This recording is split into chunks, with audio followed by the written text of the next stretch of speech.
speak, the presentation that I gave at the Free Your Mind 2 conference. I'm going to give it here extended, in-depth, with slides, and I hope everyone enjoys it and really understands that the New Age movement is something that works hand in hand with the control system. It is, in fact, simply another religion. And, you know, I get, as a lead into this, I just get I just have to laugh hysterically. You know, when people say, I'm a New Ager, I'm propagating New Age thought. Nothing could be farther from the truth. I've attacked the New Age movement, I think, on day one on this podcast and radio show. I've never been into the New Age movement, ever. Okay? I recognized quite early that it was a deception because it wasn't telling people about the control that is going on in the world, and then propagating this ridiculous notion that if you understand that, pay attention to what's going on in the world, you're only going to get more control, which is nonsense. This is to dissuade people from speaking to other people about what's really going on. And all the New Agers who believe this nonsense version of the law of attraction are doing everybody a total disservice in this world. So let me just start leading into this presentation with that statement. And if anybody thinks that I am a New Ager, again, I'll just say there's something wrong with your brain, because you're not paying attention or listening to a word I've said over 143 podcasts or in any of my videos. And if that's what you think, you're a very, very dumb person, because I've attacked the New Age movement relentlessly, actually. And there's a reason for that. It's because this is part of the polarization dialectic. And that's what I'm going to get into in this presentation. So let's start. Okay, this was originally given on April 27th, 2013, Saturday, April 27th, at the Free Your Mind 2 conference in Philadelphia. All of the videos are still being worked on. Our video editor, Chris, is doing a great job with all that material, and we will be releasing the videos shortly. Please be patient. We want to do a good job on it. So they will be forthcoming soon at freeyourmindconference.com, the conference's website. So the title of this presentation was New Age Bullshit and the Suppression of the Sacred Masculine. New Age Bullshit and the Suppression of the Sacred Masculine. I put the term new in quotes. So let me just explain that. Most of the places in the slides, you're going to see the word new in quotes. And there's a reason for this. There's nothing new about the New Age movement. This is a very old tactic. It's a very old religion. It's there for a reason. And it's very old. It's an ancient agenda. This is one side of the dialectic. It's controlled opposition.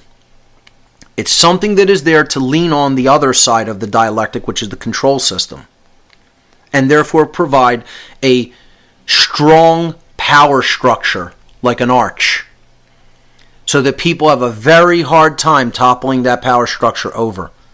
Because you're putting certain people in left-brained imbalance, and you're putting other people in right-brained imbalance. And you're trying to keep that polarization dialectic in place, which I call the mental schism. So let's get into this, okay? And I'll try to be observant about slide numbers, okay? There are 134 slides, individual slides in this presentation. All right, so slide number 1 is simply two people meditating, in a lotus position, which is kind of, a poster. They're poster children for the New Age movement, thinking that's how you're going to create change in the world. Again, the New Age suppresses the masculine. The masculine aspect is action. And just like religion, they want to tell you that action isn't required. Taking positive action in the world isn't required. We're just going to make just internal change and not do anything to influence change in other people. That's why so many New Agers just believe, I just have to worry about myself. It's spiritual egotism, and people can't see it. It's the same thing as saying, well, I just need to worry about my physical needs, and I just need to worry about myself. Do I have a job? Do I have clothing? Do I have shelter? Do I have food? And screw everybody else. Well, this is the same thing on the spiritual level. I just got to know that I understand spirituality, and then screw anybody else that doesn't get it. It's the exact same thing. It's spiritual selfishness and spiritual egotism. And, not saying these actual people in this image, but it's possible. I'm saying this is a general archetypal image that I feel represents the New Age movement and the New Age community. That they're sitting there meditating, and don't get me wrong, I'm going to talk about meditation as something that is vital and important and can help balance the brain. So I'm not attacking meditation. Okay, I'm attacking people who think that's all that's required. I'm saying you're wrong. That's not all that's required. A lot more is required if we're going to heal the problems that are taking place in our world, in our society, than simply meditating in a corner of your house. So slide number 2 was the title slide with the words, with the actual presentation title and the information about where this was originally given. Let's move to slide number 3. Slide number 3 shows the neocortex, or the human brain, the highest part of the brain, the newest part of the brain. And we need to understand how the brain plays a vital role in consciousness. It's not where consciousness comes from. Consciousness exists regardless of whether the body exists or not. The brain is sort of the antenna for consciousness. It's sort of the receiver-transmitter for consciousness. Through the brain, we express consciousness. And as we'll see, through the brain and the heart, we express consciousness. So it's a vehicle for the expression of consciousness. It is not consciousness itself. So people shouldn't get that confused in this slide, because I'm talking about consciousness as being aware of patterns, the ability to recognize patterns, both within the self and in the realm in which the self operates. That's how I've always used the definition of consciousness. That's been the working definition for consciousness since day one on this podcast. So the brain is bilaterally symmetrical, the neocortex or higher brain, the human brain. It's bilaterally symmetrical. The left brain hemisphere is the intellectual part of the brain, or what we would call the masculine hemisphere. And I put the symbol of the upright pointing triangle, which in the ancient world was known as the blade. Okay? It represents a blade or a phallic symbol representing the masculine in the upright pointed direction. Very simple archetypal symbol. The left hemisphere of the brain largely, and again, the neuroscience is a lot more complicated than this very oversimplified model that I'm presenting. This is called a model that is true enough. Neuroscience is a little bit more complicated than what I'm talking about here. But in general terms, the left side of the brain makes possible logical thought, analytical thought, scientific thought, and mathematical thought. Okay? Linear thought, linear progression, physical tasks and activities, logic. We're not talking about super big picture theory, big picture thinking and uniting patterns. We're talking about laser-like focus, concentration, logical thought, language, math, science. That's what the left side of the brain generally governs and makes possible in a human being. And that is what we would call the intellect. That is the intellect. Now notice that I didn't say that that's intelligence, because I'm going to make the distinction between intellect and intelligence in a moment. Let's look at the right side of the brain, the neocortex. And again, this is review for those who have listened to this show. But again, I want to put on record and go into depth and make an extended version of this podcast, because I have the forum to do this, this presentation, because I have the forum to do this in the form of this podcast. So again, I'm going to take my time and I'm going to go through this material, and it'll take as long as it takes. So the right side of the brain, the right brain hemisphere, is the intuitive or feminine part of the brain. And I have it depicted here in blue with a symbol known as, in the ancient world, the chalice. This is an ancient archetypal symbol of the feminine womb. It was called the chalice. All right? So, people have called it the Grail because it's largely what is lost and not being actively used properly. It's been usurped. It's been taken over. It's been directed in wrong ways. We really get in touch with the true aspect of the sacred feminine, then we're going to understand what needs to be done. We're going to understand that action is required, and then we're going to work together with the left brain hemisphere to actually take that action and do what is required to reverse the trend that we're seeing take place all around us. So the right hemisphere largely governs creative thought, creativity, artistic tendencies. Okay? Holistic thought, being able to see the big picture, patterns. Really coming into awareness of patterns that are taking place, especially historical patterns as well. It's about compassion, nurturing, respect for other people, understanding what rights are, extending rights and freedom to other people, not intruding on them, because you have compassion and you want people's rights to be respected. So all forms of compassion, nurturing, moral understanding is largely governed by the right brain. And really, to be honest, that's governed by the prefrontal neocortex on both sides, right behind the forehead. It's often why people depicted the third eye being the spiritual center of the being right on the forehead. And again, people say, well, it's the pineal gland. It is the neocortex, the prefrontal cortex, at the level of the pineal gland. Because the eye within the pineal gland activates when we balance these two brain hemispheres, comes online and truly activates the prefrontal cortex, which is where, that's the moral center of the brain. That's where morality is processed. So the ancients were depicting things that they knew about the brain symbolically. When the chalice and blade come together, they form the blazing star. The seal of Solomon, the sun and the moon, because the left side of the brain is the sun, the masculine. The right side of the brain is the moon, the feminine. You put them together, it becomes the Temple of Solomon, sun and moon together, Sol, Mon, sun, moon. That's the awakening of the third eye, because now the brain is communicating across the corpus callosum, between the brain hemispheres. And then the prefrontal cortex is truly electrified and awoken. And that's where morality is born.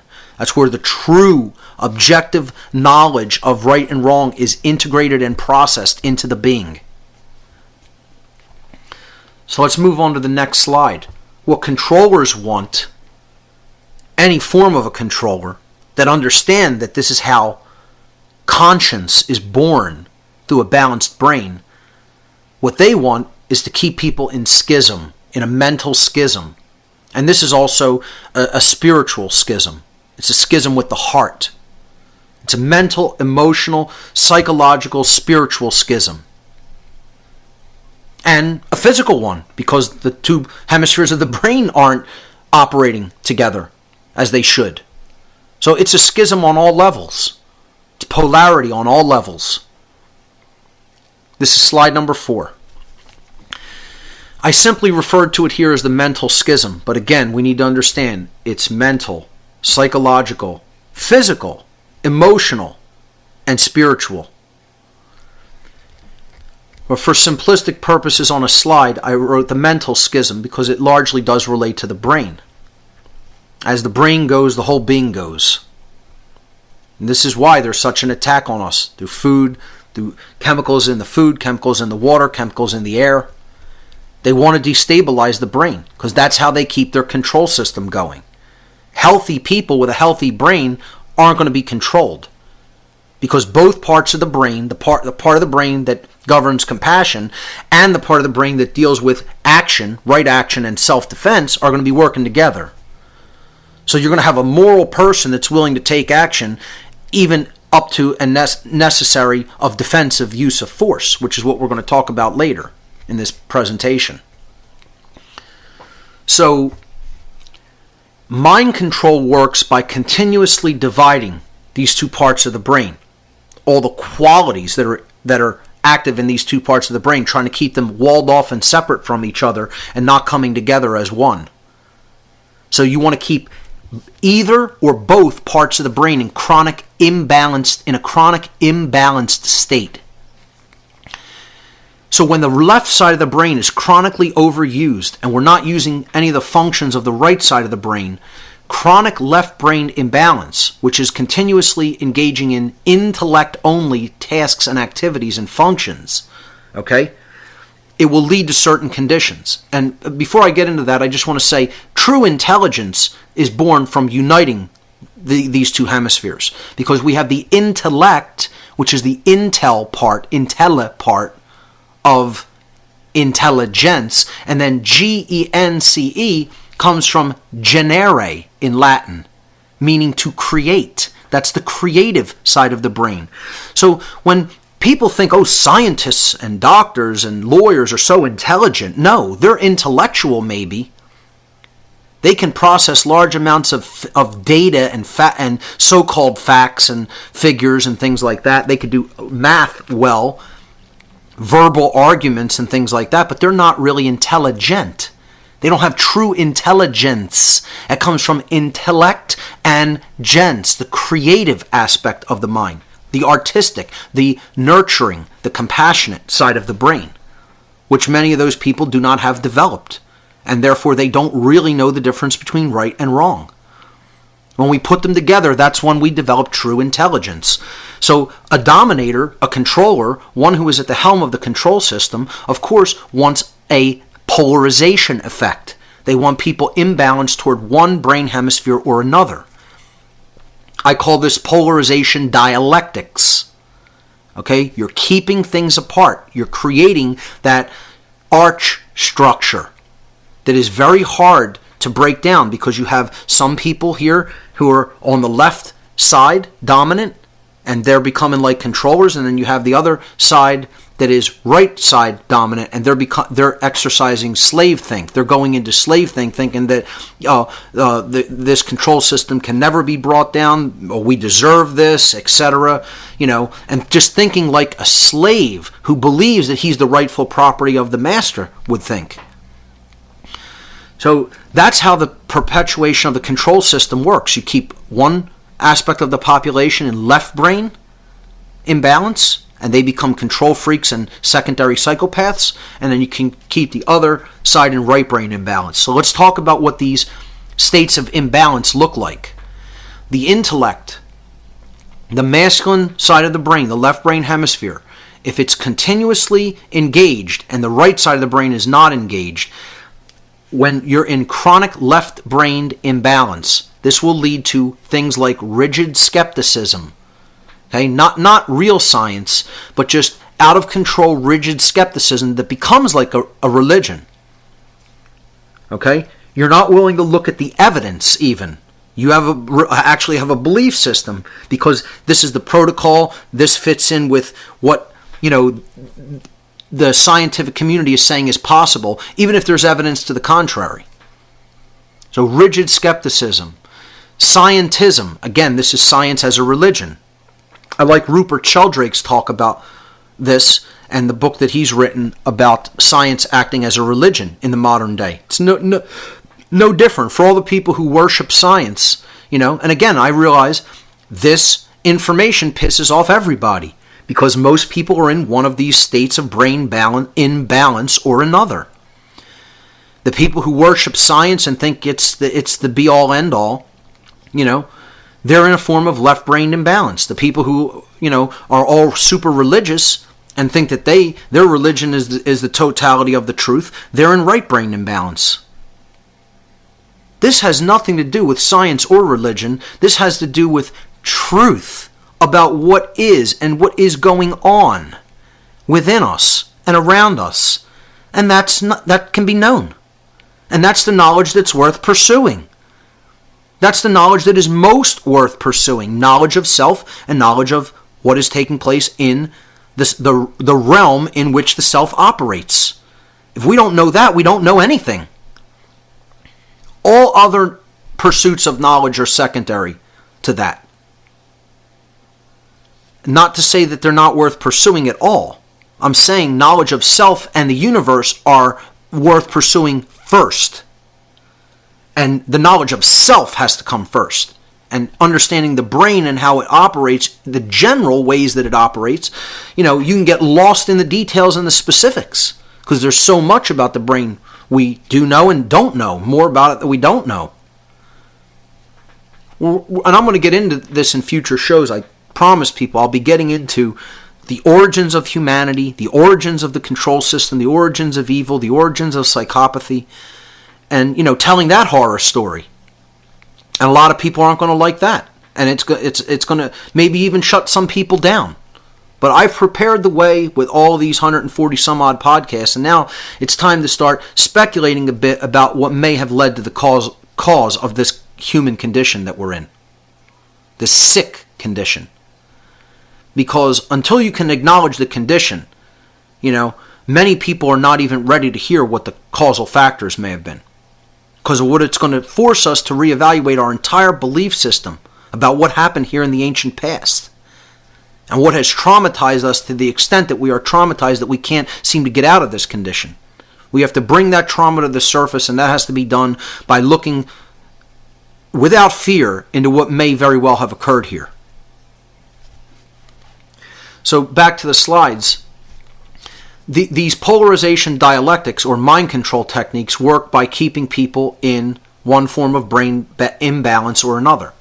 So continuing with what the intellect out of control leads to, rigid skepticism, scientism, science as a religion, atheism. And again, what I'm talking about here is just thinking that man is the highest power in creation. If you want to really boil it down, that's all atheism is. It's a belief system that there's nothing other than man. That we're the best and brightest, we're the highest source of intelligence in all of creation. And atheists don't believe in natural law. And there's nothing to believe in natural law. They reject that notion that there is an intelligent guiding force that not only created the universe, but is actually governing the decisions that we're being given the result of the free will choices that we make by this dynamic, governing, intelligent, creative force. They don't want to accept that. Because man could just do whatever he wants unchallenged. And right and wrong are just constructs of man's mind. And it's sick. It's sick thinking. It's totally left brain imbalance. Someone who thinks like that is ill. They may not know that they're ill, but they're ill. There's a force that sets the galaxies in motion. There's a force that sets the planets and the stars in motion. That force is the same force that ultimately governs the consequences of behavior. That people think they're separate from those laws? That there's laws governing everything that's operating in creation except them? Everything else is governed by law, except man. Man can make up whatever he wants, whether it's right or wrong. Do it, there's no consequences. Good luck with that. And this is what many atheists think. I'm not telling you to go believe in some religious God. What I consider as the creative force is something so infinitely more complex and majestic and intelligent and creative and powerful than anything that any religion has ever spoken of. That concept that I hold in my mind, that what religions have brought it down into is an insult to that force. And make no mistake about it, no man or group of men is it. We may be a tiny, infinitesimally tiny part of it. That's not to say that we're not an important part of it, but, basically what atheists are claiming is that man is the authority. That there's no higher power that's governing what we're doing here. Well, I think that's extreme short-sightedness, it's arrogance, it's ego run unchecked, which is what the left brain is all about. And when we engage in these chronically left-brained dominant ideologies that have no bearing in truth, it leads to authoritarianism. Because if there's no higher power than man, then hey, man can do whatever he wants. We can get to make up morality. That's a construct of man that doesn't exist in nature, That's what most people think. You just do that experiment. Go ask people, is there such a thing as objective right and wrong that exists in nature? Or just ask them, they don't even understand what the word objective means. Just say, if all humans suddenly disappeared from existence, there was no Earth, let's say. The Earth just vanished along with everybody on it. And there was nothing where the third planet from our sun in our solar system was in a flash, in an instant. Would right and wrong still exist? Most people will tell you no, that it's dependent on man. They actually believe that. And this concept of moral relativism is what has led to the current police state. And this is what people have to understand. They need to understand it. If they want to get out of the police state. For some reason, people seem to love being kept pets. They want a police state. That's the most amazing thing about this whole thing, is that people actually want to be free. Well, don't want to be free. They actually want to be enslaved. Well, guess what? That's all well and great. But please take that somewhere else. Because there are people here that do want to be free, and you have no right. You have no right in your ignorance to be allowing this police state to come on unchecked, and therefore putting people that don't want to be in that cage with you in there with you. Make no mistake, you have no such right. You have no such right. People who think, people have the right to think anything they want, including that slavery is okay. Absolutely wrong. You have a right to think anything you want as long as you're not advocating that other people have violence done to them and be held in slavery. Once your thoughts go there, you have no right to think that. And I'll tell you what, there are people who will openly come out and admit, I don't care if there's slavery. I'll do nothing. Members of my own family admit this. And seem to be proud of it, wearing it like a badge of honor. See the police state coming on and say, I don't care. And these people have children. They have grandchildren. And people don't think people are sick, that this is an illness. That this is an illness born of total imbalance of the brain and the heart. We need to understand it's an illness. So that's what happens if the left side of the brain is in balance. Let's move to the right side of the brain. Okay? The feminine side of the brain, the intuitive part of the brain, the creative part. What happens when it becomes chronically dominant? Chronically imbalanced. We're constantly using those aspects of the brain, but we're not exercising the left brain. We're not thinking logically. We're not looking into truth discovery methods, of which the scientific method is perfectly a valid one. We want to just let other people do whatever they want, never challenge them. Never openly say, hey, what you're doing is wrong. You have no right to do this. Not standing up for ourselves, not standing up for our rights. Believing in anything. Any new age mumbo jumbo that comes down the pike, I believe it and I start trying to practice it. This is all forms of right brain imbalance. So this state of right-brained hemispherical imbalance can lead to total naivete. You're not streetwise. Okay? Being very naive like a child. And that's what the whole nanny state control system wants. They want people who think like a child and treat other people like children. When the left brain's dominant, it causes people to become like masters, thinking that they're somebody's parental figure. When the right brain's imbalanced, it causes people to act like children, thinking that they're someone's property or ward. Blind belief can be brought on by chronic right hemispherical imbalance. People will believe anything. Religious extremism. The whole religious worldview is largely born in the right brain. And, part of this is thinking that God is controlling everything and there's no such thing as free will. I had somebody tell me there's no such thing as free will, that we don't have free will. I said, you're absolutely wrong. We have free will. We just don't have free will without consequence. You have to exercise free will, choose, make a choice, and then act. And if you chose the right action, then the consequence will not be suffering. If you chose the wrong action because you didn't know the difference between right and wrong, the consequence will be suffering. That's how natural law works. Natural law is the deterministic component of creation. Like gravity, it's determined. It's operating. You're not going to stop it from operating. You're bound by it. Doesn't matter whether you believe it or not. Doesn't matter whether you know about it or not. It's very cold and impersonal. Natural law doesn't care about you. People want to think that the boundary conditions of this universe are so loving and caring. They're not. They're impersonal forces that the Creator set into motion and then doesn't interfere with, because they're the perfect boundary conditions for the acceleration of our evolutionary development. Once we recognize that they exist and that we are bound by them. They're not prison conditions. They are there to help and guide us. The boundary conditions called natural law that are existent in the universe. Though that's the deterministic aspect of creation. This war between determinism and randomness is also dialectics. Both are present.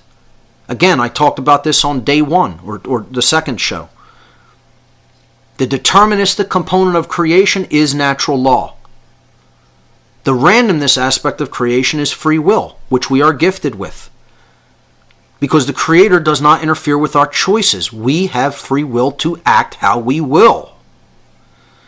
But it is governed by the deterministic aspect of creation called natural law, which is the governing dynamic of behavior. Again, the people who are so naive don't think that there's free will, and they don't think that there's natural law. As if everything else in creation is going to have governing principles to set it into motion and guide it, except human behavior. That's completely, not affected by law. That's exempt. So this religious extremism as part of right hemispherical imbalance, comes largely from this determinism that people believe in. That, God controls every aspect of creation, including free will, and free will is an illusion. No, free will is not an illusion. People who want to think that want to give away personal responsibility to choose right action over wrong action. And therefore they want to say, I don't have free will. You have it, just like you have an arm, a heart, a head, whatever. It's yours. You can't pull your heart out of your body and still live. It's yours forever. You can't take your brain out of your head and still live. So you can't give away your personal responsibility. You can't take that away from yourself. It's an illusion to think that you can.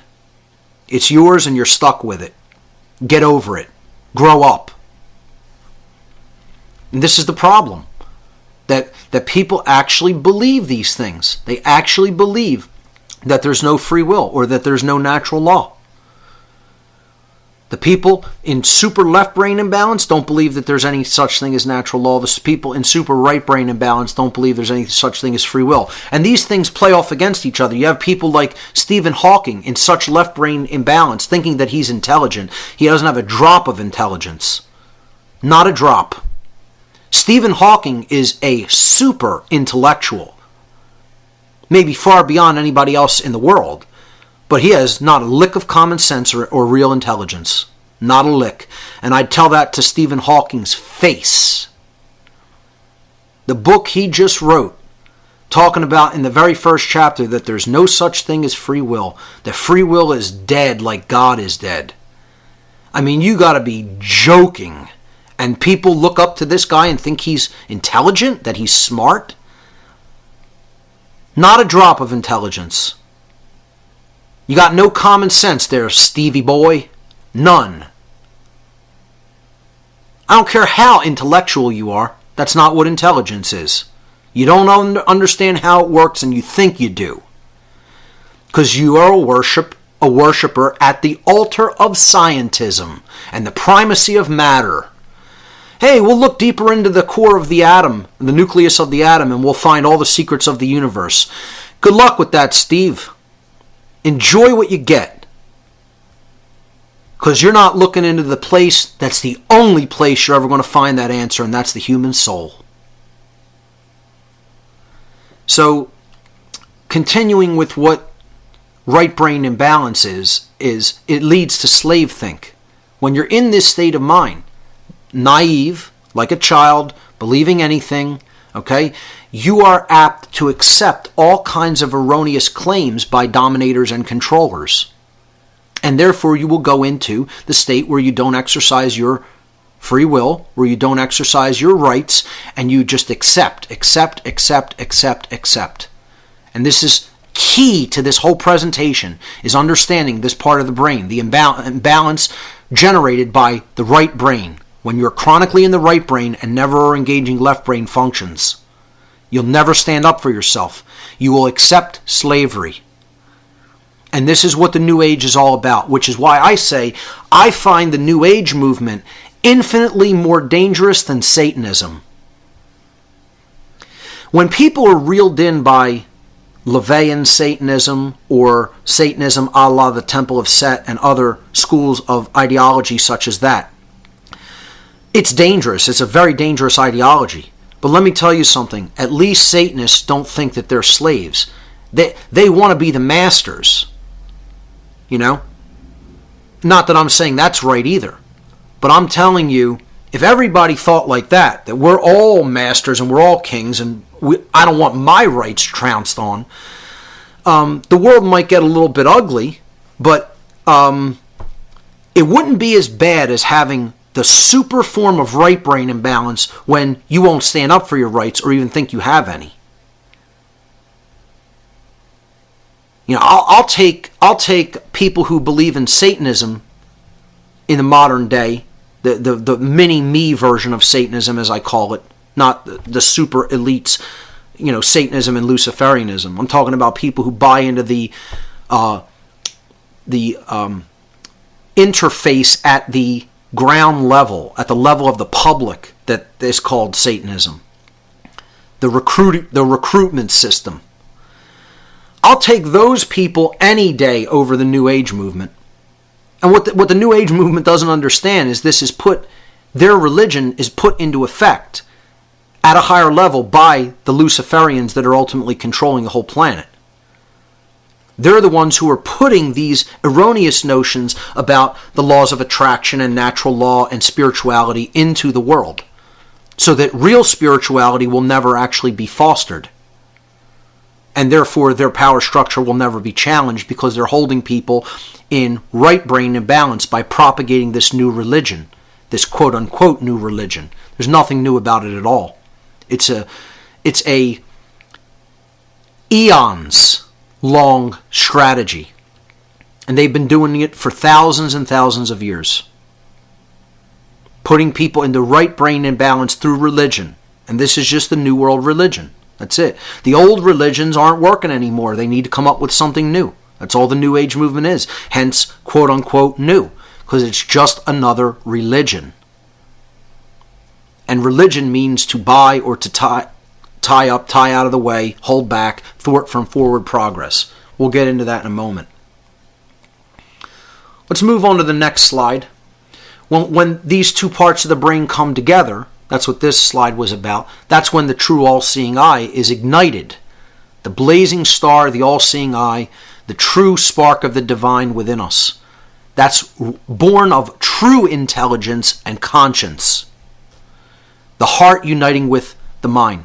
The mind, intelligence, the heart, conscience. This is bringing all of these different aspects of the human together as whole, as a whole. We're not divided anymore.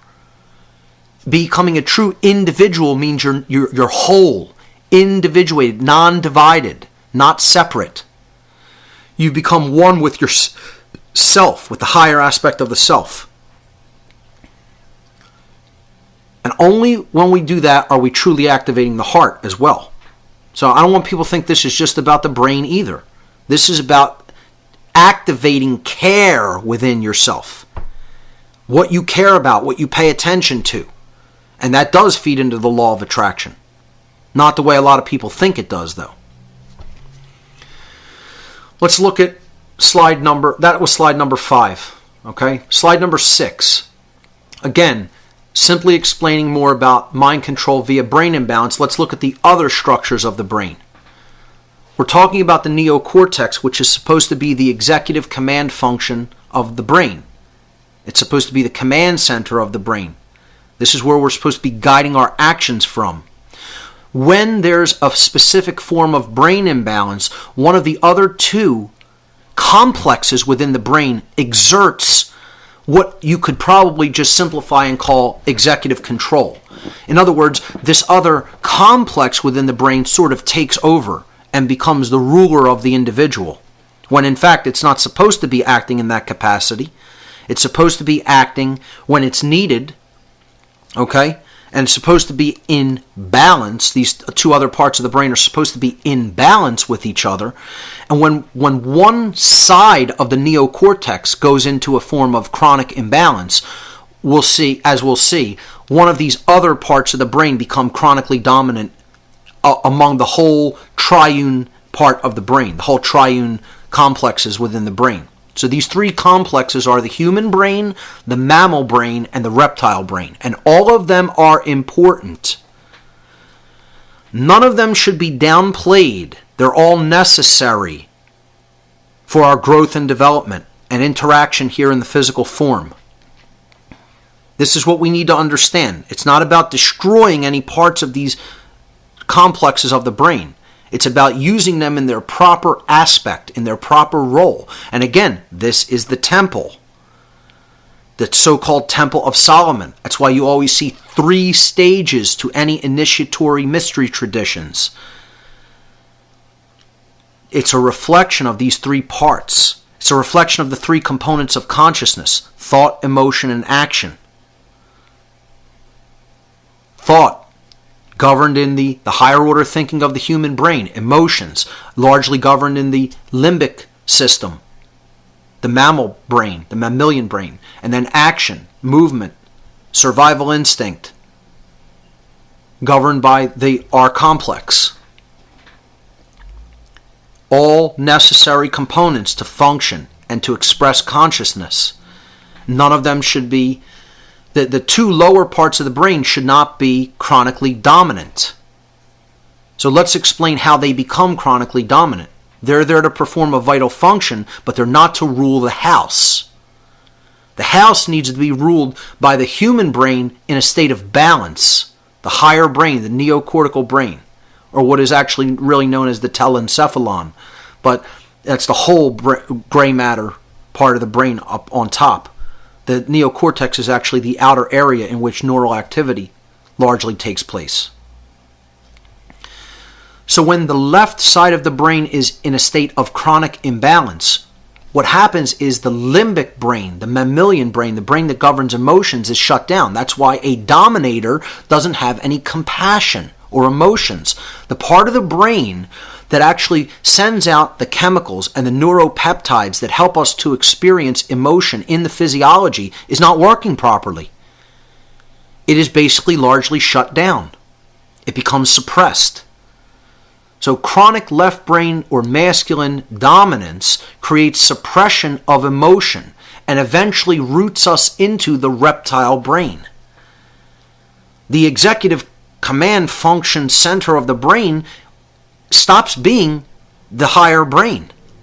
It stops being the human brain or the neocortex, and those command functions get rerouted. And now we're being ruled by the R complex or the reptile brain. That's what a dominator becomes like, a reptile. Instinct, action only, survival, my way, hoarding, authority. I'm going to take what I want because I can. I'm going to do what I want to you because I can. This is somebody who's sick in the left brain. They're trapped in the left brain. They've been firewalled off from the other half of themselves, the sacred feminine component. They've been cut off from their emotional qualities because the actual limbic brain is damaged. It's not functioning electrically properly. It's like a computer. The part of the logic board is broken. It's not going to function properly. These people are ill. They're sick. They literally have brain damage. I'm not saying that I'm not saying that metaphorically. It's physical brain damage that is provable. So what happens in the opposite instance? What if the right brain hemisphere is chronically dominant? What happens in these three major structures within the brain, these three complexes? Again, this is a very simplified model. The brain's actual operation is a lot more complex than this. But in general, this holds true. I'm not telling you this is all there is to know about neuroscience. I'm telling you this is the most important thing to know about neuroscience because it generally gets the picture of how the brain operates in a big way to people. And yes, this does hold true, and this is how the qualities of the brain function together with each other. When the right hemisphere is chronically dominant, the opposite happens. Okay?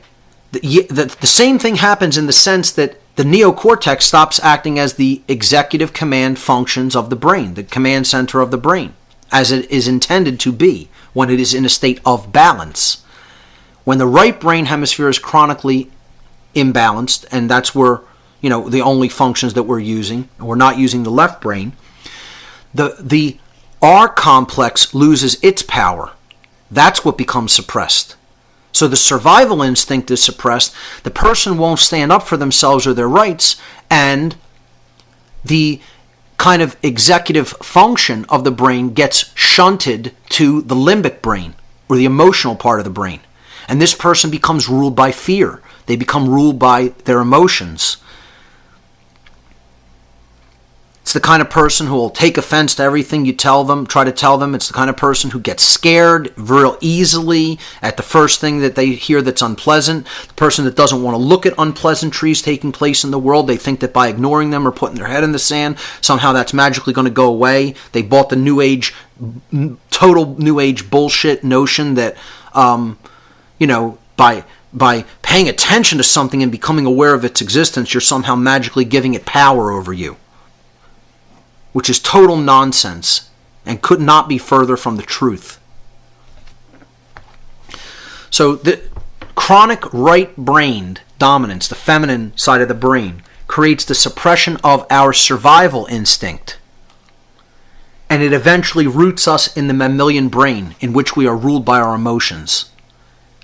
And you'll notice, if we're ruled in either one of these other centers, these other complexes of the brain, either the reptile complex or the limbic brain, what are you largely incapable of doing?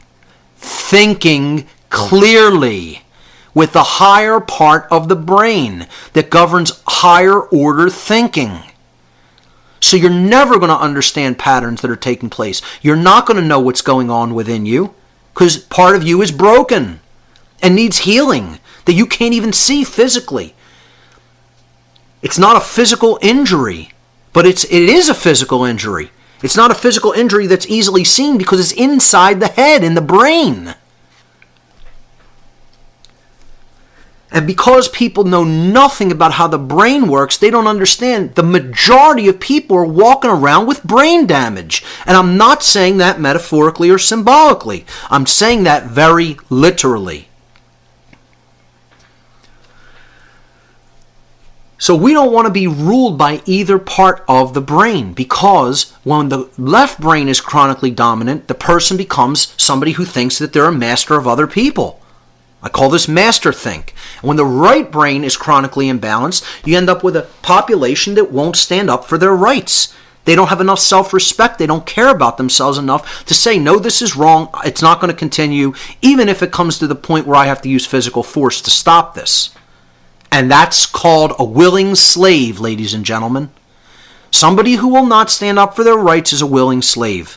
I don't care why you're doing it. Whether, just because you're a coward and you can't develop conscience, you're ruled by the emotional part of the brain, and you don't have any true self-respect to stand up for yourself and say no. And that's what the New Age movement is all about, making more people like that. That's why they want to propagate it as the New World religion, because they want people in this slave think mindset to accept slavery and to accept other people as their rightful masters. And you need to see no more evidence of this. Go to a New Age expo. I don't care where the New Age expo is in your area, just go to it and ask the people there, do you think government is legitimate? The concept of government. And almost every single person will say yes, because they're good little willing order-following slaves who don't understand their sovereignty and think that they're spiritual. Think that they've come into some spiritual knowledge because they can sit in a lotus position and meditate for 4 hours a day. Well, that isn't real spirituality. Real spirituality deals with freedom. And anybody who is a so-called self-help person, a so-called guru, a so-called New Age teacher that is not teaching people that the goal of spirituality is true freedom, sovereignty, and a balance between the brain hemispheres, understanding both the non-aggression principle and the principle of self-defense, is no teacher at all. They are a deceiver. They are either a dupe who has bought a deception and is now propagating it unknowingly because they're not in a place of true knowledge, and you shouldn't listen to them if you have any discernment. Or they're a direct deceiver who's peddling this bullshit deliberately to try to deceive other people and turn them into people who have slave think operating inside of them. Okay, so let's move to the next slide. This brain imbalance toward one brain hemisphere or another, this is slide number 7 now, is the goal and the dream of the dominators of this world, of the occultists. So I want to just tell you a brief story. When I was involved in Satanism, and I was attending satanic rituals at different locations, largely in Pennsylvania and Maryland, some of the higher level Satanists, or what you might call Luciferians, I don't know if they were that high up in the hierarchy, but people who were like, whose house the ritual was at, or, friends, good friends of them, or people who were coming in to be a guest and, witness the activities of the grotto, were telling people that they were very influential in the publishing community for the New Age. And telling people, wait until you see the information, and I'm talking about, we're talking about here the mid-1990s, the mid-1990s, telling people about all the books and all the information that they were going to be publishing and peddling through the so-called New Age movement. And they said, we're behind this. We're doing this because it's pushing people into the form of imbalance that we want to push them into. I didn't understand it at the time because I was still in their minds. I was still in the mini-me satanic mindset. This form of Satanism that is pushed to the public. Again, it's a recruiting center. It's recruiting grounds for psychopaths, for people who have psychopathic tendencies. Which at that time, yeah, I would admit I did have tendencies toward becoming a secondary psychopath. My brain was messed up before I was able to heal it. And they were telling some people in, side conversations after the ritual, because somebody brought up, what New Agers think and believe, and openly telling people we're responsible for a lot of that material. We're putting it out there. And I believe them because they said, wait until you see what will be coming out in the next few years. We are going to give people completely erroneous notions of the laws of attraction. We're going to give people completely erroneous notions of how people create their reality, because they know how this works. They know natural law. They know how it works. See, these are people who are so hateful of the fact that natural law exists. They look at it, their worldview is, we're in a prison because we can't do whatever we want unchecked completely. We want to be able to kill, rape, pillage, murder with no consequence to us at a soul level or even in the physical domain. No consequence. That's their goal. Their goal is we want to be God. We want to be the creator. They're trying to usurp the position of the creative force in the universe by taking down natural law and replacing it with their law. That's what the Luciferians and the Satanists are attempting to do. They want to topple natural law. And they're actually very successful and very close to being able to do that. Which is why I don't underestimate these individuals at all. And I have respect for them as an enemy. And so should everybody else.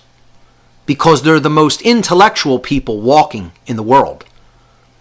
While I wouldn't say that they have true intelligence, so few people do, on either side of the spiritual battle, they are very intellectual and very well-read individuals, and they do understand natural law. They know that it's in place and how it works.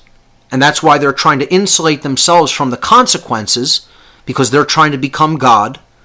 And they do that by getting other people to carry out their behavior for them. They don't actually do the action. And therefore the karmic brunt of the consequences is not theirs. Again, people need to understand who bears the brunt of moral culpability, the order giver or the order follower. Well, these Satanists, more likely than not, never actually did physical harm to someone else. They're getting other people to do that dirty work for them.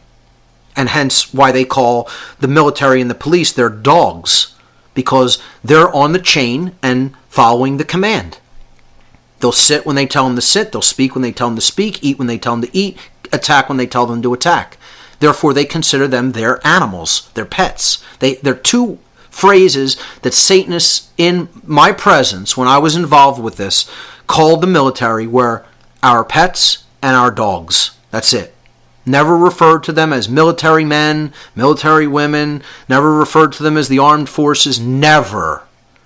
Our dogs. Never said the police department, the police forces, the law enforcement officers, never once referred to them as any of those things. They called them our dogs, because that's what they think of people who do that job. They are our order-following dogs. We have them well-trained. And also told me, you think you're going to tell people and they're going to accept that from you? They said if we came forward and told them that we're their owners, they wouldn't accept it from us. That's how perfectly programmed they are. And they're right. They were right. I can admit when I'm wrong. I'm telling you, they told me exactly what the truth was. So in a way, I don't really have a lot of built-up anger and resentment and hostility toward them, okay, because they are honest about what they're doing. They're very honest. It's a lot different than a person who says, I think I'm doing the right thing, and yet they're carrying out the work of these psychopaths, these madmen. I have a lot more bitterness and resentment against those people because they have the gall and the audacity to say they're doing something that's right. And they don't know the first thing about right. to somebody with a totally black, sick heart that wants to do evil and is telling people the truth about how they're doing it, I actually have quite a bit more respect. And guess what? I don't really care what you think about that. I don't care whether you think I'm wrong for thinking that way. I can respect that level of unity in consciousness. So I don't have a lot of ill will against them or want to see anything bad happen to them because they're not the ones who are doing it. They're not the ones taking the action. The police are. They're the ones who are following these lunatics' orders. Because they're in a state of chronically imbalanced brain hemispherical action. They're both imbalanced in the left and the right brain because the police want to follow orders. That's right brain imbalance. They're in balance in the right brain as well as the left. Their brain's just totally destroyed. They want to be somebody's master, but they're someone else's slave at the same time. And that's what evil really wants. They want everybody to be a master and a slave simultaneously because they just want the perpetuation of master-slave think in one form or another. They want the perpetuation of slavery. So these people told people in these grottos that we are going to be putting forward tons of deception. We're going to flood the market with deception about these concepts so that people can't discover the truth about them. And they did it. They didn't just say that they were going to do it. They did it. And I'll bet you they threw a lot of this information right into people's hands and say, here, put this out. This is what people want to hear. You'll make a killing. You'll make a ton of money doing it. They were behind it. Guaranteed. Guaranteed a lot of these New Age gurus who write all this crap that they write, they're not even really writing it themselves. They've been given the idea, like a planted a seed, and then, the dark occultist steps back into the shadow after giving them the idea, and then they pen the deception. That's how it works. But they said that there would be a huge, massive influx in New Age thought that was a total deception, telling people erroneous notions about how the laws of attraction work and how basically creating your reality work. And people have swallowed it hook, line, and sinker, and they need a hose and a funnel to shovel it down the gullet fast enough. That's how naive these people are. Which it always makes me laugh hilariously when people call me a New Ager. I don't know what you're listening to. You're in the Twilight Zone or something. You know? You know what it is? It's what I call the 5-second commenter. They watch 5 seconds of a video clip about something that I said, immediately related in their mind, have never listened to one podcast in its entirety, and then boom, let me make my ill-informed comment from this completely erroneous thin slice, because I don't have a brain that recognizes patterns, so I'm going to actually look at this tiny little 5-second or 30-second thin slice, and I'm going to say I know everything there is to know about everything this individual has ever said and call him a New Ager as a result. It's a bunch of clowns. A bunch of total clowns who don't know how to think. And think they know something when they know exactly nothing. So let's move on. The way their mind control works, these controllers, is through one simple concept that I've already basically introduced. It's called dialectics. We're on slide number 8 now. Dialectics are false choices.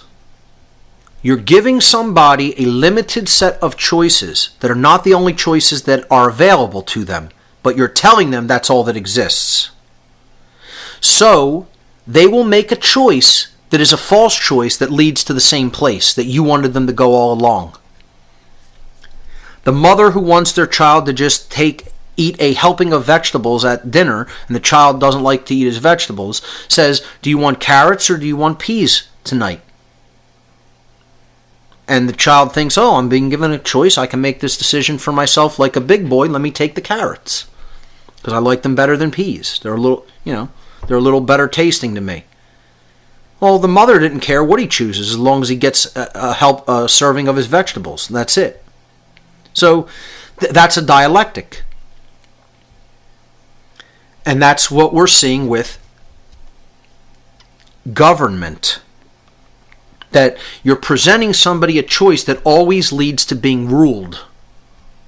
And ultimately to being killed or have violence done to you. So this picture here is a little political cartoon about Republicans going one side, Democrats going the other side, and it's a cow being led to the slaughterhouse. Doesn't matter which way he goes in, it all leads to the same place. The illusion of free choice when it comes to a dialectical choice. That doesn't mean illusion of free choice at a mass cosmic level. That's not what I'm talking about here. I'm talking about controllers want to give people a choice that they say is a choice, but it's no choice at all. It's a false choice. The words I put there on slide number 9, false choice. That's what dialectics should be seen as. You're giving someone a choice that isn't a real choice. They're not really exercising choice to choose something different. It's like saying, do you want wine, beer, or whiskey? Well, if you don't want alcohol, you don't want any of those things. You might want some seltzer water. You might want some filtered water. You might want a cup of tea. There's other choices than those three things, which you're being presented with. Say, do you want wine, beer, or whiskey? Well, I don't want any of those things.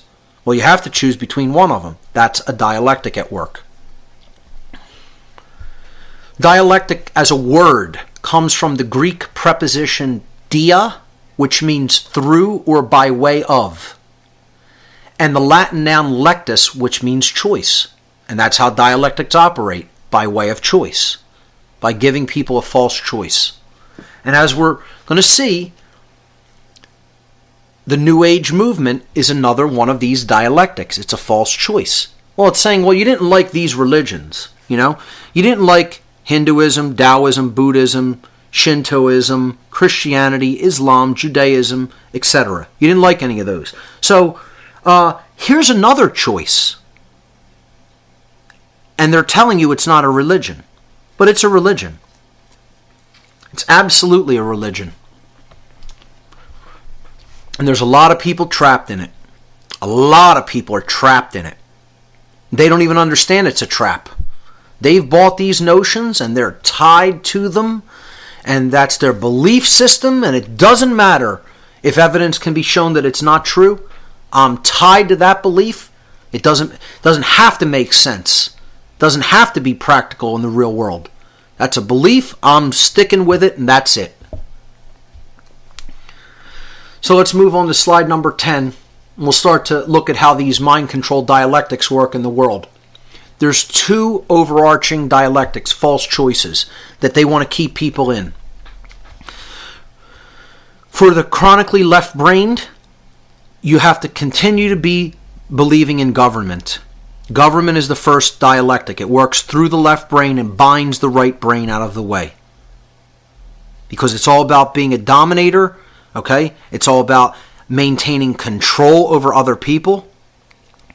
And compassion doesn't really enter into this. Creativity certainly doesn't enter into it. Government creates nothing. Government exerts control through violence over people who disobey it. Whether what they're commanding is morally right or wrong, it doesn't matter to them. It's called our way or the highway. If you don't obey, violence is done. And anybody who doesn't see it as that simple, you're wrong. You're not perceiving things properly. There's something wrong with your brain. I don't really care how much offense you want to take at that. Go right ahead. That's the truth. Government works through the left brain. It binds the right brain out of the way. It is based upon the erroneous and dogmatic belief, not reality, not truth, but a belief. Okay, and as such, it is also a religion. Government is a religion. So see, when it really boils down to all of this, the whole problem is belief and religion. This is what they did to people in the past. They dissuaded them away from looking into truth and tried to convince people truth doesn't even exist, you cannot really ever know. Solipsism in general. So formulate a belief and an opinion, and that's what you want to hold on to. When it's all nonsense and it's all religion. We got to throw opinions away. We got to throw beliefs away. The only thing you need to believe in is that the truth can be discovered, and then go out and do it. Because it's there and it's staring us in the face and we're ignoring it. And as a result of that ignorance, we're already in a cage. Not going into a cage, we're going into the slaughterhouse next. And let me tell you, a lot of people will resist it. And there's going to be slaughter on both sides if we don't wake up.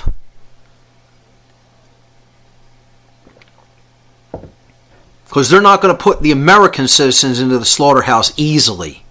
Not without consequence and not without resistance. You can bet your ass on that. So it's based on this dogmatic belief. A religious belief. Dogmatic belief is religious belief. That there is such a thing as authority that is vested in certain human beings, which gives to those human beings special rights, quote-unquote rights. They're not really rights, but they think that they're rights which others do not possess. People who believe in government believe that certain people have rights that other people don't have. And I don't care how you want to twist it, word it, or justify it. That is what the belief in government is. The belief that some people have rights that other people don't possess. When the truth is, everybody has the same rights, because rights do not exist in the perceptions of man. They exist in nature. They exist objectively and independently of man in reality. Therefore, a right can never be turned into a wrong, and a wrong can never be turned into a right. So, next slide is slide number 11. The left brain form of imbalance eventually creates psychopathic tendencies. When we stay in this state, we become at least a secondary psychopath. Now, I'm not saying you could become a primary psychopath. I'm saying, yeah, that's what we become, a secondary psychopath. Even in people who are not born psychopaths, a born psychopath is called a primary psychopath. They have psychopathy from birth. There's something broken in the human genome that actually creates born psychopaths in about 1% or less of the I think it's less than 1% of the population. That number is not accurately scientifically determined. But I would place the number at less than 1%. However, secondary psychopaths probably comprise over 10% of our society. And I'm being generous. I'm being kind in saying it's that low of a number. It's probably a lot higher than that. I'm trying to give people, not make people totally shut down and saying that my guesstimate is around 10%. So this form of left brain imbalance creates psychopathic tendencies, leading some to the belief that they have the right to rule over others through violence, that they can do violence unaccosted, that they can do violence unchallenged. Because they have special rights that other people don't have. I can do this and not be punished, whereas somebody else does this and they'll be punished or jailed. Like the nerve of these sick psychopathic thugs that dared to put me and my wife in handcuffs for speaking and communicating to people with information. They think they have a right to do that. When if somebody tried to do it to them, they'd call it assault. Well, that's what was done to us. They're the criminal. They assaulted us. They don't have any special rights that other people don't have to say you may not speak or peacefully engage people with information just because they're wearing a uniform and a badge. It doesn't give you a right that doesn't exist for another person. Are you insane? Is anybody insane for even believing that that could be? To believe that claim is a form of insanity. Anybody who believes that claim is themselves insane. That themselves, their brain is broken and not functioning properly. So let's look at the opposite dialectic. The dialectic that plays off against the left brain form of the dialectic. This is the right brain dialectic, which is called religion. Slide number 12.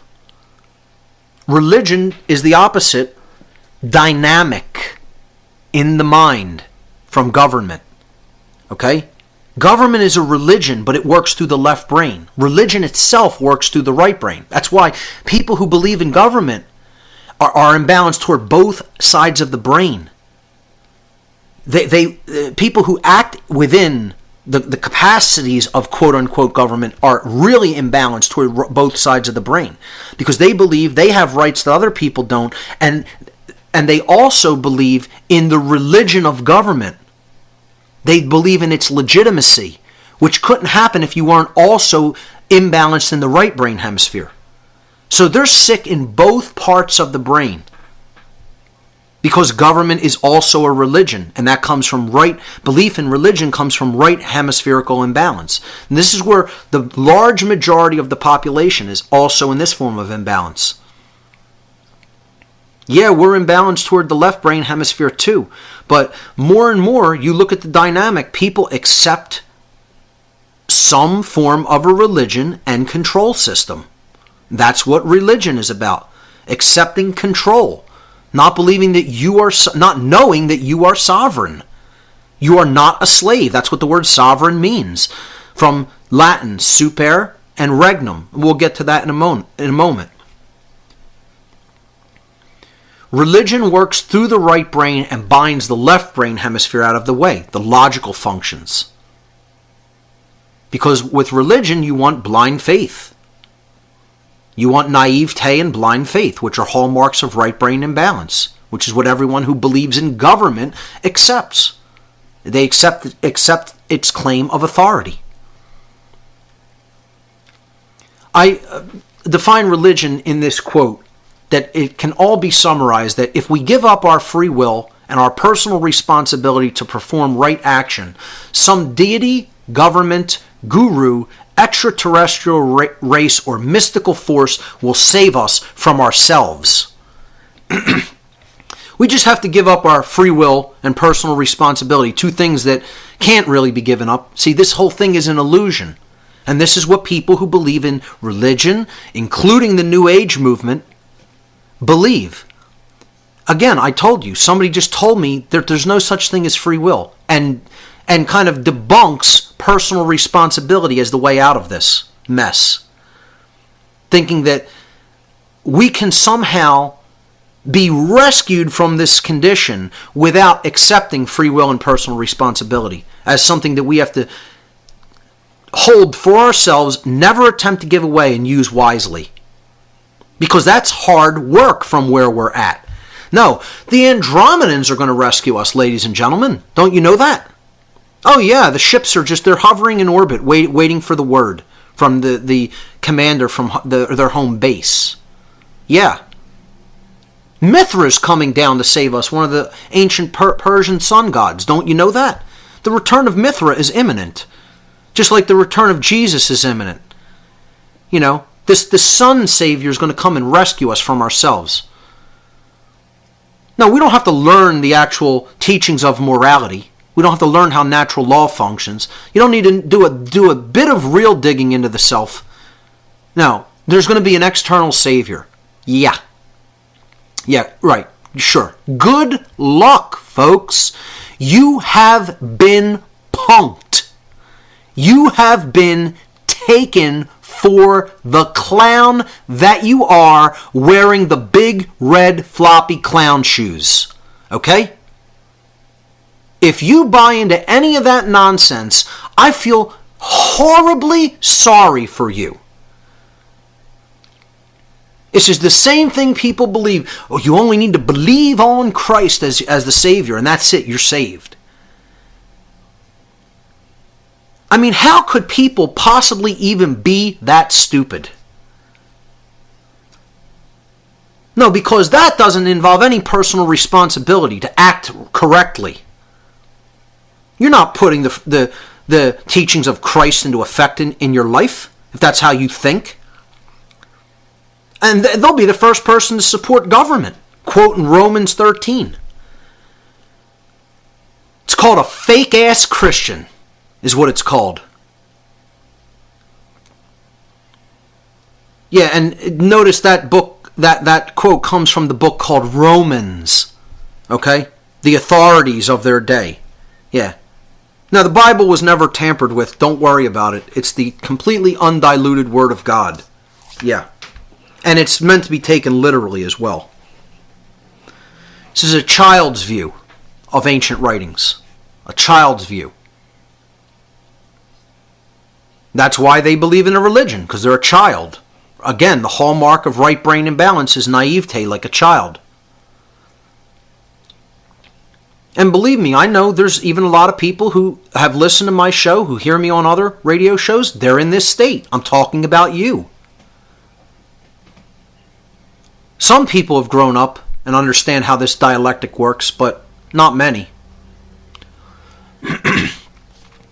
Let's move on to the next slide. Slide number 13. Right brain imbalance creates blind acceptance and collectivist groupthink. Again, blind acceptance, naivete, and blind belief. Collectivist groupthink. Leading to a condition in which willing followers will readily submit to, quote, authority. And this is where they need to keep the population, in this state of right brain imbalance, believing in religion like the New Age movement, believing in religion like government.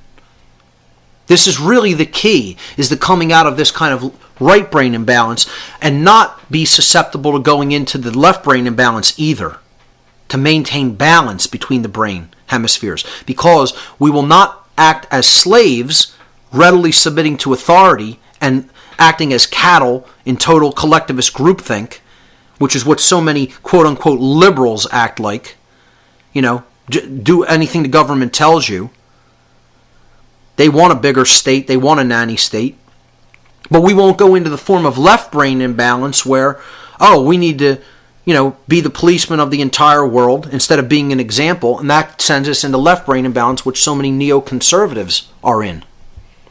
I'm going to talk about different groups of people and how they're in one of these forms of imbalance or another in a little bit. So let's move to the next slide, which is number 14. When you put both of these things together, when you put government together with religion, now you have a totally imbalanced mind. The psyche is completely imbalanced toward both the left brain hemisphere and its form of master think when left unchecked, and the right brain hemisphere left in a state of chronic imbalance, believing in religion with the naivete of a child, blind acceptance, submission to authority, and going into slave think. That creates a total mind in chains. The whole mind is all bound up and padlocked. The key is creating balance. The key, which I deliberately depicted the keyhole as green, lies in the balance between the two hemispheres of the brain. The color green is the frequency that exists between the two extremes of visible light frequencies of red and blue.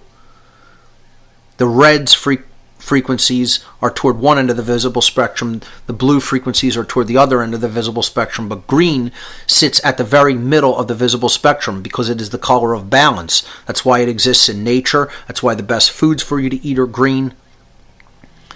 It is the color of the heart chakra, the Anahata chakra in the Vedic tradition. It's the center point of balance in consciousness, in the physical world as well, in the world of light. So the key to unlocking that is balancing the brain hemispheres, not falling into either of these forms of brain imbalance or both. We have to use the whole brain and become a whole person, and that's how we will get it out of chains. It's chains. When, moving on to slide number 15, when the individual units of consciousness expressing themselves on earth, individual people, are largely in that state of consciousness by which the brain is bound, because it's in these two forms of brain imbalance, we will get a world that is bound in chains. This is the concept of the principle of correspondence, one of the principles of natural law. That as the microcosmic units, called the people, go, so goes the whole society, the macrocosmic unit. That's how a police state gets created. You have to imbalance people's brain in the ways that I just explained. And that's how you could put an entire race of beings into a prison. Which we're not heading toward. This is the state of humanity now. We're in these chains. The next slide, slide number 16. To clear this up once and for all, and look, here's what I'm going to say about this. If anybody sends me an email about this, I will delete the email immediately without reading it, and you will be blacklisted. I will blacklist on the server your email address so that no message that you ever send me again will ever be seen. You will be typing it and wasting your time for no reason. I'm going to preface this slide, these next two slides, with that comment. If anybody sends me an email attempting to debunk the etymology of this word after I do these two next slides, your email, if I just get the notion that that's what you're trying to do in the email, it will be deleted immediately without me reading it any further, and your email address will be blacklisted because I do not want my time wasted with bullshit and nonsense. Don't waste my time like that. Okay, I am busy. I have things I'm actually doing. Unlike most assholes sitting at home trying to debunk an etymology. I have better things to do with my time than to write to somebody when the world is in a police state to try to debunk an etymology, which first of all is true. And I'm going to explain deeply and take some time to actually explain the reason it's true. And again, I don't care if this podcast goes for 6 or 7 hours. I told people I would extend certain podcasts since I'm using this type of a forum, that certain things that I will want to go into and explain in depth, I will take my time with. So if you have to listen to it in sections, fine. So let's look at the actual word government. The etymological roots of the word government come from Latin. The Latin verb gubernare, okay, now there was no V in classical Latin. So the sounds, the consonants that the letter V come down to us from were P and B. You could see that they're similar in the phonetic way that you actually make the sound with your lips of P, B, and V. All right? So in Latin, English words like govern, right? The V would not have been a V then, because again, there's no V in classical Latin. You would see it rendered as B or P. So just like in the word sovereign, there's no V in Latin, the sound would be a P, super, okay? And that becomes sover in the word sovereign. In the word govern, the word in Latin would be gubernare, Gubernare, gubernare. That's the infinitive form of the verb. The first person present tense is guberno. Guberno, gubernare. And again, in certain Latin texts in the modern day, you might see this rendered as guvernare, because the B and V are interchangeable phonetic variants of each other. So if you look up guvernare, Guvernare, in a good Latin dictionary, it will tell you that this word was rendered classically as gubernare, Gubernare. For those who have never studied Latin, they wouldn't understand any of that. I, however, have studied it pretty intensively.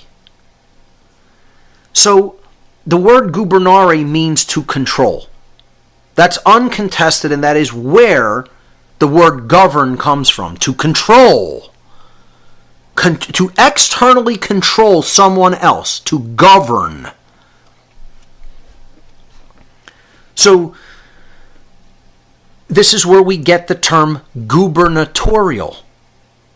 A gubernatorial election comes directly from the verb gubernare. Gubernatorial means related to a governor or a controller, a governor of a state.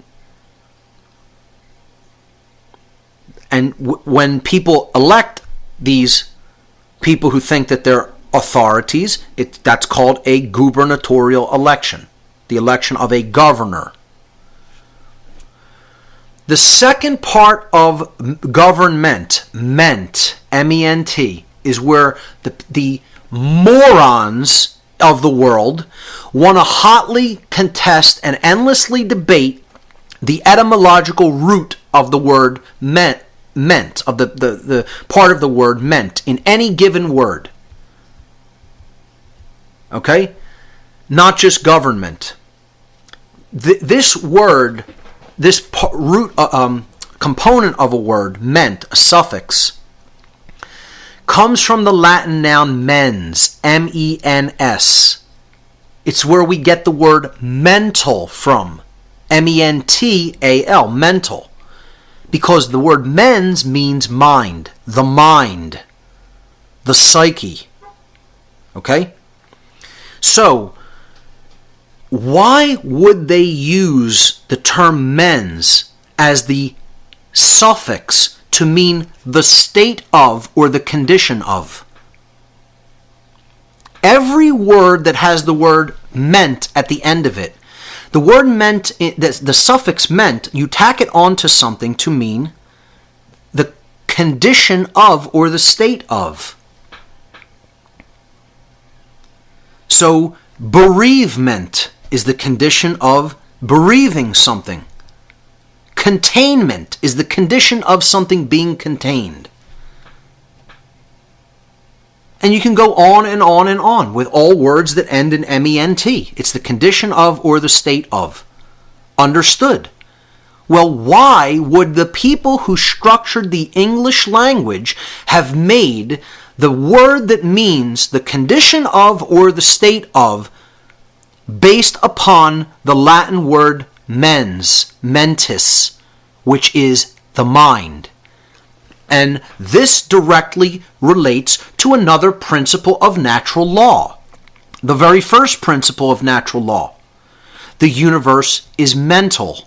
Everything in creation that exists in the universe must, by law, have existed first in mind. Mind is the root of everything that manifests from it. Everything must flow from mind.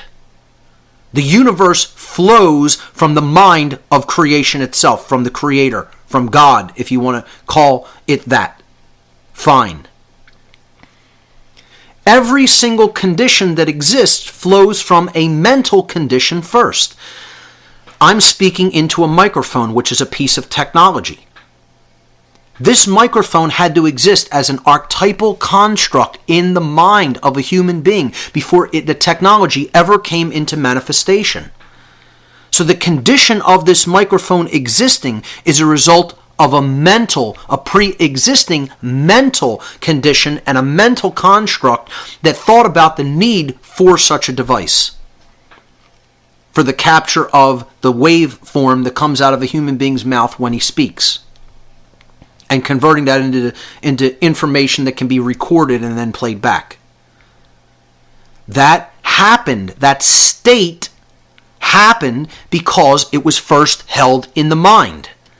Well, a state of control can only first come about when that idea of controlling people occurs in the mind. And it is perpetuated through the control of the mind, which is exactly what the word government means. The verb to control is at the beginning, and at the end, the word mind. So you can say the state of mind that leads to control, or you can say actually controlling the mind and therefore creating the control that manifests as a result of controlling the mind. However you want to look at it, it's still valid. That is a valid etymological breakdown of the word government. And it's more clearly helps people to understand that any noun that we use that ends in ment means the condition of or the state of, because that condition or state had to first exist as a mental construct. Hence, the makers of the English language deliberately chose the noun mens as that suffix. I mean, I don't see how anybody can have such little understanding of language as to not comprehend that easily. Because people don't study language. They haven't looked into linguistics a day in their life, let alone looked into ancient languages to find out where words that we speak on a daily basis came from. So, look, personally, I don't care where else you want to go to argue this point. Don't do it in my email box. I'm not interested. I don't think I know or have an opinion that I know where this came from. I know it. I don't want to hear it anymore. Okay? You want to think that that's my belief? I don't care if that's what you think. I know where the word came from and what it means, because I know why the people who chose that suffix chose it. Because they understood that first principle of natural law, that everything that exists is a product of the mind, a manifestation of mind. So, do not send email contesting this. If I don't care if you believe that that's not the case. Go believe whatever you want.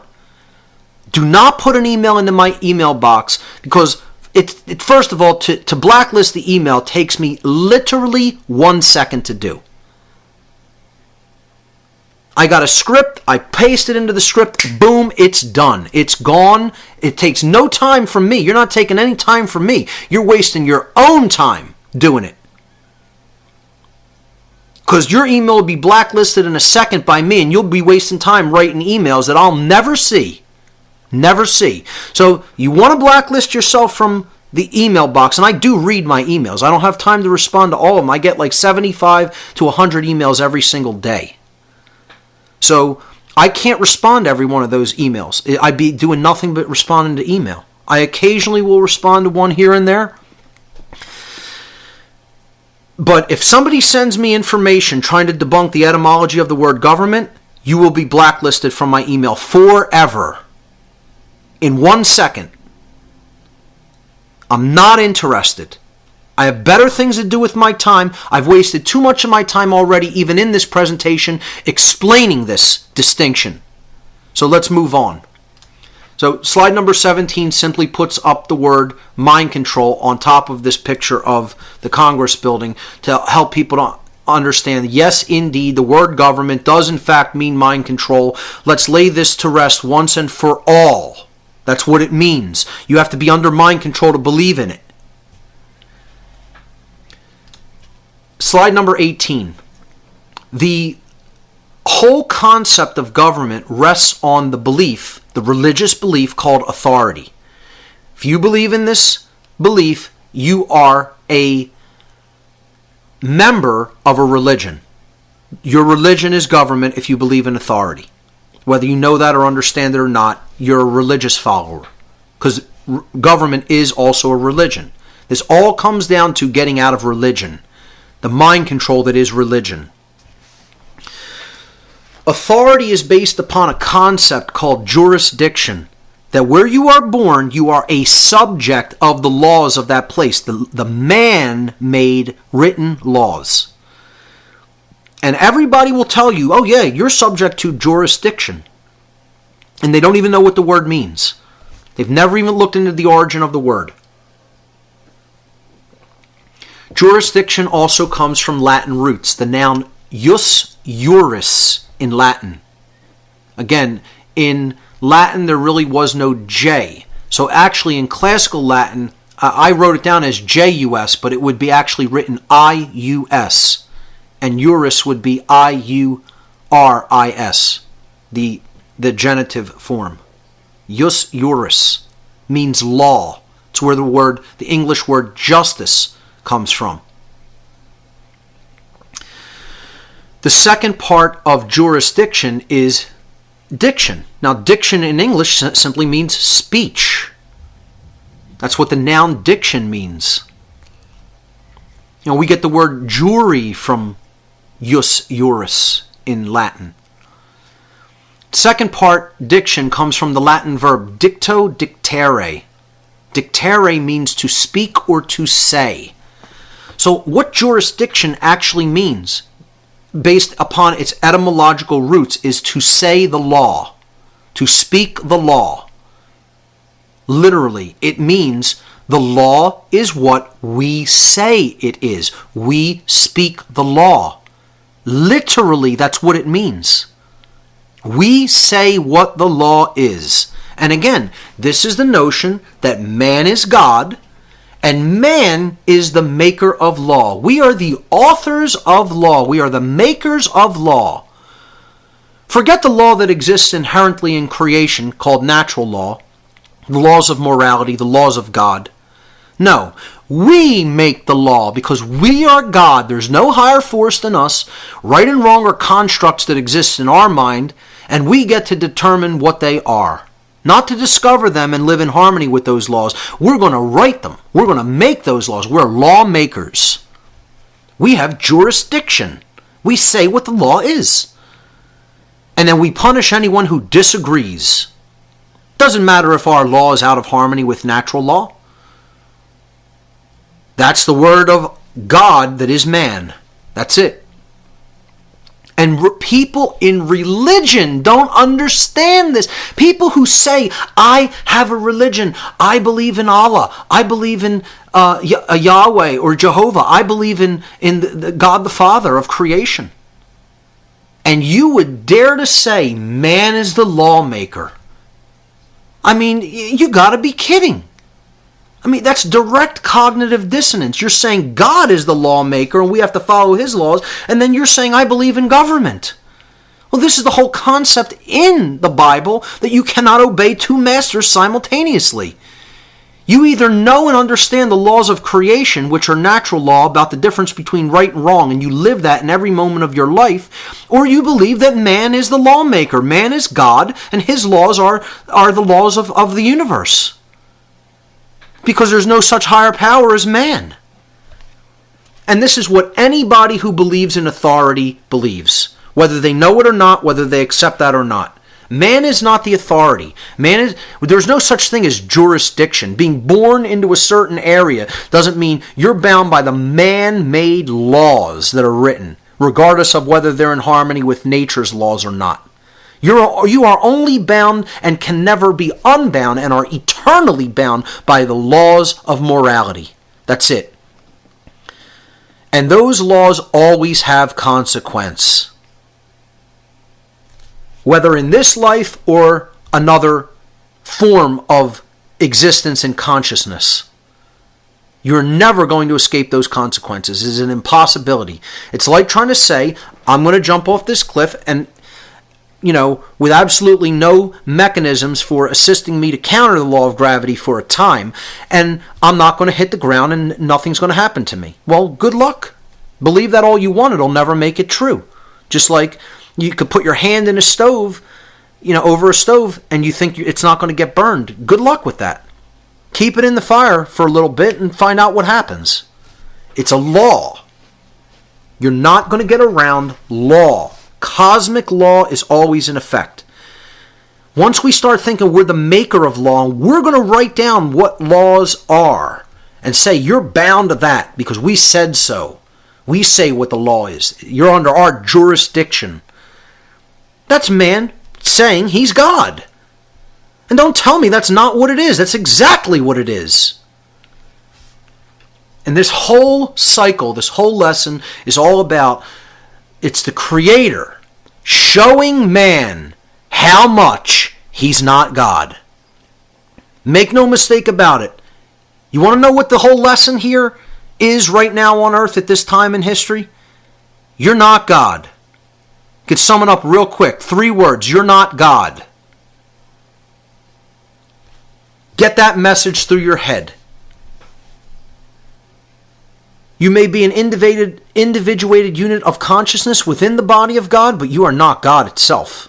You are not the lawmaker.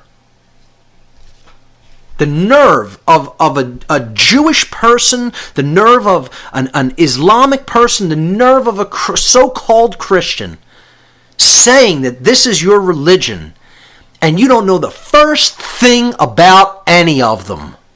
If you think man is the lawmaker, you have your head up your ass if that's what you think. All right, I'm just going to start saying it totally, plainly, simply, and I don't care who doesn't like what they hear. It doesn't matter. The only thing that matters is it true or not?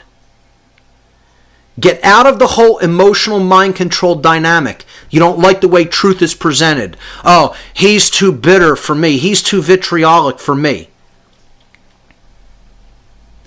It's the same kind of people that can't hear a word somebody like Gerald Celente says because he gets riled up in saying it. I love the guy. You know, want to know why? You want to know why? He's telling the truth to people. Vitriolically. But nonetheless, it's true. I can sit there and listen to Gerald speak for an hour because I don't get offended emotionally when somebody's saying what's true. I only care about the content of what they're saying. So I can listen to somebody scream through a bullhorn all day long as what they're saying is true. The notion that you have to sugarcoat truth to get people to accept it is the problem. This is what the New Age is trying to say. This is the problem, that people accept that and believe it. The New Age movement won't call anybody on their bullshit and tell them that what they are doing and believing in is wrong. And hence the wrongdoing goes on unchallenged because they want peace. They value peace more than they value truth. They don't want to rock the boat, but they don't care that the truth's being buried and with it their freedom. No. No confrontation. No confrontation. And if the truth goes down the drain as a result of no confrontation, oh, well, so be it. No, you could have done something. And you're sitting on your ass doing nothing. Again, what this all boils down to, moving on to slide 20 now, is slavery. That's what this is. The concept of authority, that some people are the masters, who make up the rules, who say what the law is, and other people have to obey them. It's called slavery. I don't care whether your notion of slavery is just the ball and chain version and you think that's the only form. You're wrong. The concept of authority is slavery. The concept of government is slavery. The concept of taxation is slavery. The concept of prohibition is slavery.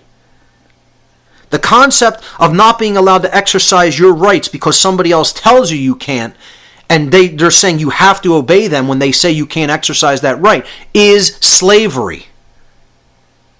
You're living in it.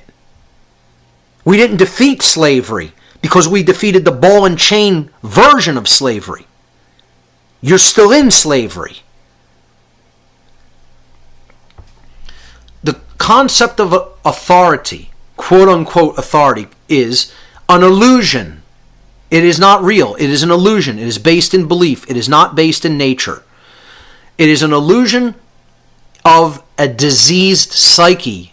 In other words, a diseased and imbalanced mind that is based entirely in violence and built upon the erroneous and dogmatic belief, not truth but belief, that some people are masters who have the moral right to issue commands, while others are slaves who have a moral obligation to obey the masters. That is what government is, that is what authority is, and there is no better definition for slavery than that. Some people are masters who have the moral right to issue commands, and other people are slaves who have a moral obligation to obey the master's commands. That is the very definition of slavery. And if you can't conceive of the notion that this is what slavery is by definition, again, I will only say there is something wrong with your brain. You need help. You're sick. You're not just not. When people say, you say that something's wrong with me or I don't understand because I don't get it. No, I say that because it's true. That one thing means another. One thing actually means another thing. You can understand where a person's brain is at by the nature of what they say they believe. So if somebody says, I believe in authority, I automatically know you're not mentally well. You're sick. I know immediately upon you conveying that information out of your mouth and saying that you believe in that there's something physically wrong with your brain. That you are existing in that state of brain imbalance. Your brain cannot be well. It's an impossibility. You know, if someone can't pick up something that weighs a pound, their muscles cannot be operating properly. You know, because all human beings have the capability of picking something up that weighs 1 pound, unless there's something wrong with their physiology. Well, the same thing is true. If somebody really understands what slavery is, they cannot support it. If somebody has a balanced brain, they know what slavery is, and they know that it's based in the concept of authority. So anybody that believes in authority cannot have a properly functioning brain. It follows logically. So again, get as offended about it as you want. If you want to do something to get your mind well, learn that all forms of authority and government are slavery and always have been. You need to break down the conditioning that has led you to that erroneous belief system. And that's all it is. It's an erroneous, religious, dogmatic belief that has no basis in nature. It has no basis in the real. No basis in truth. Because what you have to accept to believe that notion is that people are slaves, rightfully. That the concept of slavery is something that is right and should continue indefinitely. That is what everyone who is a statist believes, whether they know it or not. They may not even be consciously aware of that. And everyone who is a statist has brain damage in some form or fashion at some degree or another. Some may be very sick, and some may have, just a little bit of illness still present and maybe are in the process of working their way out of it. But everybody who believes in statism, or what I'm going to call archony or archonism, is at some degree mentally ill. They have not healed their psyche. So let's move on to the next slide, slide number 21. What everyone who does not acknowledge that government is slavery does not understand, and what they need to understand that everyone on this planet is, regardless of what is believed, is what's on this slide, a sovereign. Everybody who believes in authority does not really fully understand this concept. And a lot of people think that this is a dirty word of some kind. He's claiming to be sovereign. How dare he? Imagine that.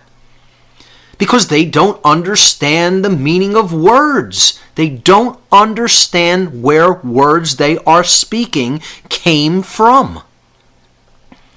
The word sovereign is derived from Latin also. The adverb super, and again, here we see this phonetic what's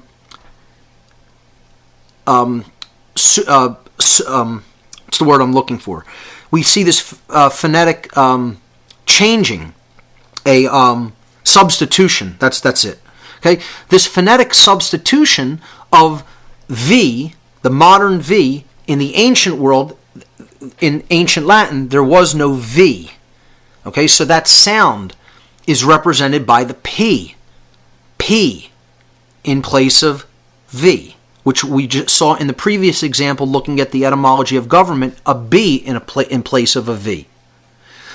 So again, P and V used interchangeably in the ancient world in many cases to represent the sound in modern language, such as English and other languages that we represent with a V. Because that V sound didn't exist in their language. So sovereign, the first part, S-O-V-E-R, comes from the Latin adverb super. Super means above. The second part of the word reign, so you're putting them together with one R. Okay? Sovereign. Sovereign. The second part, reign, comes from the Latin also, the noun regnum. Regnum means rulership or control. It comes out of the Latin rex regis, the noun meaning king. Rex regis or regis is the noun for king or ruler. And then regnum, which comes out of regis, regis, regal, okay, means rulership or control. That's the king's rulership. His reign is what it comes down to in Germanic and then English language. So this is based in the Latin regnum, meaning rulership or control. Externally, direct rulership of others, meaning I'm the king, you are my subject. I make the law, you have to obey what I say, my jurisdiction over you, because I'm your ruler and you are my subject, my slave. When we put these two words together, sovereign, it means above rulership or control. One who is not a subject or the slave of another. That's it.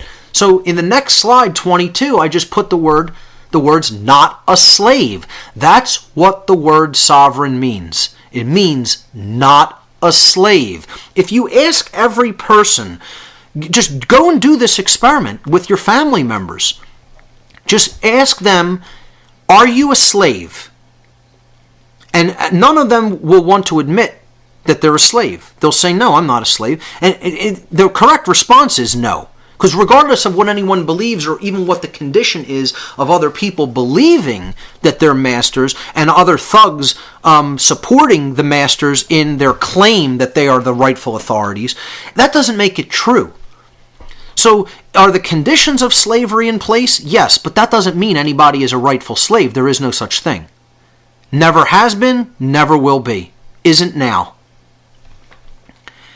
The concept of a slave and a master of a slave is inherently illegitimate because it's inherently immoral, because it's based in violence, which is in direct opposition to natural law, to moral law.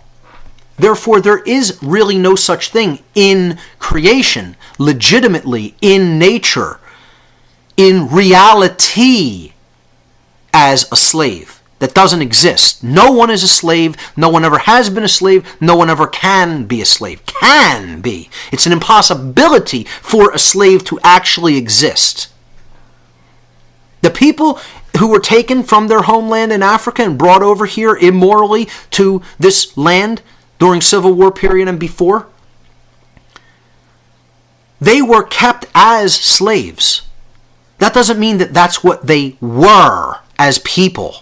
It's not saying the conditions that we call slavery didn't exist. I'm saying that in reality, those people are not legitimately slaves. Never were.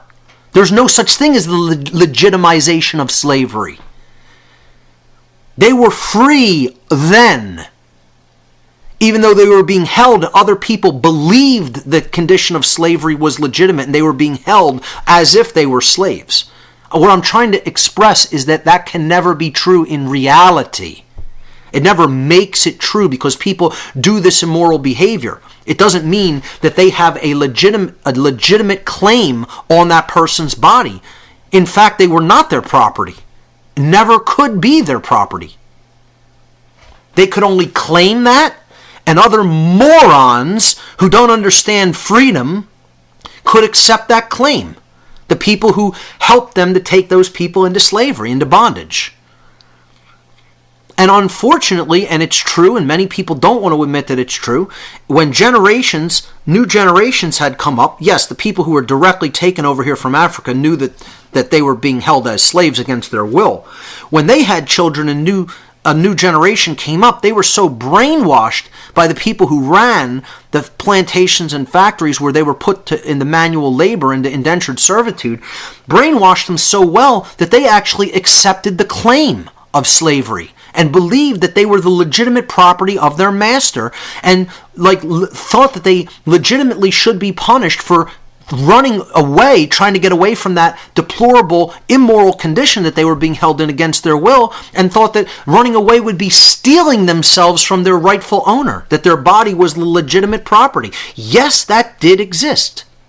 People who want to ignore that and say, no, they even knew that they were slaves. You are incorrect, and you are ignoring historical fact. Many slaves who were being kept on plantations in the South during slavery period in the Civil War era here in this country, and before that, and long before that, actually believed that this was a legitimate claim. Now, many of them did not as well, but that doesn't mean that many of them did. Many of them bought the notion that this was legitimate and should continue. That's how brainwashed through the lack of education that they were given. They weren't allowed to read books, engage in philosophical discourse. They were whipped and put to work in a field. I mean, the nerve that anybody believes that this is ever legitimate. And you know what we have today? We have a population that still believes it's legitimate. Just because they have a harder time seeing that what the conditions we're living in are still slavery.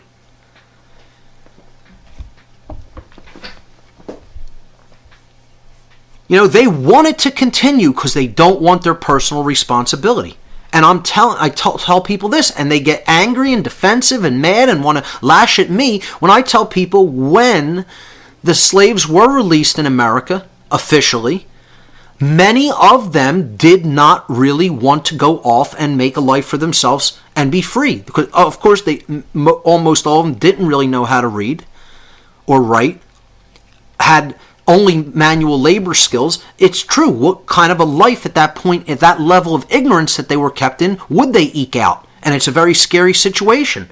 They almost preferred the comfort, or the comfort isn't even the right word. It's the familiarity of their chains to the unknown aspect of actually governing their own life.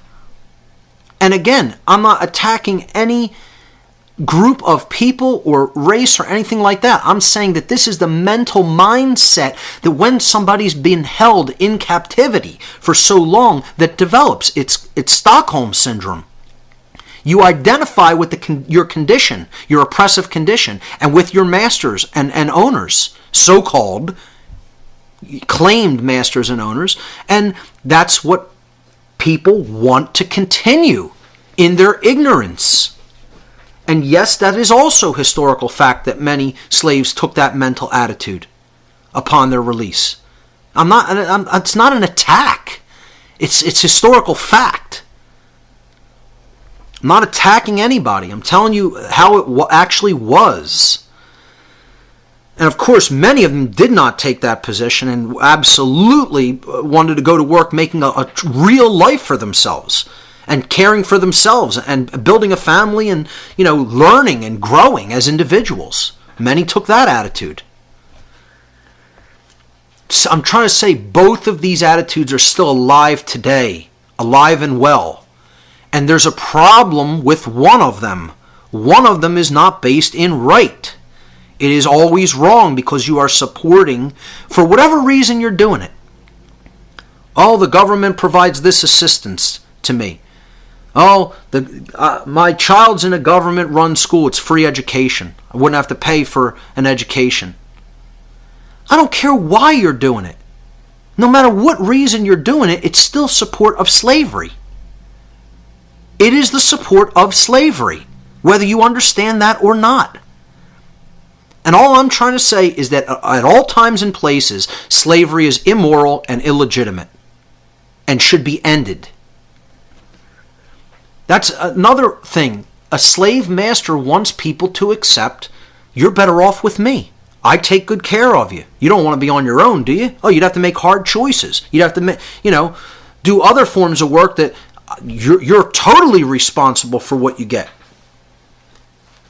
Here, the master is the one who's responsible. All you're to do is to just listen to his commands. And that's why police do what they do. They think that they can hand over their obligation to think. It's a moral obligation to think for yourself. It's more than just personal responsibility. You have a moral obligation to think for yourself and make judgments about what right and wrong behavior actually are, based on knowledge of right and wrong. And then an obligation to choose the right action over the wrong action. What a person who wants to be eternally kept as someone else's slave or pet wants to do is to try to give away that personal responsibility, to make that free will choice themselves. They want to think that they can hand that to someone else. And it can never be done. You can only claim that you're doing it. So what we're really looking at here is all of the things that are holding us back from being truly free is some form of a religion. And again, this is not to say that there isn't something such as a positive form of religion as well. There is true religion, there is false religion. And I'll briefly go over both of these concepts. Okay? Religion, again, let's break down the word. I'm going to do this a lot. I do this a lot because it's so important to understand the words we speak and where they came from. Why the people who structured the English language chose the ancient language words that they chose to structure modern language. They weren't doing this arbitrarily. It was a very deliberate design to try to get people to understand what the words mean. The word religion comes from Latin, the verb religare. So ligare means to tie. Religare means to tie back, because the prefix re means back or again. So when we put them together, religare means to tie back, to hold back, or to thwart from forward progress, to bind, to hold back. So what is false religion? And this is the definition of false religion: to tie back, to hold back, to thwart from forward progress, to bind. What is it binding? What is it holding us back from? What is it tying us back? In what way is it thwarting our forward progress? Oh, it's tying us back from truth. It's giving us beliefs in place of truth. It's saying, well, this is a belief, this is an opinion, it's as valid as knowledge. No, it's not as valid as knowledge. Knowledge isn't based on opinion or belief. Knowledge is based on truth, which does exist and is discoverable. So what religion holds us back from is forward progress in consciousness, in our understanding of ourselves and the universe. This is why it has to go. It has to go. All religions. The only religion needs to be truth. That's what we need to be tied to. That's what we need to be bound to, what the truth is. Not what a religion says is true or says you should believe, but what is actually true because you determined it. You discovered it. And the main thing that unites us to that is the understanding of natural law, or morality. When we understand morality, we become united with truth. We are bound back to that which is true. Because when we fall away from morality, we have fallen away from the truth. about right and wrong. So what I call religion is a control system. A system of control that is based in unchallenged dogmatic belief which holds back the progress of consciousness. That is the definition of false religion. When we make truth our religion, we undo all of that. We undo those belief systems, we go with the truth wherever it leads us, and we unite with it. And then we move forward in consciousness and we become freer. We want to ignore the truth, going into a deeper cage. As the mind goes into a cage, society goes into a cage. The principle of correspondence. Moving on to slide number 24. So, what is the New Age movement? What kind of a religion is this? What is it attempting to do? What kind of a mind state is it attempting to hold us in? On slide number 24, I have again, that archetypal depiction of the New Age movement with the people sitting on the grass meditating. And I call the New Age movement the last cul-de-sac before the gold mine. And I have a street sign of a cul-de-sac, which means no outlet, no way out. A cul-de-sac is a dead-end street with no outlet, which retards the flow of transportation. Okay, it gets you going around in a circle. That's what a cul-de-sac is. Many researchers who are informed have called the New Age movement the last cul-de-sac before the gold mine. What that means is the gold mine is where the real spiritual knowledge is at. And what that knowledge is knowledge of natural law, in conjunction with knowledge of how the psyche actually operates and the things that we just talked about the brain. They don't want that knowledge out. They don't want anybody understanding that that's how it works and then working on themselves and other people to heal that imbalance, because that's the end of their control system. And if you understand natural law, which is the macrocosmic laws of creation, in conjunction with that, you really cannot be controlled. And you're acting within right. You're standing in righteousness and defending right. So on slide number 25, I put down what I call natural law. What I call the New Age movement. And what I call it is the last religion before the gold mine. This is a religion that is set up deliberately to hold us back, to thwart our forward progress in true awakening. I call the New Age movement a spiritual cul-de-sac, a spiritual dead end with no outlet, which retards the true awakening process. It slows down or holds back the true awakening process. And that, what we are awakening to, is that there is no such thing as authority. That's what the awakening process is about. And anybody who's not talking about the control system in the New Age movement, anybody who's not talking about authority being an illusion, anybody who's not talking about the ultimate goal of the spiritual journey being true freedom, here on the ground, not in some fantasy land, not in some life to come, not in some, other planet that or dimension that we're going to get taken to or ascend to, right here on the earth, right here on the ground where the work needs to be done.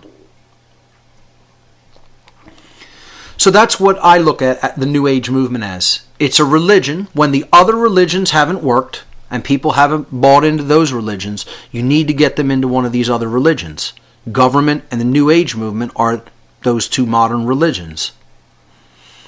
Because before they just told you, we're the intermediaries of God. This is your religion. You don't accept that. Our word is law. And that worked for a long time throughout human history. Until it stopped working.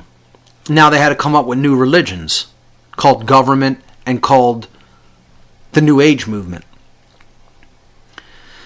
So what I'm going to do here for the duration of this presentation is I'm going to present 10 overarching main New Age movement deceptions or distortions of true teachings that come down to us in a completely distorted way through the New Age movement. Now, great advice for anyone is that if you are going to present something that is negative to people, always talk about the solution. That's why I didn't talk about all the negative stuff going on in the world and not give solutions to people. I put out months worth of solutions, practical, hands-on, everyday ways that we can do things differently to make a different manifestation come about. So when I present these New Age deceptions, I always counter them with what I call a New Age correction. So first will be the deception, and then I will follow it with the correction. So let's start with New Age deception number 1. We're on slide number 26. New Age deception number 1 is ignore the negative. And I put negative in quotes because the way that this word is being used is as, again, a dirty word. That you should never look at what's wrong in the world. That's going to bring you more of what's wrong. And this is nonsense. So I put a picture of monkeys doing the traditional hear no evil, see no evil, speak no evil. You know, we don't want to hear what's wrong, we don't want to look at that, and we don't want to say it to others. I don't want to learn what's wrong by hearing it or seeing it, and God forbid I don't want to tell other people the problems. This is the problem. That so many people buy into this. Don't ever talk about religion or politics. Don't talk about the negative. That'll bring more of it to you. That is not how the laws of attraction operate. And anybody who buys into that total nonsense has bought a bill of goods. And the bill of goods you bought it from was from a Luciferian. A dark Luciferian, I should say. You bought it from people who are in the dark occult, selling you a bunch of crap nonsense that has absolutely nothing to do with how the real laws of attraction work. You want to learn how the real laws of attraction work? Listen to my podcast about natural law. Come and attend the natural law seminar in Philadelphia. And you'll learn the real laws of attraction. Not some watered down, namby-pamby nonsense version peddled by Satanists. Trying to get naive people who haven't grown up and haven't become streetwise to what's going on in their world, believing in and hanging on every word that they peddle. And it's disgusting. So let's move on to slide number 27. This deception works like this. Many New Age deceivers want to convince you that you, quote unquote, give power to something that is harmful simply by putting your attention upon it and becoming aware of its existence.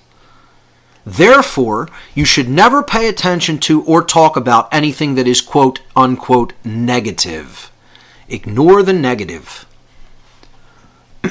And again, this is not how the laws of attraction work. You do not bring more things that are negative by talking about what's wrong in the world and telling people that this should not continue and it should be corrected. How you bring on more negativity is by refusing to do that. By ignorance, by ignoring what is actually there and what is happening and what is taking place. When you ignore that, and you refuse to acknowledge it, you refuse to acknowledge truth, what is actually happening in the world, you refuse to talk about why that is happening, of course, the causal factors that led to that condition and that behavior, and you refuse to tell that to other people by speaking that knowledge into existence, that's why you're going to get more of it. That's why. So I depict in slide number 28 now the concept of ignoring the negative as putting your head in the sand like the proverbial ostrich. I'm going to ignore reality and not acknowledge how it actually really works. I'm going to be told by people that I think are gurus or spiritual teachers, ignore what's really there. Don't really talk about that. Oh, you'll just get more of that if you expose it. No, you'll get more of it if you don't expose it. If people can't see what evil actually is because they aren't talking about it, that's why we're getting more of it. It's exactly what's going on. Anybody with a modicum of common sense left in their brain can understand that. We're not calling anybody on their wrongdoing. We're not raising our children in a moral capacity. We're not telling them, no, this is wrong behavior. Look at that. That's what you shouldn't do. That's wrong. No, because we're told never say, no, don't do that to people. Only tell them what they should do. Nonsense. The problem is people aren't morally raising the young and telling them what is wrong, what is not a right. You need to know what rights are not in order to know what rights are. The apophatic inquiry method is always going to be more powerful than trying to tell somebody, here's what you should do. Do this, do this, do this. You need to explain, here's why you shouldn't do this, because of what you'll be manifesting and creating in the world, even for yourself. Because we are all connected, and we are all tied together. And this is the reason, this is the underlying causal factor why you should not behave that way, why that is an immoral behavior. And people are loath to do that work, as we're going to talk about later. So, what I said in the presentation originally, when I gave it at the Free Your Mind 2 conference, is when you're on your knees in this position, please take note that when your head is in the sand, you're on your knees with your ass in the air. In order to put your head in the sand, you have to be on your knees with your ass in the air. Bowing down and accepting authority and getting ready to take it in the rear end. Okay? That's the position that you put yourself in when you ignore something. It's almost like it's amazing that the body works out like that. In order to put your head underneath the ground, the only real way, unless you're completely standing upright on your head, but to do that willingly yourself, you have to be on your knees with your ass in the air. It's almost synchronistic that that's how the body would be designed. Like God is telling you something. I designed the body in such a way so that in order to put your head underneath the sand, you got to be on your knees with your ass sticking up. It's beautifully poetic in many ways for people that can, appreciate that little bit of irony. So, moving on, actually not moving on because we're going to stay on this one aspect of the deception. But this is bullshit. That is bullshit. The whole notion that we should ignore the negative. This is New Age bullshit number 1. Slide number 29 has the bullshit button. I'll add the sound effects in for it, in the editing of the podcast.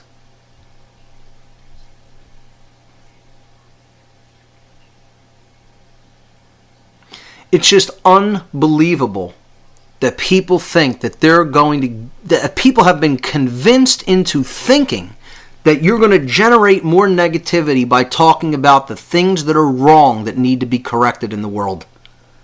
And this is why New Agers, these cowards, won't talk about the control system, won't talk about the illegitimate nature of slavery and government. They won't talk about the abuses, the endless train of abuses of this government, the police state that is not encroaching, it's already here. And they think they're going to help people to get out of it. They think they're doing a service to people. by ignoring an entire body of information that is real, that is true, that is happening. No, I beg to differ, ladies and gentlemen. The people who think that way are the ones who are creating and perpetuating the manifestation of that dynamic. So let's correct this erroneous claim that we should ignore the negative. The New Age correction, number 1. Seeing the negative for that which it actually is creates an ability within us to steel ourselves against its harmful effects. In other words, you have to know the causal factors and the harm that is imminent as a result of those causal factors. How did you go awry? How did you get to this condition? How did you get to this situation? You need to look at that. You need to look at that shadow material. That's not there to be ignored. You'll never understand the solution unless you deal with that shadow material. This is about going down into the nested subconscious psychological areas of the human psyche and bringing up that trauma to a conscious level and working with it and healing it. But people are loath to do that work because it's not easy. So when we do that, we are steeling ourselves against the harmful effects of this negative situation. And possibly we can even avert the effects entirely. If you see something coming, you can take action against it. You could do something that is positive and powerful, empowering, so that you will not be affected in a harmful way. When you ignore it, it's going to blindside you, like a tornado that you don't see coming. The next slide, number 31, refusing to look at critical information just because it makes you feel uncomfortable or scared is willfully choosing to remain in a state of ignorance. Ignorance. And therefore to remain unconscious. Unconscious. The people who think they're so awake in the New Age movement, you're not awake at all. You're totally asleep. You are unconscious because you are not talking about what's really taking place in the world. You're living in a fantasy land where everything is happy-go-lucky and nothing is bad.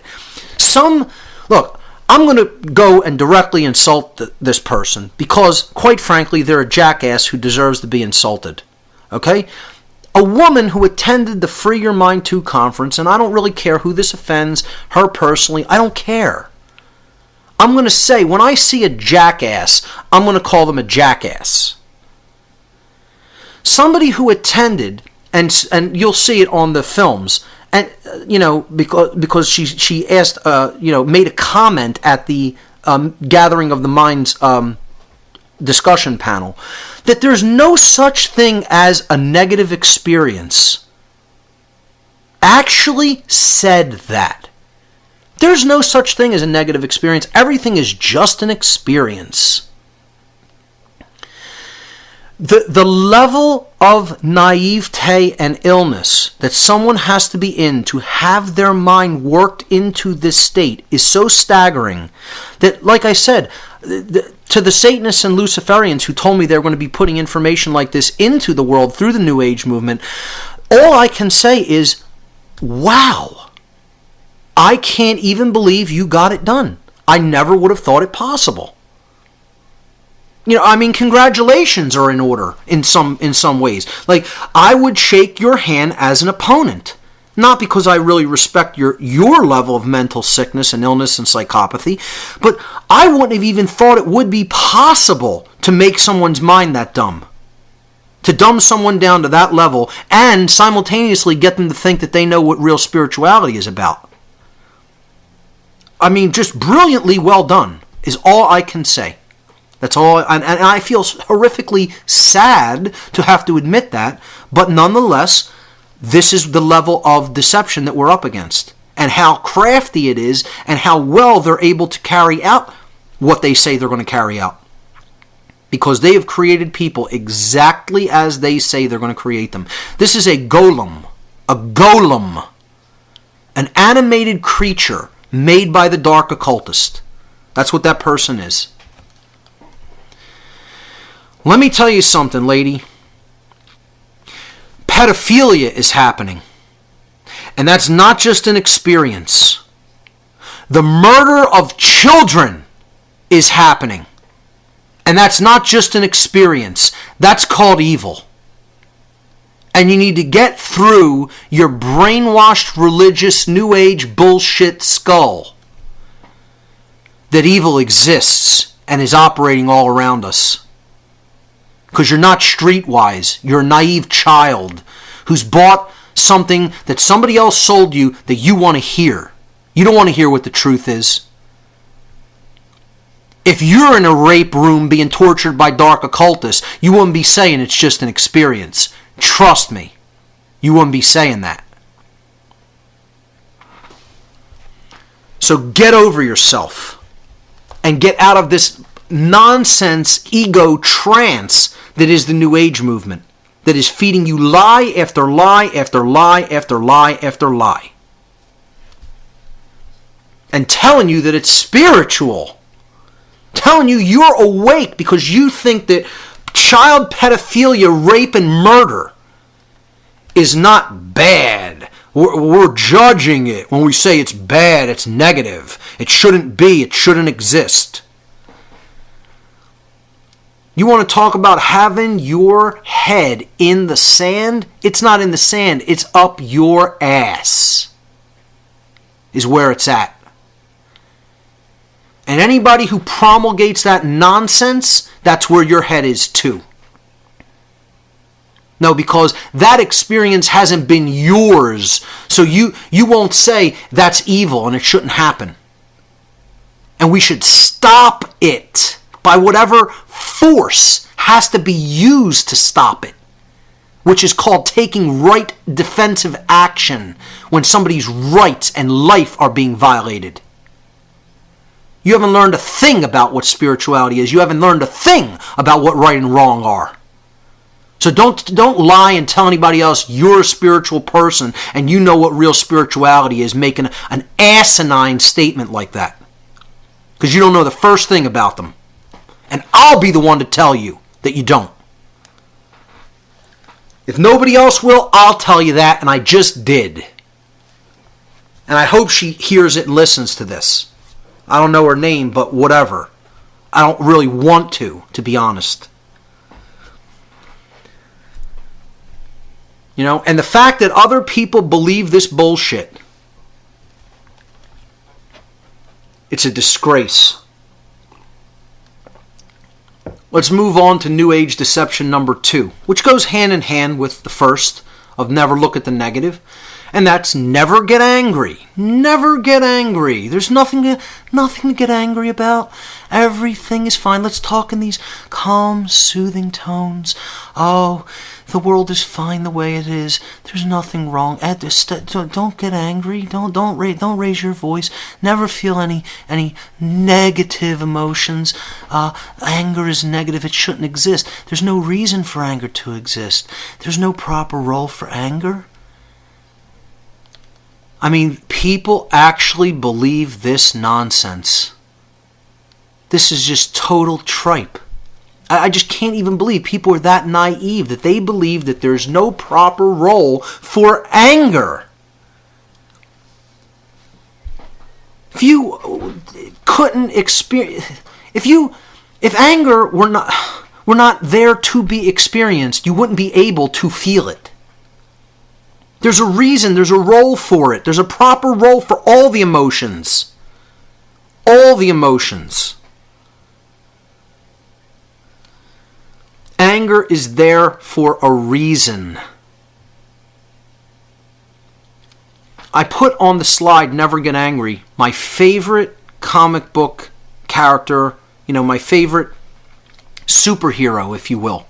I never preferred the other superheroes who dress in costumes and, necessarily look at themselves as quote-unquote defenders of the people, like Superman and Batman. Spider-Man I thought was pretty cool when I was young, but by far, the only character I ever identified with in my youth was the Incredible Hulk.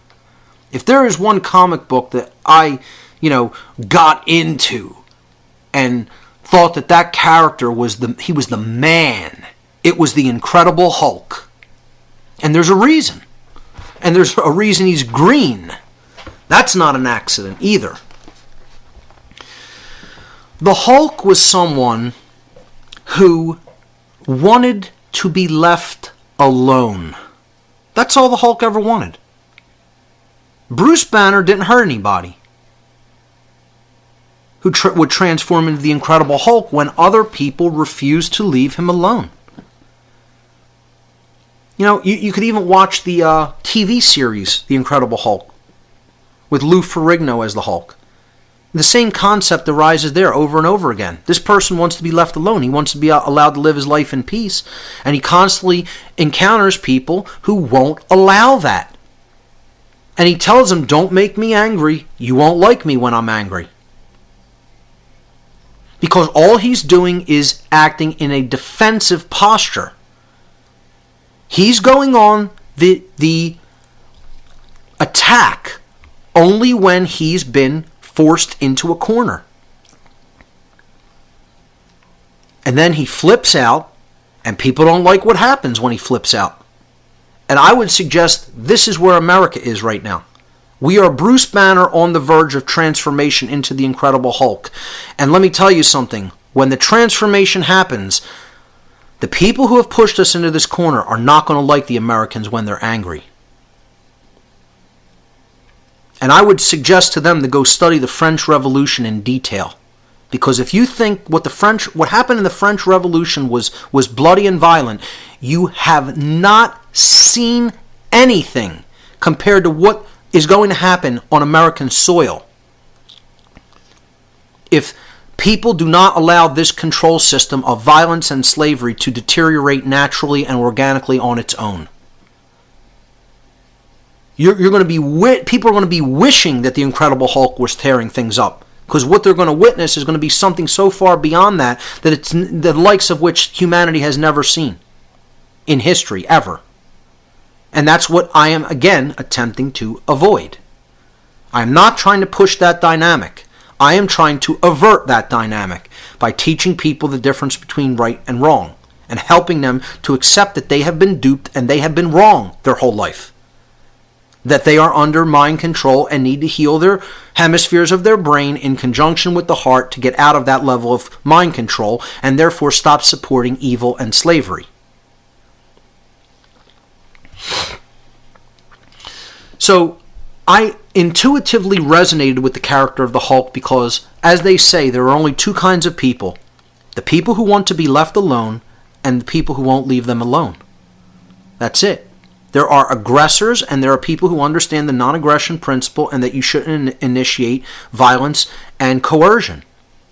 They're the only two kinds of people in the world. That's it. And then there are people who think that the initiation of violence and coercion are acceptable when they are immoral. So the Hulk never initiated force, ever. He responded to it defensively when he was pushed to the edge. Which is why I intuitively resonated with that character. And the fact that he's colored green when he transforms is no accident either. Because that's the color of care. That's the color of balance. And understanding when forceful defensive action needs to be taken. When we care enough, when we come into a level of balance enough. Now he goes obviously way out of balance when he makes this transformation, but the concept here is that the green color is representative of caring enough to get angry enough to take right action.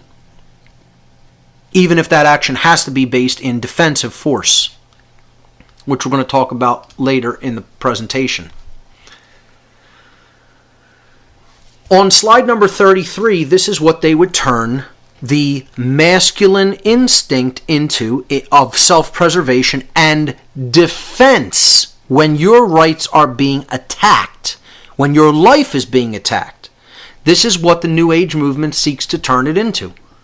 Somebody who is totally emasculated and is sitting there doing nothing, accepting. See, it's all about acceptance, which is right-brained. It's never about action. This is a theme that you'll see over and over and over and over again in the New Age movement. Always accept, never act. Think and feel, maybe think, definitely feel. Emotions are played heavily upon because that's right brain imbalance. The limbic system rules, so you become governed by the emotions. You're not really truly thinking at a higher order, at a higher function with the neocortex, and you're certainly not taking action. So this takes away the instinct for self-preservation and the preservation of one's rights, making you a willing slave that will sit there when violence is being done to you. And I would suggest this is what protests are all about too. People sitting there when violence is being done to them, not acting back. It's also a testimony, though, to how far people are willing to let themselves be pushed because they don't want forceful confrontation. But at some point when you're being beaten with weapons and weapons of war are being unleashed upon you and you're sitting there doing nothing, you're engaged in a wrongdoing. And I would suggest to you that the original founders of this country waged the first Revolutionary War for far less than what's going on today. The police abuses and brutality are even less than what the founders said was the straw that broke the camel's back and it led to Lexington and Concord. I would suggest we are under deeper oppression, far worse oppression now, through the kinds of taxation that are going on, through the kinds of prohibition that's going on, through the kinds of usurpation of rights and free speech and police brutality and the complete and utter immoral uses of the military in this country. This country is a moral disgrace. A disgrace. There is no grace here. The grace of the Creator is gone from this country because we abandon His law, its law, that force's law, whatever you want to call it, her law. We're not living according to the laws of the Creator. We're not living according to morality. We don't know the first thing about morality in this country, and that's why we're going and are already in the cage. So, to tell people that you need to become some milquetoast, roll over when he's kicked dog that takes whatever abuse that is dished out to him by people who think that they're your owners is total bullshit. So let's correct this New Age deception number 2 and understand what is the real role of anger. How is anger properly used? New Age correction number 2 on slide number 35 now. I have a picture of a bully or a fight happening in a school environment in front of lockers. While non-righteous and unchallenged anger, and we see so much of that in our youth, anger is present, but it's not properly channeled. This is more of what they want. They want people angry, but not angry over the right reasons. Angry because, you started this rumor about me, infighting. Anger about, I have a different political ideology or a different religion than you. Angry because I don't like the way you look or how you talk or whatever. People aren't angry over the right reasons. They're angry over nonsense. Over things that make absolutely no sense and are just there to divide people. So while non-righteous anger and unchanneled anger is counterproductive to individual development and collective efforts to bring about positive change, moving to slide 36, on the other hand, righteous anger, righteous indignation, when channeled productively, meaning you don't just get angry and hold the anger there. You get angry and then you do something with the anger. The righteous anger is spurring you on to action in the world. Spurring you on to right action in the world. That's called righteous indignation. It means you are going to do something with that emotion. It is there to be felt, and it is there to motivate you, to move you forward, to take action. Not just to say, oh, that's terrible, that shouldn't be done. but to do something about it, to bring that knowledge and awareness to other people. When it's channeled productively, it can be a major motivation to create positive change in our world. But ignoring it and saying no one should ever get angry, anger is an emotion that should be purged. This is what New Agers believe. I'm telling you, it's not what I think they believe. I've had in-depth conversations with people who are adherents to this religion, who have told me there is no place ever for any anger. Anger is an emotion that should not exist, and we should work to try to purge it. Someone has actually said that to me. And I just have to look at them like, you are on drugs. You are on a bad drug called the New Age movement. And you don't even understand. I'm not even saying that metaphorically. This is a drug. This is something that imbalances the brain chronically. It's like abusing a drug. One of the people who I do think may have started in the New Age movement, but he understood how it was being used as a deception, and I really like his work, is Dick Sutphin. Dick Sutphin has talked about the dangers of using a lot of these New Age techniques in a way that it shouldn't be used. We're going to talk about that when we get into meditation. But he talks about friends who are total New Agers, who their brain is like how somebody's brain is when they're on a heavy street drug and can't focus, can't concentrate, can't get anything done. Action has been removed. Again, the suppression of the sacred masculine. The sacred masculine is action, taking action.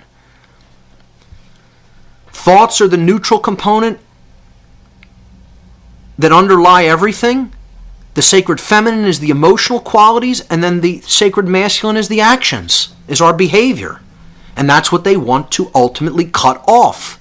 They don't want people taking right action in the world, telling people about what's really going on, informing people.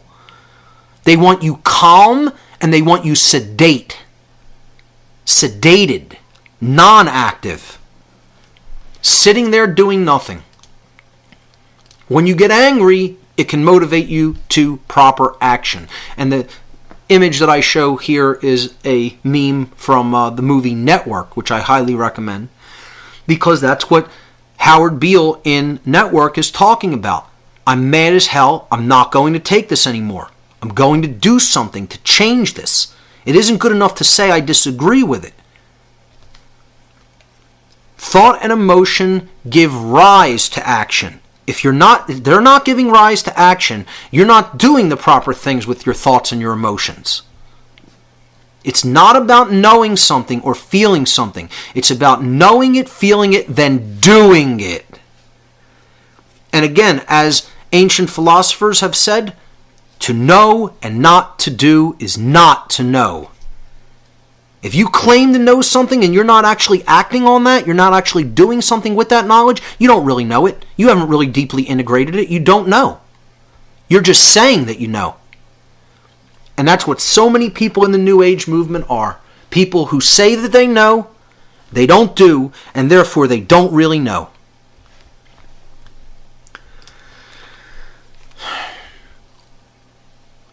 More on this correction about never get angry. You know, the whole statement, the meme, if you're not outraged, you're not paying attention. It's very applicable. If you're not outraged by what's going on in the world, you clearly cannot be paying attention to what's going on in the world. Because what's going on in the world is very negative, and it should not stand. It should not be continuing. I told people at the conference, even Jesus got angry in the story. And this is, again, whether you accept it as some sort of a historical account, I don't care. Or if you accept it as pure metaphor. The point here is, he was teaching how to properly interact with people in the world in a non-violent way. But when people were robbing people, which is what the temple money changers were doing, they were defrauding people by creating a monopoly, like the Federal Reserve, and defrauding people of their savings and earnings by charging them inordinate amounts of money on temple coins, so that they were cleaning up. at the expense of everybody else around them because they just didn't give a shit about anybody but themselves. Well, Jesus didn't just stand there and say, oh, okay, I can't get angry about that. I'm not going to do anything. I'm not going to point this out. I'm not going to make a big, confrontation over this. No, he didn't say that. He recognized wrongdoing when it was happening, and he took out the switch and whipped their asses. Because they had no right to do what they were doing. They were morally wrong and should be put in their place. Not put up on a pedestal and say you're the untouchables and you nothing can happen to you as a result of your fraud, your theft, your lies. It's the same thing going on today, ladies and gentlemen. And that's what it's about. It's a metaphor for the human condition, what's still going on. It's not meant to be taken as a literal, single, individual, anecdotal story or historical account. It's a metaphor. You need to understand the in-depth underlying message that is presented in the fable or the allegory. But no, we want to stay in the babyfied literalism variant of the Bible. Yeah, good luck with that. It's called being a moron and wanting to stay one. Because I'm going to take everything totally literally and never really understand the actual concept or the meaning. New Age deception number 3. We're moving on to slide number 38. We're all one, so it's all good. Again, there's nothing bad. It's just an experience. Like in her infinite wisdom, Miss New Age from the I didn't really get that angry until a few people brought that up to me afterward. Like, I heard it and I was like, oh boy, one of these people, who just sat and heard the whole Free Your Mind 2 conference and obviously didn't understand a thing that was said. But when some other people, especially Jay Parker, really brought that to my attention again, it really did sink in and hit me hard. That what this person is saying is, that there's no such thing as bad experiences, as evil being done directly to people. And this comes out of this notion that we are creating our reality individually. If you were raped as a child, you must have created that somehow. That people could be made to believe this bullshit, I can't even believe. I have a hard time believing that this is how malleable that the human mind, the psyche actually is. That it can be distorted into that condition to accept that. That person has to be so mentally destroyed to believe that. Children are bringing on their own pedophile, torture. Yeah. Okay. Right.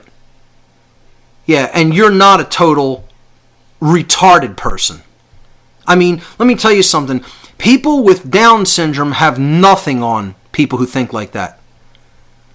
Not to make this some kind of a trivial or ad hominem name-calling fest, but let me tell you something. I don't look at people with a debilitating genomic disorder as retarded in the same way I look at these people as retarded. They're not slowed down. They have a disorder, people with Down syndrome. The word retarded is not even as applicable. Somebody who thinks that innocent children who are being raped somehow created that because they're creating their own reality individually, as the New Age nonsense teachings are trying to convince people, they're retarded. They're slowed down in their mental capacity and their understanding. That's what a real retarded person looks like. Somebody with Down syndrome was just dealt a bad genetic hand because of something that happened to the human genome, which we'll get into in future episodes. But somebody who thinks that, children are bringing about their own totally violent experiences that are being done to them by someone else, and they think they understand how the laws of attraction work, they are retarded. Meaning they have been slowed down. That's what the word retarded means. Having been slowed down. To retard is to slow down progress. They have been retarded by this religion called the New Age movement, which, if you believe in it in that way, will turn you into a retard.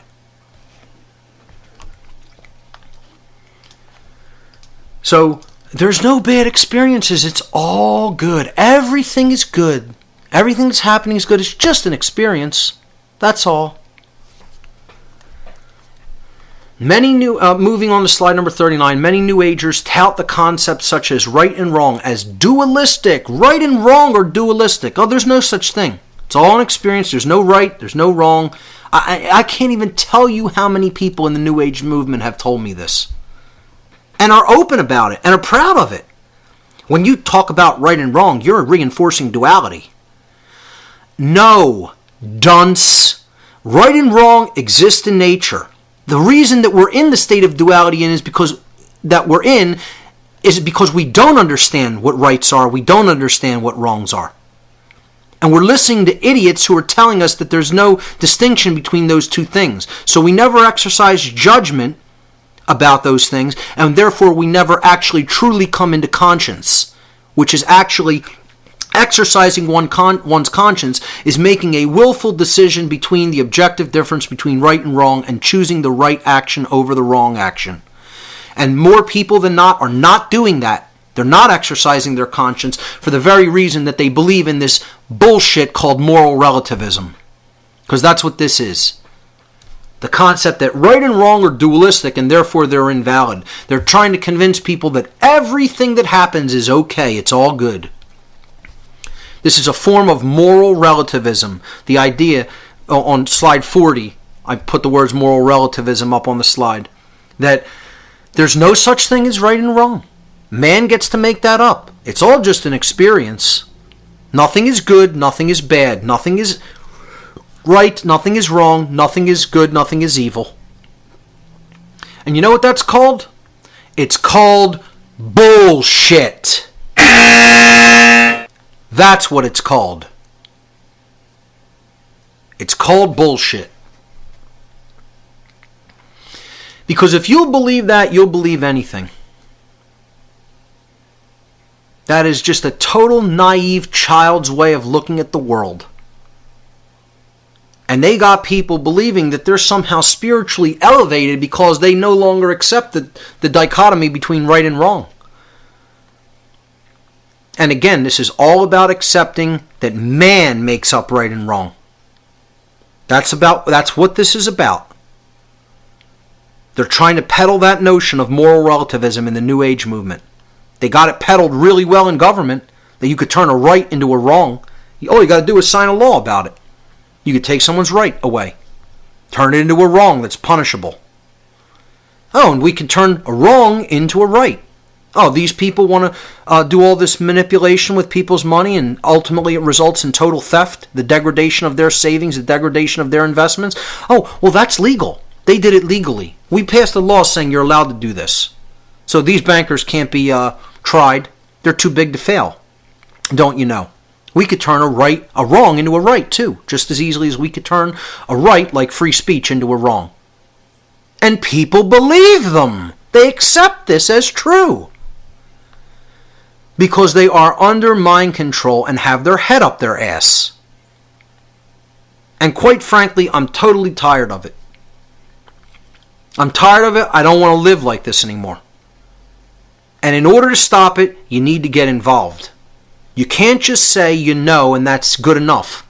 You need to know it to such a deep level that you can communicate it effectively and start doing that to everyone around you, regardless of what they think, regardless of how they will receive the message. And the thing that's preventing people from doing that is fear.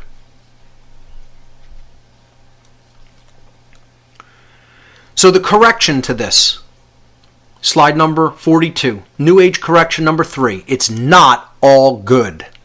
It is not all good. And I have a picture of Jesus giving people the finger, trying to add a little bit of comic levity into the situation, but it's actually very serious. That people think that there's no such thing as the difference between right and wrong, and everything is good and it's all just an experience, and you're judging by saying that action is wrong. This is what they want. This is what they're trying to do, to stop right action, which is speaking about what right and wrong are and telling people who are doing wrongs, you have no right to do this. You're wrong. This is morally wrong. It should not be allowed to stand. You should not be allowed to continue to do this. We're going to hold you accountable. They don't want that. They want moral relativism because then they can continue to get away with whatever crimes they want. Get people to accept that something's moral in one area and immoral in another area. The same thing, the same behavior. Oh, at one time that was immoral. Now we magically pass the law and now it becomes okay. Or at one time that was okay and now we magically pass the law and it becomes not okay. You know, you got to understand the laws of man are written in a way that it totally expresses that the people who are writing this are moral relativists. They believe that there's no such thing as actual objective right and wrong. It's not based, man's law is not based on morality. It's not based on rights. They don't know what rights are. This is the whole problem. This is what human evolution is leading to, is the deep knowledge of what a right is by developing the deep knowledge of what a wrong is. You need to know what a wrong is to understand what a right is. Now here's what right and wrong are. The essence of right and wrong on slide number 43. There is an objective, definitive, natural difference that exists in creation inherently between right and wrong. Right is that which is true. It is based in truth. It is correct. We say that something is morally right and we say something is correct. And we call it right for a good reason. They are one and the same. That which is based in truth is in harmony with natural law, because natural law is truth. So to say something is correct, it's based in truth, it is right. Rights are based in truth. To say something is right and mean that it is moral is because it is in harmony with natural law. Therefore it is moral, therefore it is a right. When our actions are based in righteousness, they do not result in harm to others. That's it. If you're doing something that is one of your rights, harm is not being conducted to another person. Soon as harm to another person becomes involved, you don't have the right to that action. If you're physically harming someone, if you're defrauding someone of their rights, if you're defrauding someone of their property, or damaging their property or their security in their place of living, you do not have the right. You are no longer in the right. You have crossed the line over to the other side called wrong, because you're causing harm. Wrong, we use the term to mean both incorrect, you're wrong about that, it's not correct, and immoral. What you did was wrong. It harmed someone else. And there's a reason we use the word wrong for both of these in English. Because when something is not based in truth, it goes in opposition to natural law. Like authority and jurisdiction and government and false religion. So that's what this New Age movement is trying to obfuscate. It's trying to keep people from the simple understanding of this dichotomy that exists in nature. It isn't duality in the mind of man, because right and wrong don't exist in the mind of man. They exist in nature. They're part of the natural world.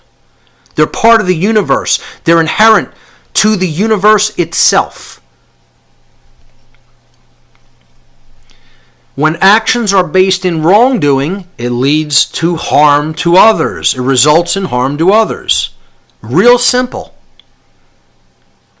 So when you say, oh, an experience isn't right or wrong, it isn't positive or negative, wrong.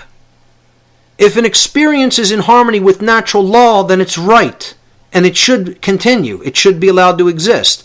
People should not try to shut that activity down, because they don't have a right to shut down a right. Because in doing so, they'd be committing a wrong. When an experience is resulting in harm, when somebody's having a harmful experience because somebody is causing harm to them, it's not just an experience. It's called a wrongdoing. It's in opposition to natural law and should not be allowed to continue to go on unchallenged. So stop giving me this bullshit that things are just experiences and they're not good or bad and they're not based in right and wrong. Nonsense. This is total New Age bullshit. And you need to know the difference between right and wrong. That's what it's all about. That's why we're on this planet. Continuing with the correction to it's all good, when in fact it is not all good. The knowledge of right and wrong is conscience. Unless you really understand what rights and wrongs are, you do not truly have a developed conscience. So that woman who says it's all just an experience, is conscience truly born inside of her? The answer is no. And I'll tell you what, you ask, again, like I said, you ask people about, go back in time, ask people in Nazi Germany, do you really have a conscience? Do you truly know the difference between right and wrong? They would have said immediately, right to your face, yes, absolutely I do. And they'd be total liars. They would be totally lying to your face, thinking that they're telling you the truth. And you know what? It's no different in the United States today. You tell people that believe in government that you truly do not really deeply in your own being really understand the difference between right and wrong, and they'll get so offended that they'll want to do violence unto you. Because you're telling them you don't really have conscience. Common sense and conscience are not truly born inside of your being. You have not been born again, the second birth. The physical birth into the world of manifestation, into the physical realm, is the first birth. First birth. The true development of the knowledge, holding the knowledge of right and wrong inside of you, is the second birth, being born again into conscience, into the definitive knowledge between right and wrong. The word conscience comes from Latin. Wow, surprisingly. People don't even understand how many words come from the Latin language. And Greek as well, as we'll see later. The word the prefix con in Latin, when you tack it onto a word, it means together, with, together, part of. The Latin verb scio, sciere. Scio is the first person present tense. Sciere is the infinitive. Sciere is what we base the word science on, the second part of the word conscience, con-science. Sciere means to know. Conscience literally means to know together. And what conscience is knowledge. People don't understand that. When you tell them conscience is knowledge, people get confused. They think conscience is action. Conscience is not action. Exercising conscience is action. Conscience is knowledge. Common sense, to know together. To know together. Literally, to know together. Sciere con, to know together. Common sense. To be able to sense together. In common. It is the knowledge of the objective difference between right and wrong. The inherent and objective difference between right and wrong that is not subjective and is not based in human perception. It wouldn't matter if there was no human perception. Right and wrong would still exist in nature. They are not constructs of man.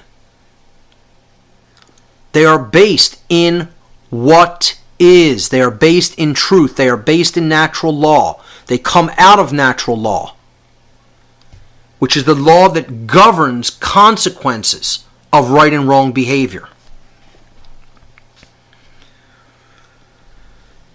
So on slide number 45, I simply put up there that is what conscience is, common sense. People don't see it like that. They don't think of it like that because they don't understand the true meaning of the word.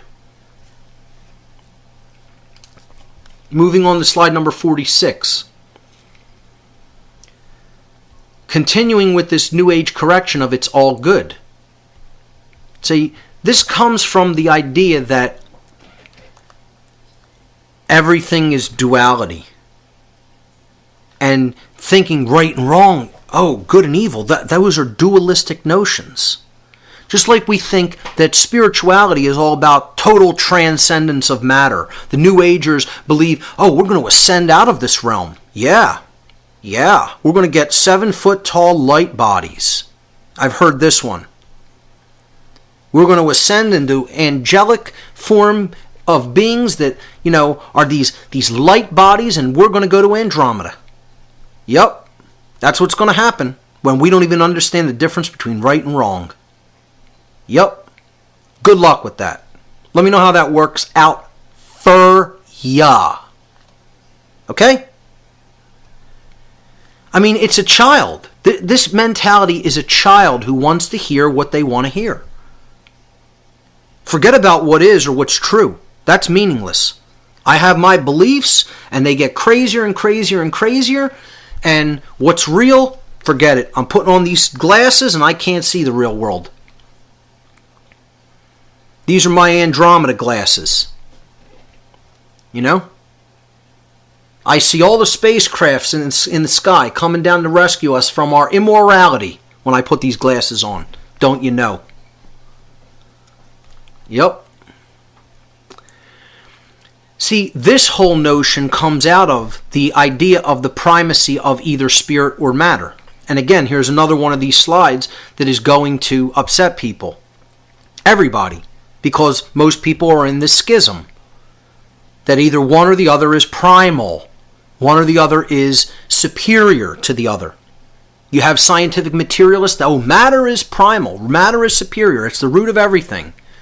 And we're going to delve into the world of matter by building bigger and bigger and bigger colliders to look for smaller and smaller and smaller particles. And we'll get down to the essence of what this all is.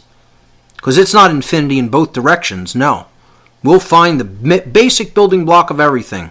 And it'll reveal all the secrets of nature to us because, hey, everything is this big machine. There's no free will. Oh, it's all big machine. It's a dead thing.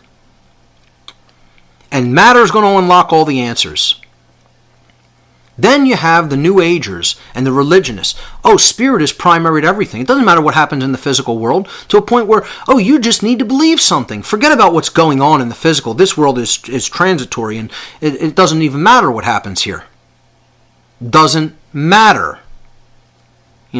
Takes matter out of the picture. The actual happenings. What on earth is happening is irrelevant. So that's all in the physical domain, and that's meaningless. So spiritualists and those who buy into religionism, and the New Agers all think spirit is primary to matter, and it's superior to matter. Matter is inferior to spirit. Just like scientific materialists believe that the matter is primary and it's superior to spirit, or there is no spirit.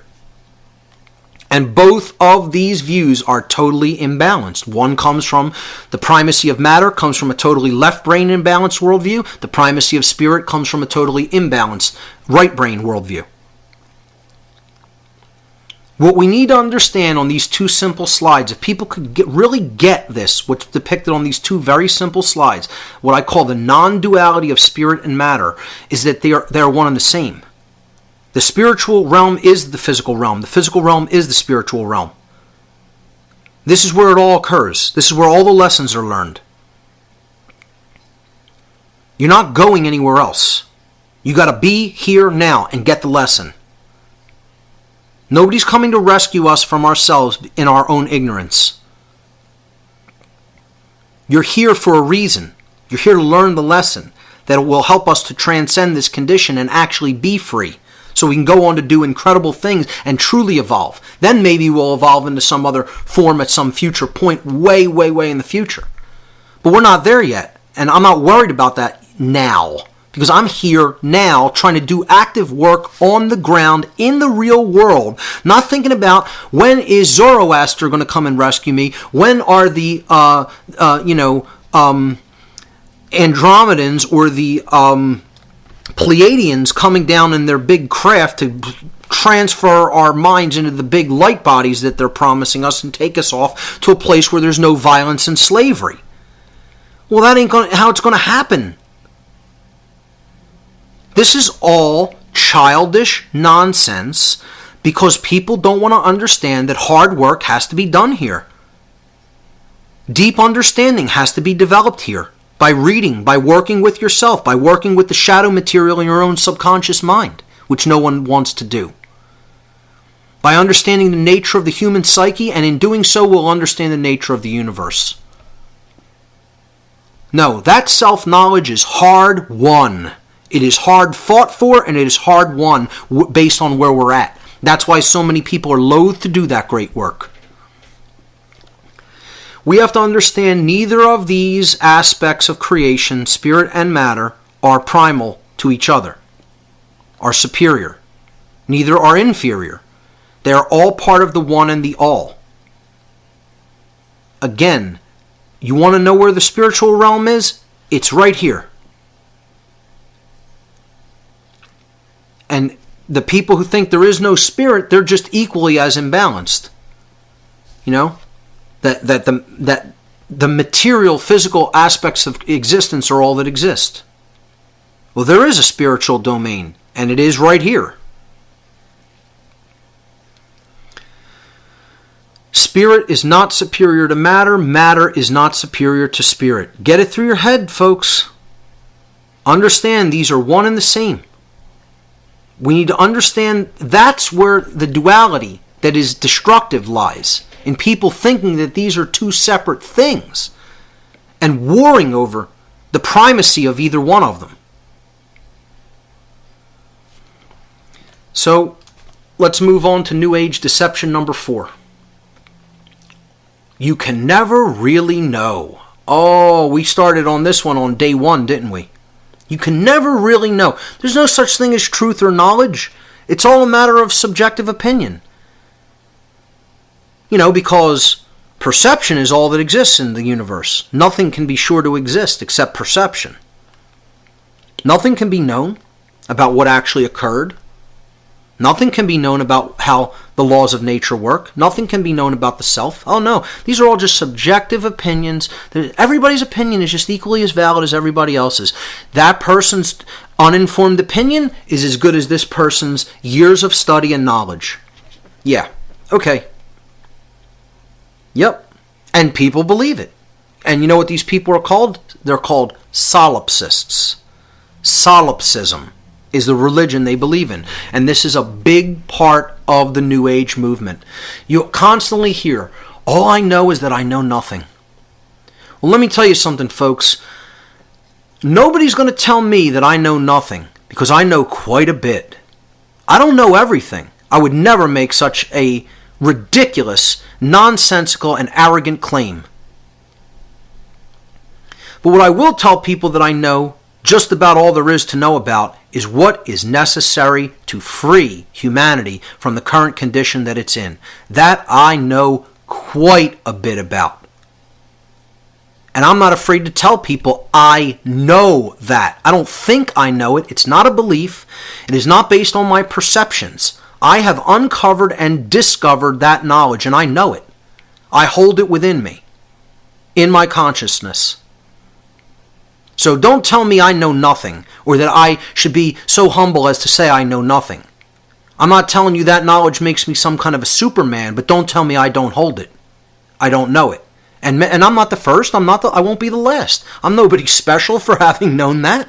It's like saying you're special because you know the earth is generally spherical. You know, it's like a ball, and it's not a flat disc. Well, it's knowledge. You're not the first, you won't be the last. You're nobody special for having known that. I'm nobody special. I don't have any superhuman powers because I know what I know. I'm humble about it in that regard. That doesn't make me some kind of a Superman that's better than other people or has more rights than other people. It does make me a more moral individual than most other people. It does make me a more knowledgeable individual than most other people, and I'm not going to be so humble to say that's not true. It is true. That doesn't mean I have any extra rights than anybody else, and it doesn't mean I have any magical powers that I had to use to acquire that knowledge. I acquired it through hard work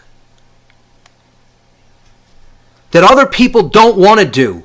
And so they want to stay in their ignorance and therefore bind me and other people who have done that work into chains. And I'm here to let you know we're not going to accept those chains. You're going to have to take us out of physical manifestation because we ain't accepting those chains in the physical realm. It ain't going to happen.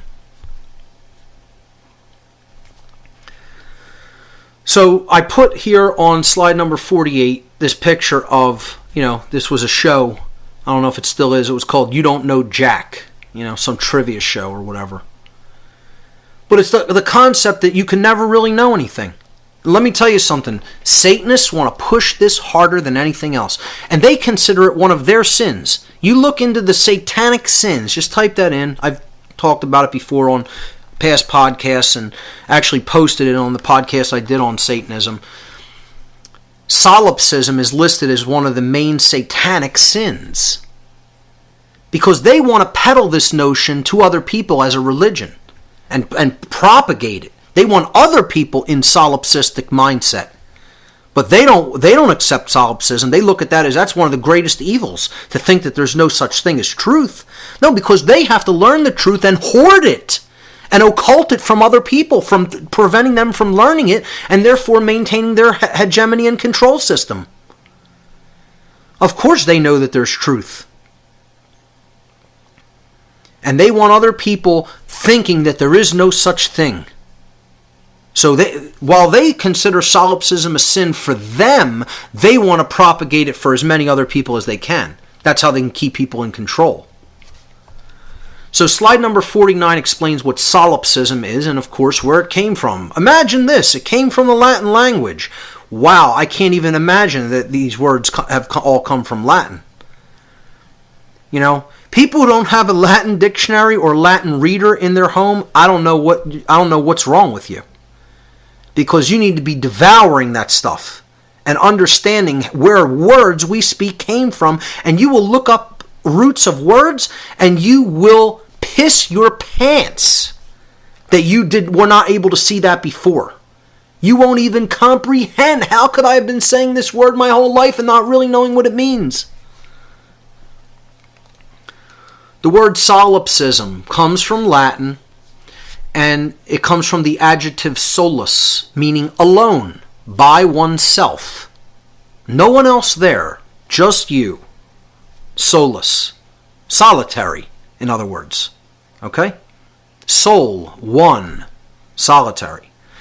Second part of the word, ipse, right? Comes from the Latin, so you have soul, and then ipsism. Sol ips, that's the root. And then ism is tacked on, meaning it's a belief system.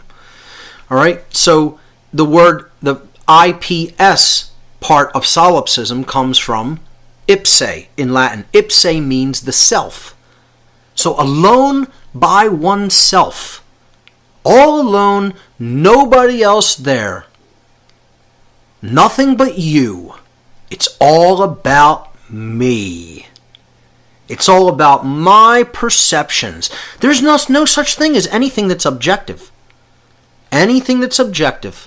And the New Agers have bought into this. Oh, there's nothing outside of the self. Yeah, I get the notion. What we're actually being within, internally, is what's creating the external reality that we experience, collectively, in the aggregate. But don't think that means that you are creating the universe, that you yourself are creating the entire reality that is being experienced by everyone.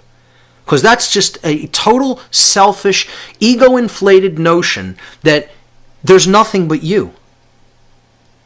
And I understand the concept that we're all one, but this is not what it means. It does not mean there's no other individuated units of consciousness having an experience here on the earth, in the physical domain, which is no different than the spiritual domain, to understand what it is and to learn and grow.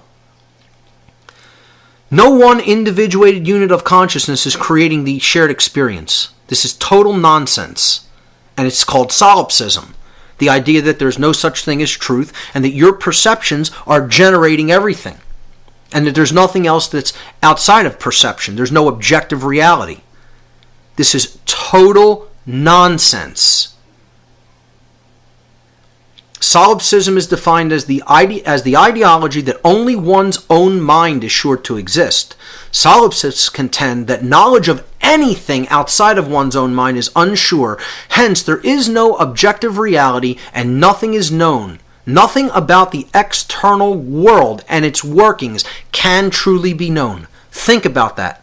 You can know nothing about the universe. You can know nothing about law that exists in the universe. You can know nothing about natural law. You can know nothing about morality. You can know nothing about the difference between right and wrong. You can know nothing about anything except whatever your perceptions happen to be at the time. I mean, the arrogance, the unmitigated gall and ego of anybody to believe this total ludicrousy. This total ludicrous information, this ideology that has absolutely no bearing on reality. There is nothing objective outside of your perceptions. And what you're saying is, you are God.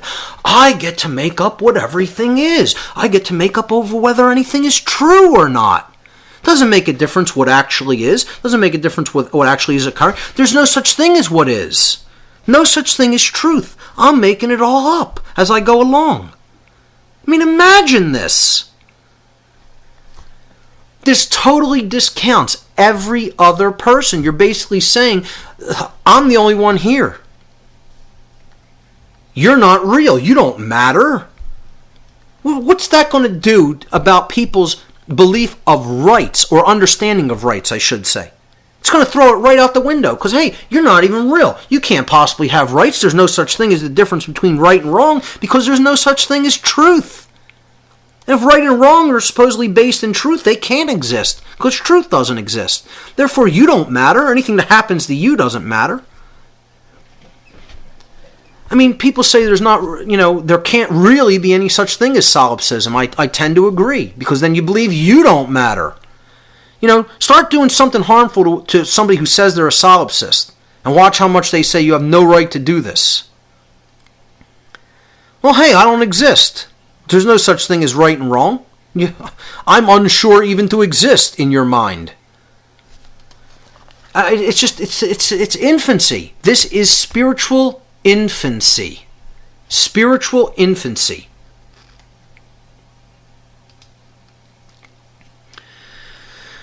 And ultimately, what it is total bullshit. It's total bullshit, ladies and gentlemen. Anybody who believes this has been bullshitted into accepting something that's total nonsense, isn't real, is never going to be real, and it's there to keep the mind in chains and shackles so you can't actually perceive what really is and learn the truth. See, I'll move into slide 51 here. This is the correction to this idea that there's, you can't really ever really know anything. Truth exists independently of perception.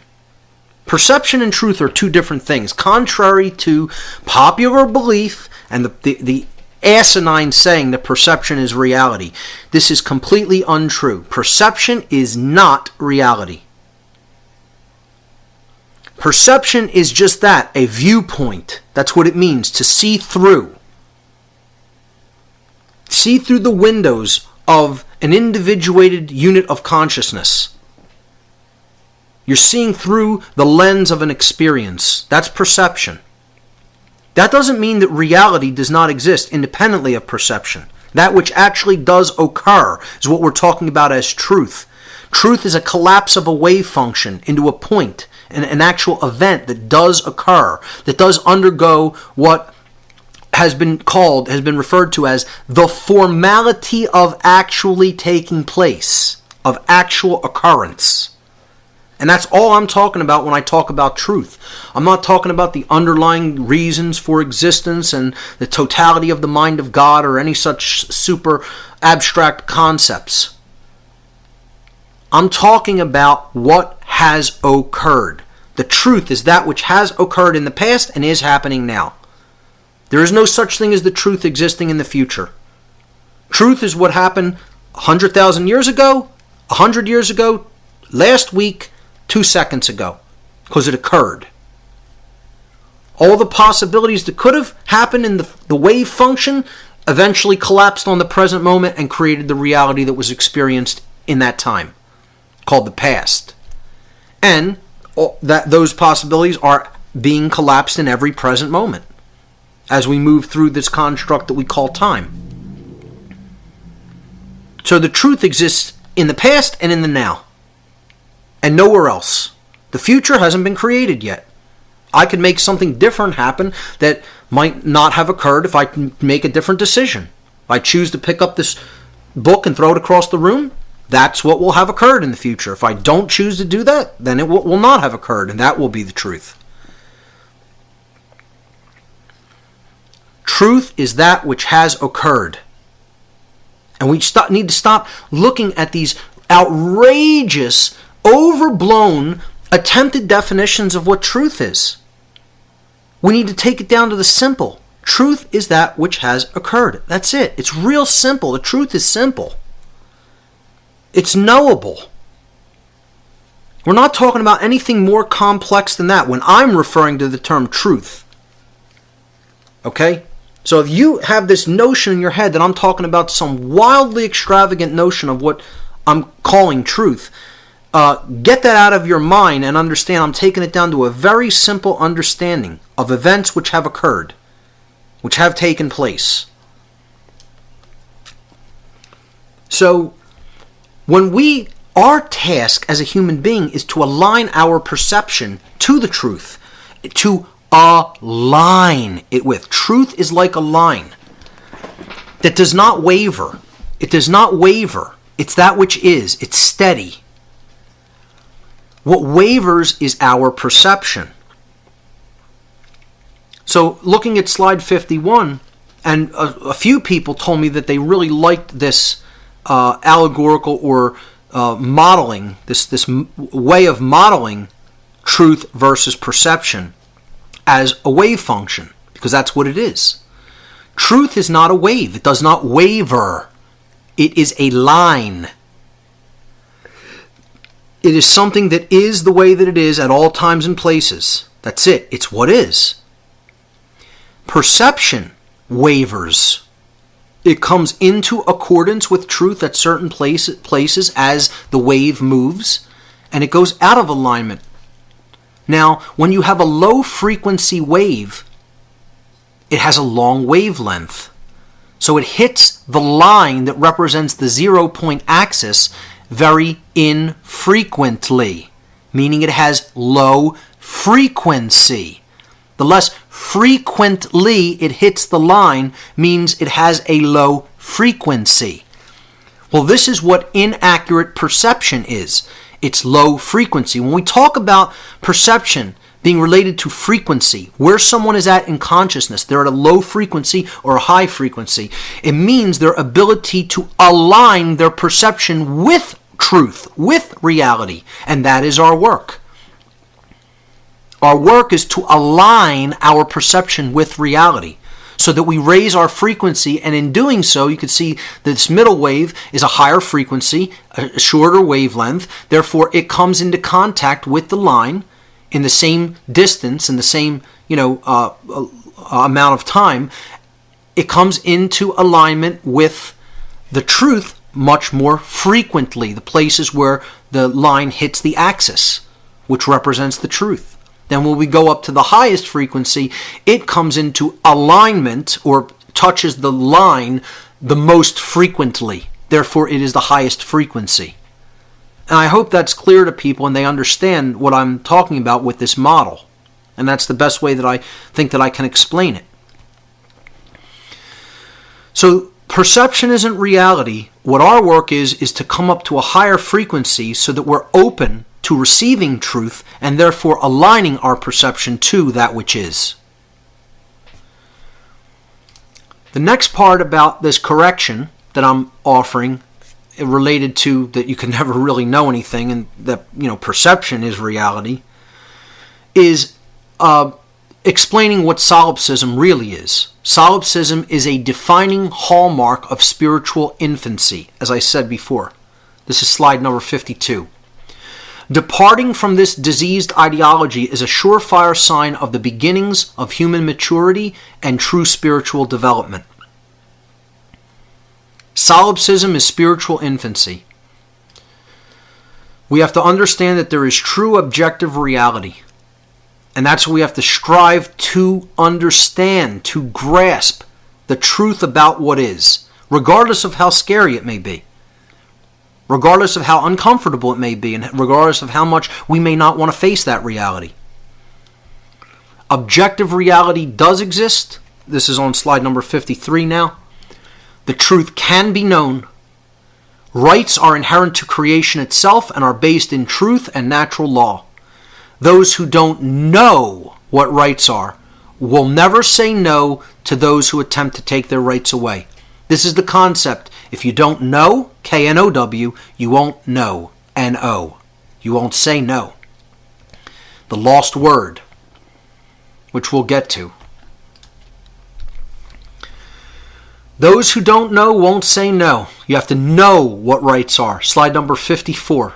Know your rights. Don't think you know them. Don't believe. Know what they are, because you know the difference between right and wrong. And once you know that, you will be in a position to say no. I don't know how many times I used the word no in that altercation with these criminal thugs from the federal government thinking that they're God.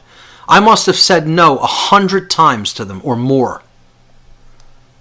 That's the word that drains them of all their illusions that they're in control and that they're in power. When people say no, the lost word, the word of all power, you take all your power back. You stop externalizing it. You internalize power when you use that word. And that word needs to be said to them in a big way. Every time they ask me, do I understand? No, I do not understand. Just like that.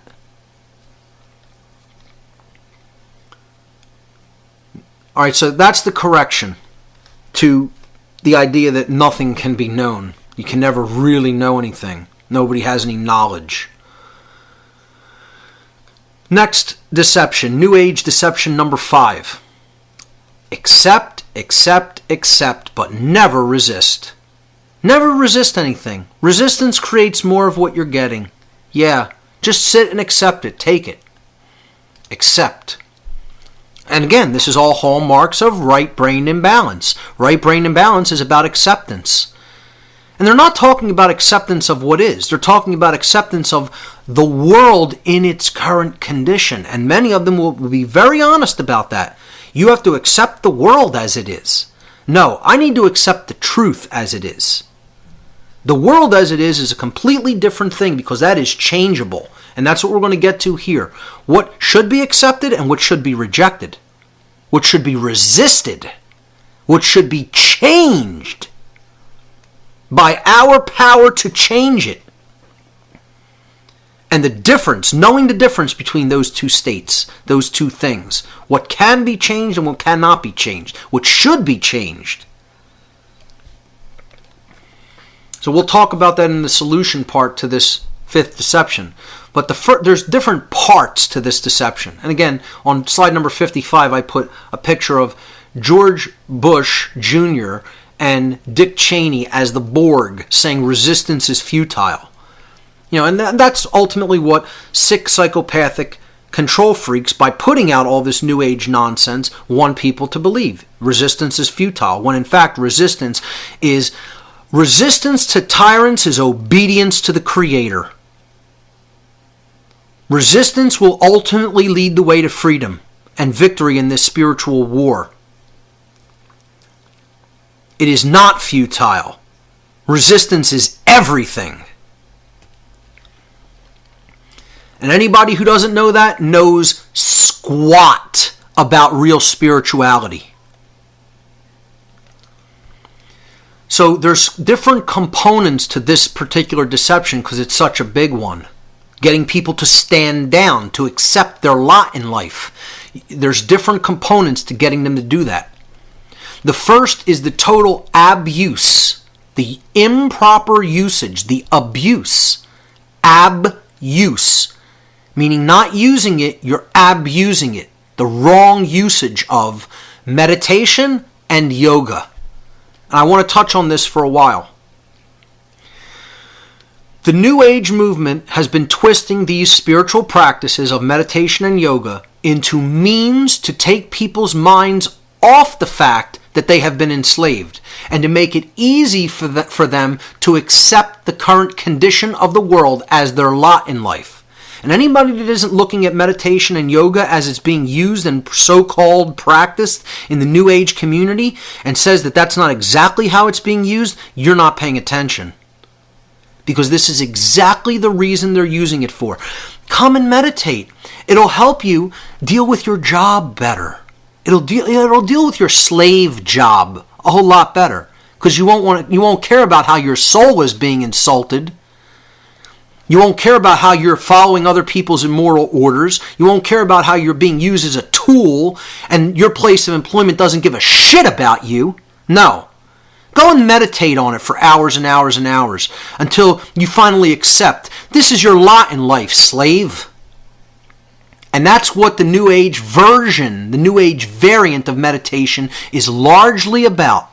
And there'll be people who will deny this and say, no, that's not what they're using it for. Nonsense. That's exactly what they're using it for.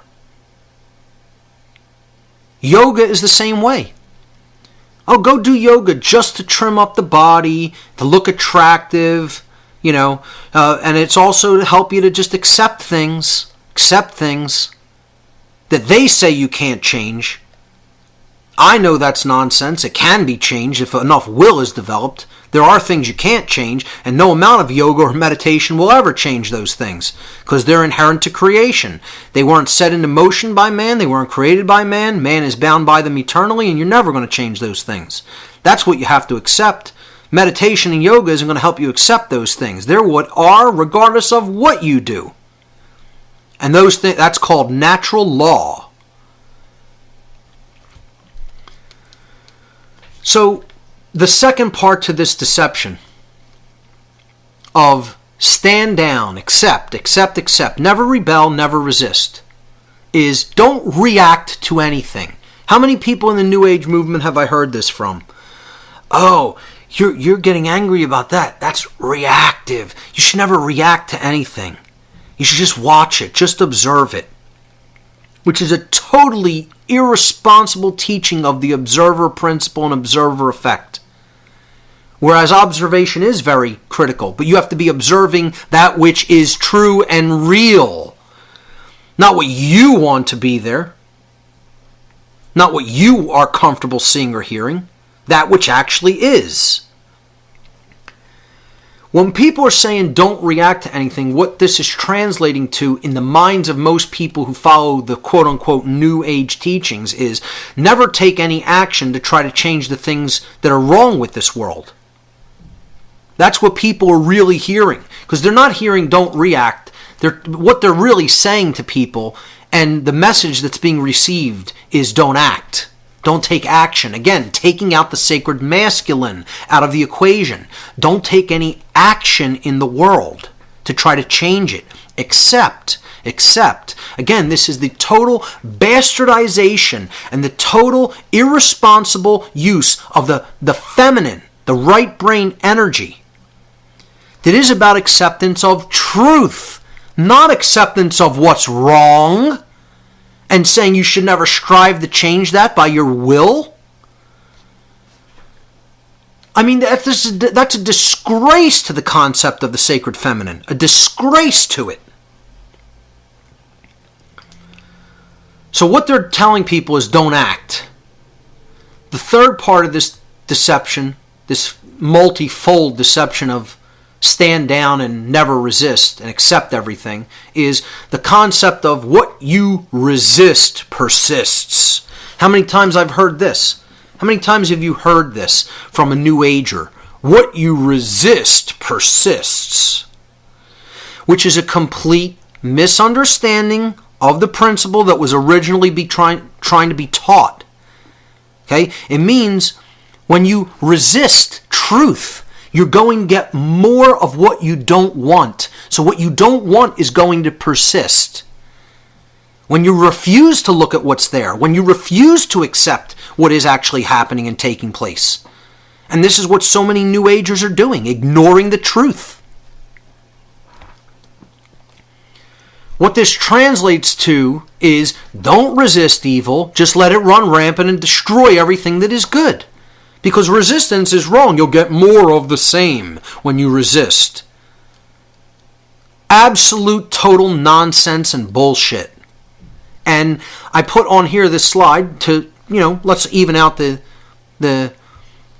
dynamic here. We put some psychopathic Republicans who are, satanic in the first aspect of this. Let's balance it out with, this communist who's in the White House now, who's also a psychopath.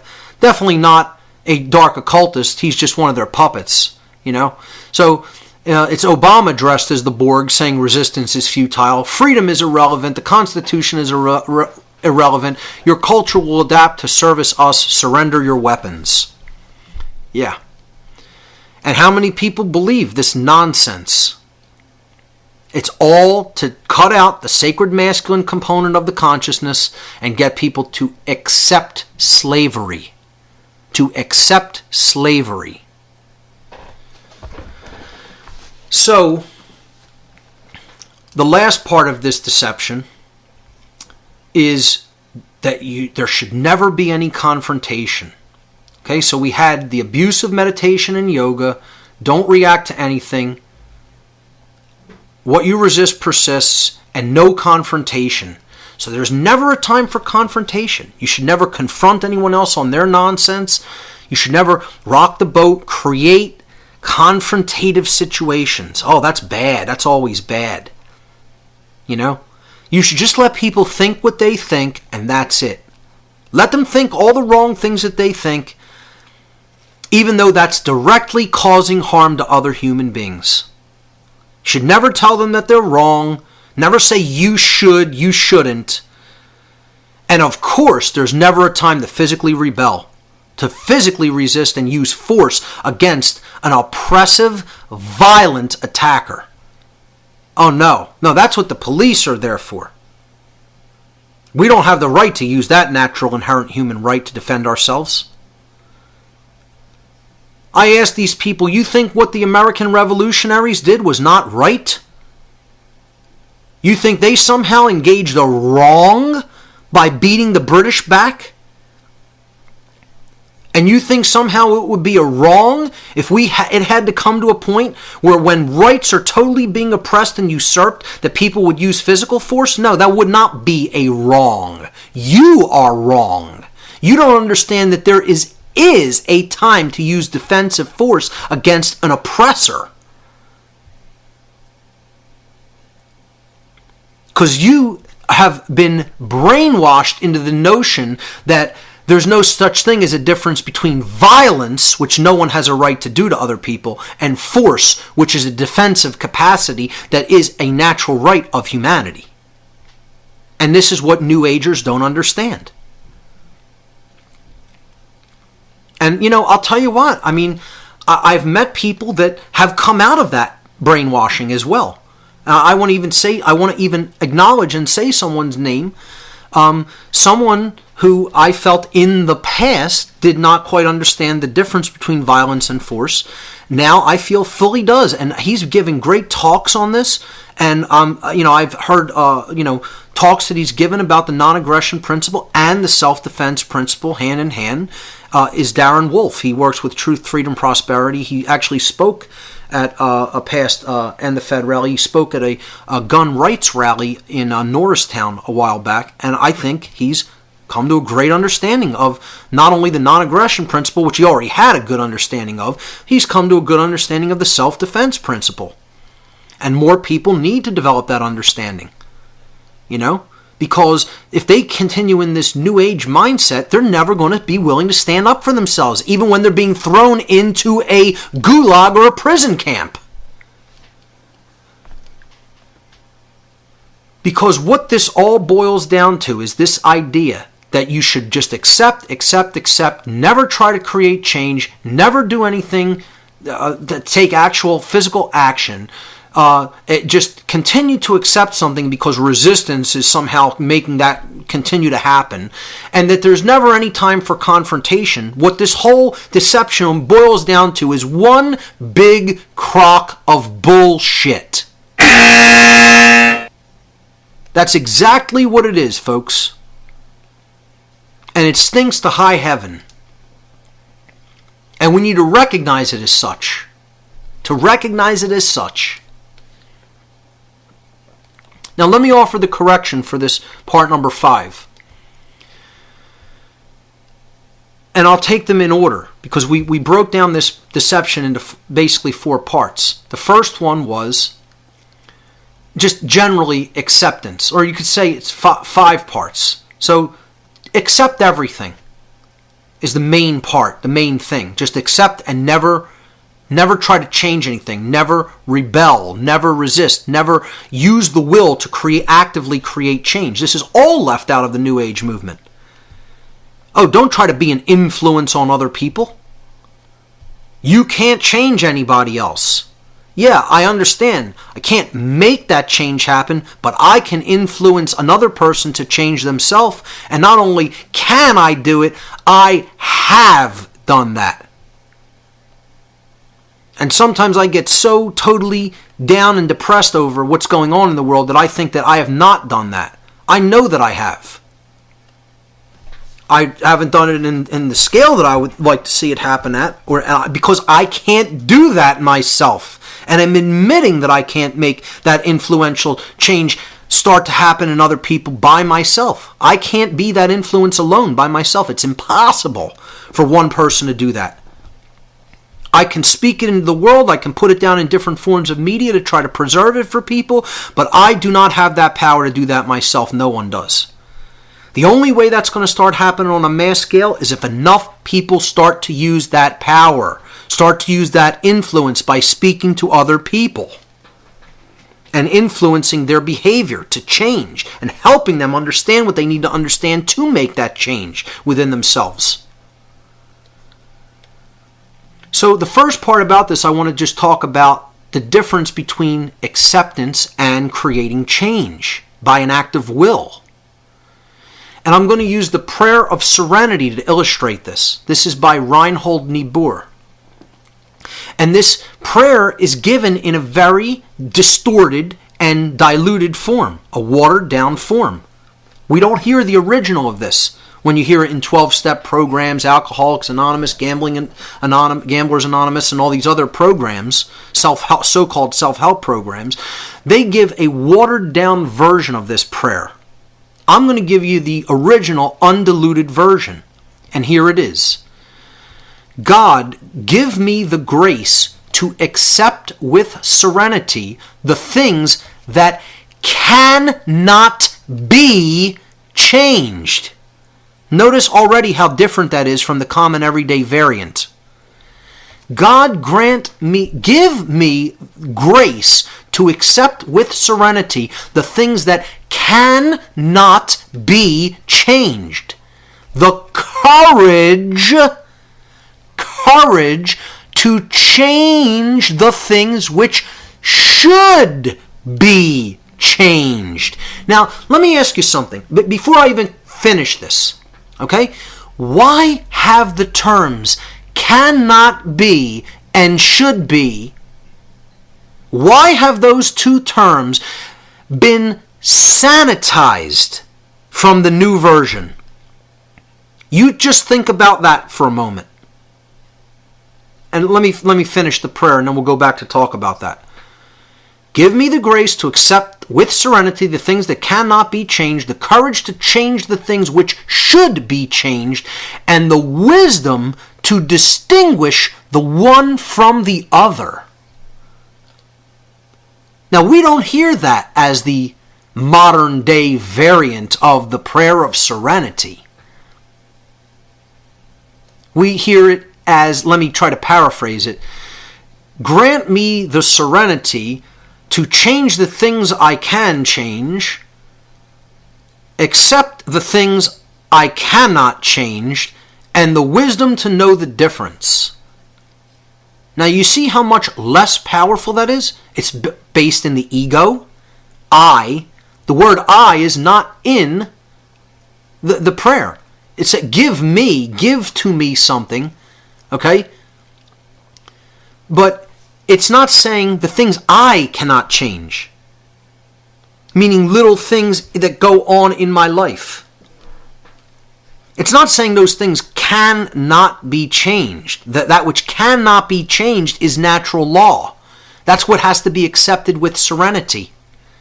We need to accept with serenity that which we are incapable of changing because they are inherent natural laws that act as boundary conditions to behavior in creation. You're never going to change that. It's going to exist eternally for as long as the universe exists, which will be eternally. The things that cannot be changed, and then they sanitize that to the things that I can't change. It's a watered down, sanitized variant of something that is very powerful if it's properly understood. The courage to change the things which should be changed. It says nothing about what's going on in my life. This says nothing about my immediate situation, meaning my personal life. The courage to change the things which should be changed. That means on a grand scale, change injustices that are taking place. Change consciousness. Help other people to change consciousness, which is what the real great work is, and why nobody wants to get involved in the real great work. Why there are so few people doing it. The wisdom to distinguish the one from the other, meaning, do you know that which cannot be changed, natural law? And do you know that which should be changed and can be changed in an act of our will? Do you know what is capable of being changed? And this is what people think, that this condition of slavery, the human condition, cannot be changed. They believe that. They've been conditioned into believing that. Well, the human condition can be changed. It is a matter of will. Will it be changed? That is a function of the human will. What will you do? See, that to change it, it lies in the changed state lies in the future. Hence the word will. Have you used the will to create change? I have. And I've created change. I've been doing this since years in the past, and as a result, people have changed. And in an act of will, meaning as I spoke information over time into the future state, what will be was changed. And you can say, I influenced that change. I wouldn't say I did it. I didn't make it happen. I influenced it by putting information that is true out into the world. And as a result, other people changed themselves. That's what an alchemist is. Somebody who can give people the tools to help to give people the tools to change themselves. I shouldn't say give people. It doesn't come from the alchemist. It doesn't come from the practitioner of the great work. Let me try to accurately phrase this. The alchemist helps to show people the tools with which they can use to change themselves. He will show them that tool set that's there, that he used to change himself. And then in doing so say, hey, you can do the same thing. You just have to know how to use these tools. That's it. Now you can do it. And he can't do it for them. It's an impossibility. He can only show them the door, they have to walk through it. He can show them the way, they have to set foot on that path without fear. So, very important distinction to make between acceptance and the will to change something. not just accepting what should be changed. You're using your will to actually change it. So in the next slide, slide 63, I put like a little simple modern variant of it. Accept what you can't change and change what you can't accept. I think that summarizes it nicely. And what I would say should never be accepted, which is injustice and wrongdoing and violence and slavery, should never be accepted.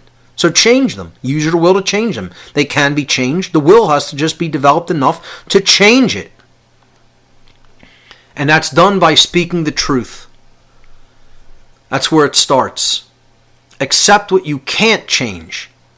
Understand natural law. Accept it. What I would say is, yes, you do have to accept that without resistance. The more you resist that, because again, that's not a condition of mankind. That is put here by a force that is the boundary conditions of the universe. You are not going to change those laws. You can rage all you want against gravity, against magnetism, against electrical forces, against how the physical matter in the universe operates and works and moves. You are not going to change the laws that govern those things. No more than you are going to change the laws that govern behavior. That are not written by man. That are unseen, occulted forces that exist in nature. That are boundary conditions to the universe, which the intelligent, dynamic, creative force of creation itself set into motion and put into effect and put into conditions that are binding in our life. No man is ever going to change those things. Get over it. Accept it. And that doesn't make this universe a prison. These are the guiding boundary conditions that will guide us to our highest evolutionary progression if we accept them.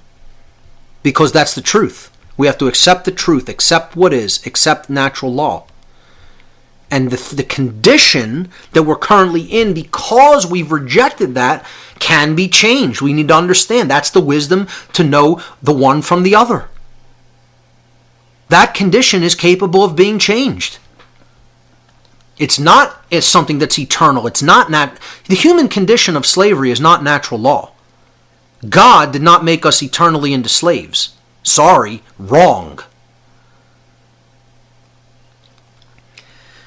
To just hint at some things I'm going to talk about in the future, maybe the gods, with a little g, did make us into slaves, but that doesn't mean that has to be the eternal human condition. The true Creator did not make that condition. We are capable of transcending it if we understand the boundary conditions known as natural law. So the right use of meditation and yoga. Let's get into this as a New Age correction. Meditation's correct usage is for balancing the brain when it has been chronically left brain dominant. The word meditation actually means to take to the middle, to come to the middle. And that's what you are doing if you are chronically left brain imbalanced and you're using a right brain consciousness modality called meditation in its proper usage. You're attempting to balance the brain hemispheres. You're not sitting there meditating endlessly because you want to ignore the world, because you want to get high on the endorphins that meditation often creates, or because you want to be able to put up with other people's bullshit better, like at your work or your family or anything like that. These are abuses of meditation. The proper use is to help to heal the polarity that has resulted as a result of all the different mind control techniques and the crap that's in food and air and water that has imbalanced, and the media, the sick, conditioning forms of media and all the propaganda that has imbalanced the left brain, the brain toward the left brain hemisphere. Meditation can help to bring the brain to balance if it's used properly. Similarly, yoga has a proper usage. Yes, okay, part of it is to make the body healthy, but its true usage is to help us to discover what our true work is. That's what yoga means, is work. What the physical, getting all the physical endorphins and the physical, energy flowing in the body is to put us into a proper balanced bodily state so that we will go and do the true work, to motivate us to do that work. And speaking of which, I just want to tell the listeners, because I've been saying the term great work, over and over, and I'm going to talk about it later too. I just want to say thanks to a listener named Gary who made me a beautiful plaque, a wooden plaque carved in the labor of love. I just want to acknowledge this publicly, that this is one of the nicest gifts I've ever received, and I understand that this gentleman made it because he really values the information that's being put forward on this entire series, and it's the symbol of the great work that I talked about in the symbolism section, and when I went into Freemasonry and things like that. That says one great work, truth, love, freedom, with the all-seeing eye prominently in the center of the seal. And he carved this. It looks to me like it was hand dremeled, if I'm not mistaken, out of a light wood and then painted beautifully.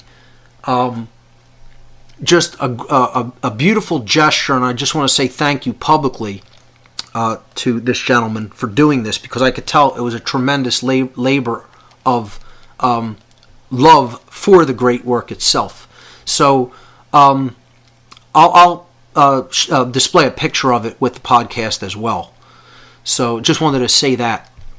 So there are right usages of meditation and yoga. You should not throw out the baby with the bathwater, as the saying goes, because the New Age movement is largely abusing these things, and they're making a lot of money off of them, and they're not really teaching people what their true usage is.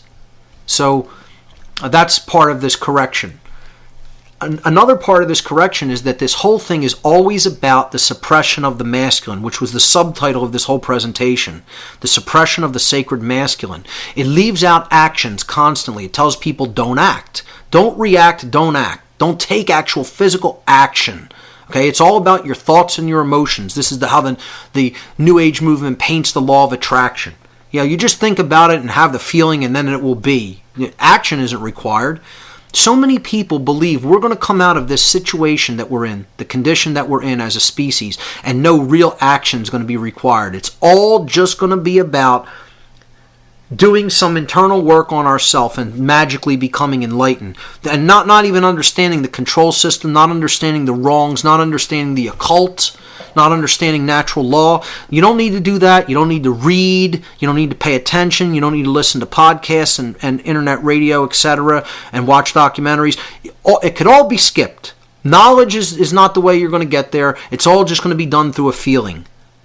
And I cannot tell you what a deception that is. This is what's keeping people ignorant. They don't want to do the hard work of reading. Again, in ancient Rome, they had one word that meant two things simultaneously. The word was liber. Liber simultaneously in Latin means book and free, meaning not a slave, a free person. Think about that. That's how strongly they associated reading and knowledge with freedom. They understood and then Rome fell because they fell into this ignorance as well. They could not maintain any aspect of real knowledge. Well, first of all, by the time the Roman Empire had even come about, these people weren't free.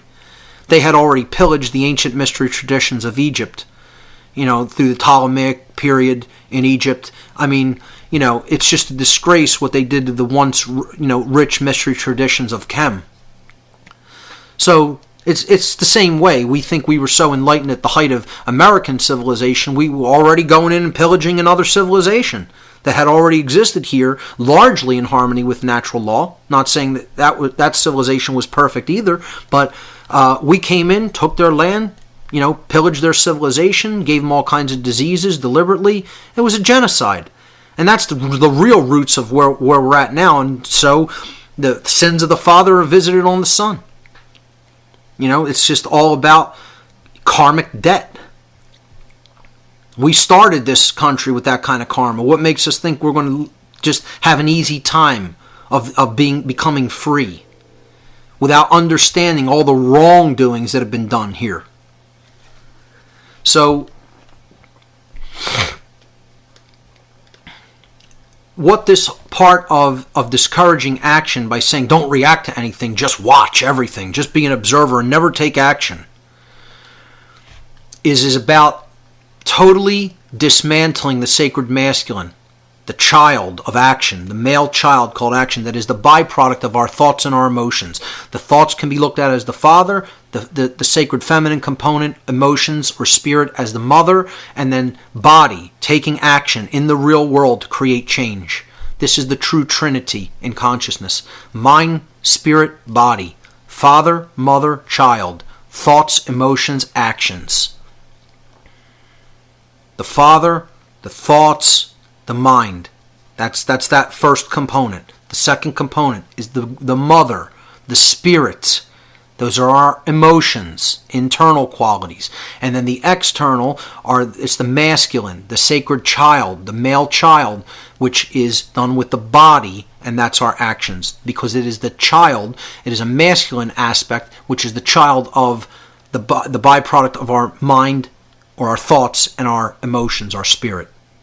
Those are the expressions of human consciousness.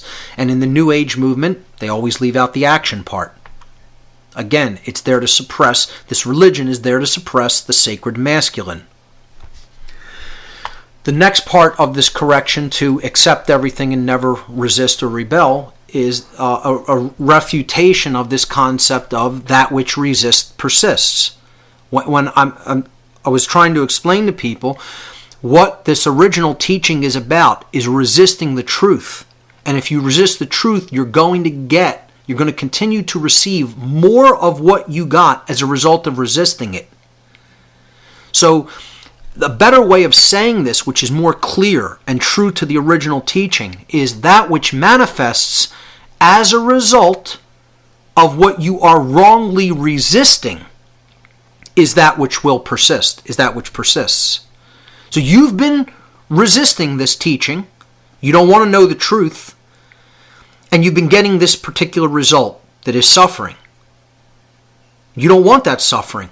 Well, then you have to stop resisting what you have been wrongly resisting. And as a result of that resistance to truth, you've been generating self-inflicted suffering, and it is continuing to persist for as long as your resistance to the truth persists.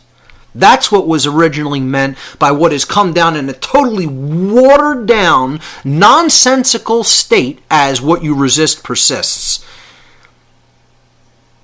It's just total nonsense, that statement. That which has been manifesting as a result of what you have been wrongly resisting is that which will continue to persist. Understand that. Understand it. You may need to read it a few times or hear it a few times. That which has been manifesting in your life as a result of what you have been wrongly resisting, meaning the truth, meaning the understanding of natural law, has been resisted and rejected and ignored. Okay? The result that you've been getting because you've been ignoring those things, because you've been resisting that truth, is what will continue to persist. That's what was the original teaching. All right? So I put here the example that natural law is like a huge locomotive. And what people are like is, this futile moron who's going to stand on the tracks when this is getting ready to mow him down at, 150 miles an hour. And he's going to try to put his hand up and he's going to stop that. Because that's what real resistance to truth is. See, we need to resist evil by accepting truth and natural law and the laws of morality. That's how we resist this great evil that is upon us. What we're doing, though, is we're saying, no, we don't want to learn that. We don't want to do the work that's required to learn that from the level of conditioning that we're currently in. No, we're just going to put our hands up. We're going to slap the gift that the Creator is offering to us through the knowledge of natural law right out of the Creator's hand. So let me slap that out of your hand, smack you in the face, and spit in your face. And we think we're not going to get run down. Once again, folks, good luck with that. Enjoy what you get as a result. Well, apparently you've been enjoying it. You want slavery to continue. Most people. So my hint for people, my advice would be, don't be that guy who's just going to stand out on the tracks in front of the locomotive with his hand out thinking he's going to stop it at full speed. You're going to get run down. And it's already happening. It's not going to happen. We're getting run down. We are getting steamrolled by a locomotive called natural law. The Natural Law Express.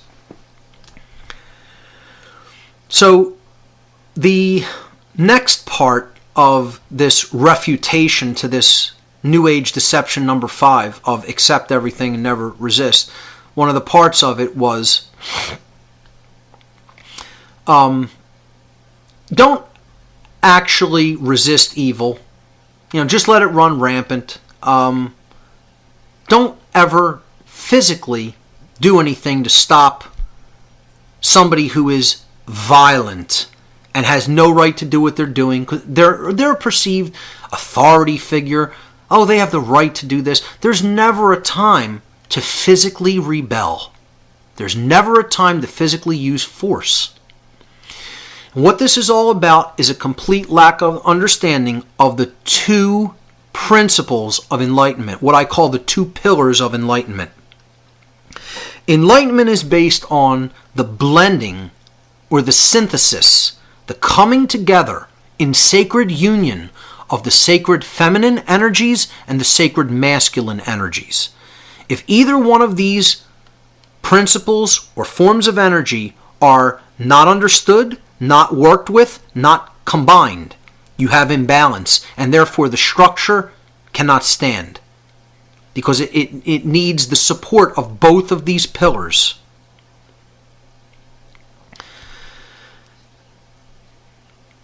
The sacred feminine principle, or the feminine pillar of truth, or the pillar of one of the pillars of enlightenment.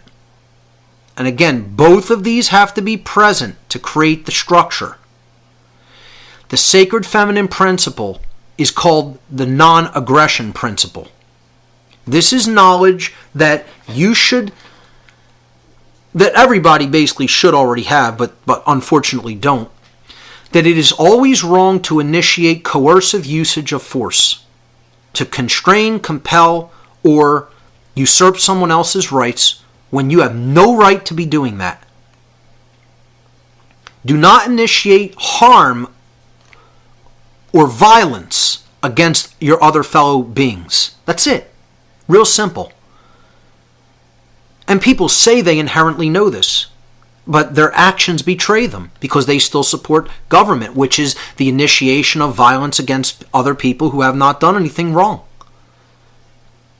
Anybody who would say government has the right to pass this law and these enforcers have the right to enforce this law, like what was just done to us in Philadelphia, don't understand the non-aggression principle.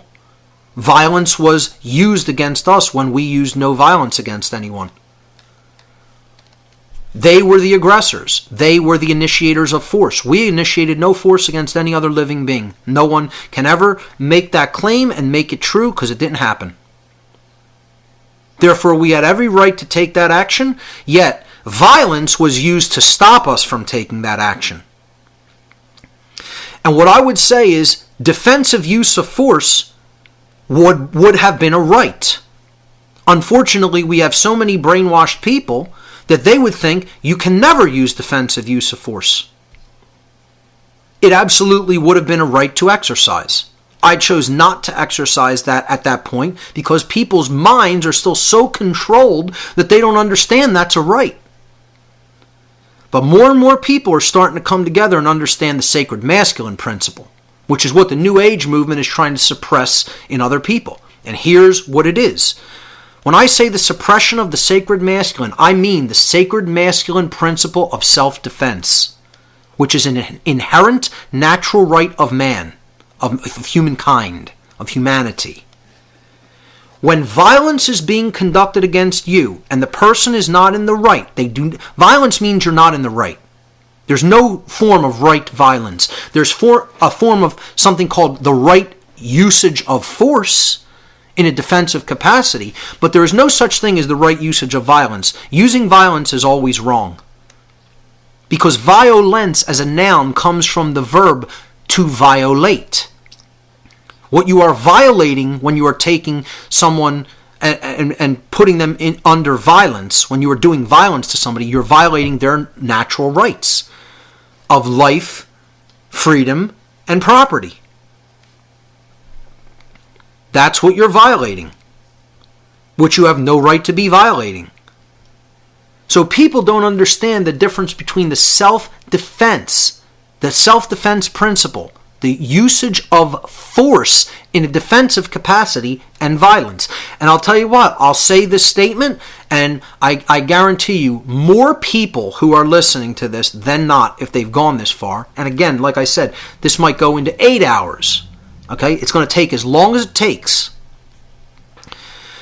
More people than not will hear what I'm about to say and totally reject it and say, I'm wrong, and they know the difference between violence and force.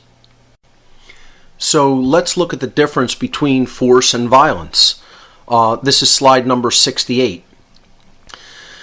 Force actually means the capacity to do work or cause physical change. Force is energy, strength, or active power. It's the capacity to make change happen, to do something, to create change. We use this every single day in our lives. You use force to pick anything up, to move something across the room. You use force when you speak, just to modulate the air, to create movement, to create force, to create energy. That wave energy in the form of sound. Force is action which is in harmony with morality and natural law because it does not violate others' rights. It is action which one always possesses the right to take, which includes the defense, the active use of defensive action against violence. That is within morality, that is within natural law. If someone is harming you with violence, then you have a right to defend yourself using force against violence. Violence, on the other hand, is always immoral. It is the immoral usage of physical power to coerce, compel, or restrain when you have no right to do such a thing. This is done in an immoral capacity, meaning without right. It is not done within rights, meaning you are initiating it. You are initiating a form of coercion against another. You are starting it. And this is what matters. Who started it is what matters. That's actually the crux of the entire issue, is who started it. Violence is the initiation of coercive action, which is in opposition to morality and natural law because it involves the violation of others' rights. That's the reason that it's immoral. That's the reason that it's in opposition to natural law. Because in taking violence, in exercising violence, you are violating someone else's rights. Rights have to be violated for violence to have taken place. And violence, as a result, is action which one never possesses the right to take. The right to take violence is never there. It's never present. You never have the right to take violence, to exercise violence against someone else. And what matters is who started it. We're hammered in this notion that if a physical altercation takes place, that it doesn't matter who started it. And I would suggest that is absolutely, completely wrong. That is total brainwashing. And there is no truth to that, because all that matters is who started it.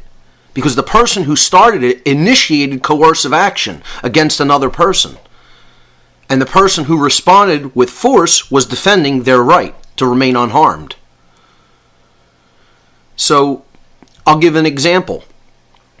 A couple walks out onto a street from their home. Let's say they're going to walk to a restaurant and have dinner. And a mugger stops them with a switchblade knife and demands all their valuables. Says, give me all your possessions. I want your wallet. I want your purse. I want your jewelry. I want your shoes, etc. Whatever they have. I want your rings. Your everything that you have on you. All your money, etc. Now, that person initiated coercive action against this couple. They started the violence. That was an act of violence. You are initiating coercive action, okay, which is the immoral use of physical power to coerce, compel, or restrain. It involves the violation of their rights. They have a right to remain unharmed in their person and to keep their property which they acquired rightfully. And therefore, that person has no right to take that action. If, let's say, the woman reaches into her purse and pulls out a 9mm handgun and blows this guy away, that was not an act of violence. That was an act of self-defensive force that she has a right to take. Now, people will say, well, going right to that might be overkill, might be too much. And I would say that's within the right of the person that this event is happening to. If they want to take that action right off the bat, they have a right to do that. I would say you could ask someone who's doing violent action like that one time to stop, to desist from doing it. And if they refuse, then I would say you have a right to take whatever amount of force you feel is necessary to put them down, including deadly force. And the people who don't understand that don't understand the difference between force and violence and don't understand rights. They don't understand what rights are. And anyone who would say that that person used violence to counter violence doesn't understand. That would not be violence. That would be the defensive use of force in a capacity of right. They're using a right that they have to defend themselves with force if they come under attack by violence. So only one instance of violence would have occurred in that whole situation. And that was the person who started the altercation by brandishing a weapon and telling someone, if you don't do what I tell you, if your will doesn't conform to my will, which is coercion, that I'm going to hurt you physically. That threat is an act of violence those people have a right to put down and to stop with whatever amount of physical force is required to stop it, up to and including deadly force. They don't need to call a cop. They don't need to file a report. They have a right to take action. And this is how people are brainwashed. They don't understand this. Another example that I like to give is boxing. You ask people, and this highlights the obfuscation in language of how these words are used interchangeably when they're not the same. They're not absolutely not words that should be used interchangeably whatsoever. Okay? They are actually polar opposites. Force and violence are antitheses of each other. They're diametrically opposed concepts. When you use the example of boxing, you ask people, is boxing a violent sport? Most people will say, yes, boxing is a violent sport. How about MMA cage fighting? Like UFC. Is that a violent sport? And people say, oh, yeah, absolutely, that's a violent sport. There's a lot of violence going on in that. Again, it highlights how we obfuscate the actual definitions of words by using a word that has nothing to do with that activity. Thinking, and that by repetition, that gets people to think, oh, that's what violence is. That's not violent behavior. Violence has to involve the violation of someone else's rights. That's why it's called violence. It comes from violation. So I ask people, where is a boxer's rights being violated? Explain to me how either boxer or either UFC fighter is having their rights violated. They agreed to this competition. They are there by an act of their own will. No one is coercing them to put them into the ring. Now, gladiatorial combat back in ancient Rome would have been violence because they were forced to be there. You know, if you threw, people competing in the Roman arena for the, sick entertainment of the crowd and the Roman elite, they were thrown in there against their will and forced to compete. That's violence against them. When people are making a willful decision to do something, it's a mutual decision that both parties agreed to and weren't coerced to do. So they're both in the ring under their own free will, engaged in a competition that involves force, the usage of force. But no violence is taking place in a boxing match. No violence is taking place in a UFC fight. Because the people are there with as a result of exercising their own free will. Free will has to be coerced for violence to take place. Violence was done to me and Barb outside of Independence Hall. Our free will was coerced. We were peacefully exercising speech and giving people free information, and then someone violently stopped us, violating our rights, stopped us from proceeding on our way, stopped us from exercising free speech. That's an act of violence. Violence was done unto us. Because violation of rights took place. That's the difference between force and violence. And when people respond to an act of violence with defensive force, they're not responding with violence. That's what people have to understand. That's not violence, because in doing an act of violence, the perpetrator of that violent act has abandoned their rights. That's the way that someone abandons their right to remain unharmed. When you do violence to someone else, when you initiate violence, you have just abandoned your right to remain unharmed. And therefore, the person you're doing that act of violence to, or anyone else that wants to stop that act of violence, has a right to stop you by whatever amount of force is necessary to stop you from continuing that action. That is a natural, inherent right of every being and cannot be taken away from any being or abdicated to other people just because somebody else thinks they have a monopoly on the usage of force, which is what government is, and police forces are, and militaries are, standing militaries. These are people who think they have a monopoly on the usage of force. And they're not even using force, really. They're using violence to do what they want to do and what they're commanded to do. They're not even using defensive force. They've been turned into violent criminals. The park police that did what they did to us are violent criminals. Whether anyone understands that or not, that's true. That's the case. So, the problem is that people are polarized and either understand only one of the pillars of enlightenment. They don't get them both, and therefore there's no secure structure. There's no stability to the structure, which is why people can still be controlled, misguided. They don't have the full picture. So on slide 69, I bring up these pillars again to explain you can't only get half of the equation. You have to get both.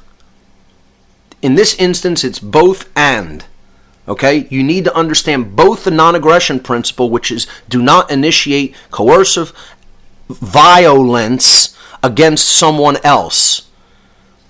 You have no right to take violent action against someone else. That's the non-aggression principle. Violence is always wrong to initiate.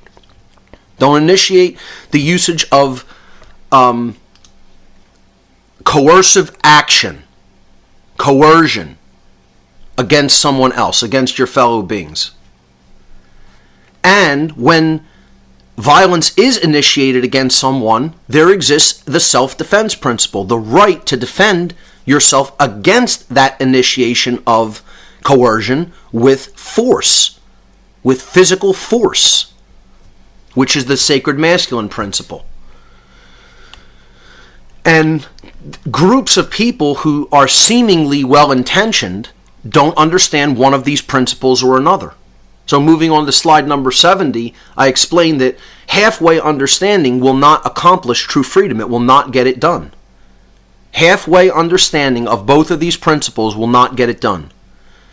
So the My Freedom movement, the people who are interested in my freedom, not freedom for everyone, just my freedom.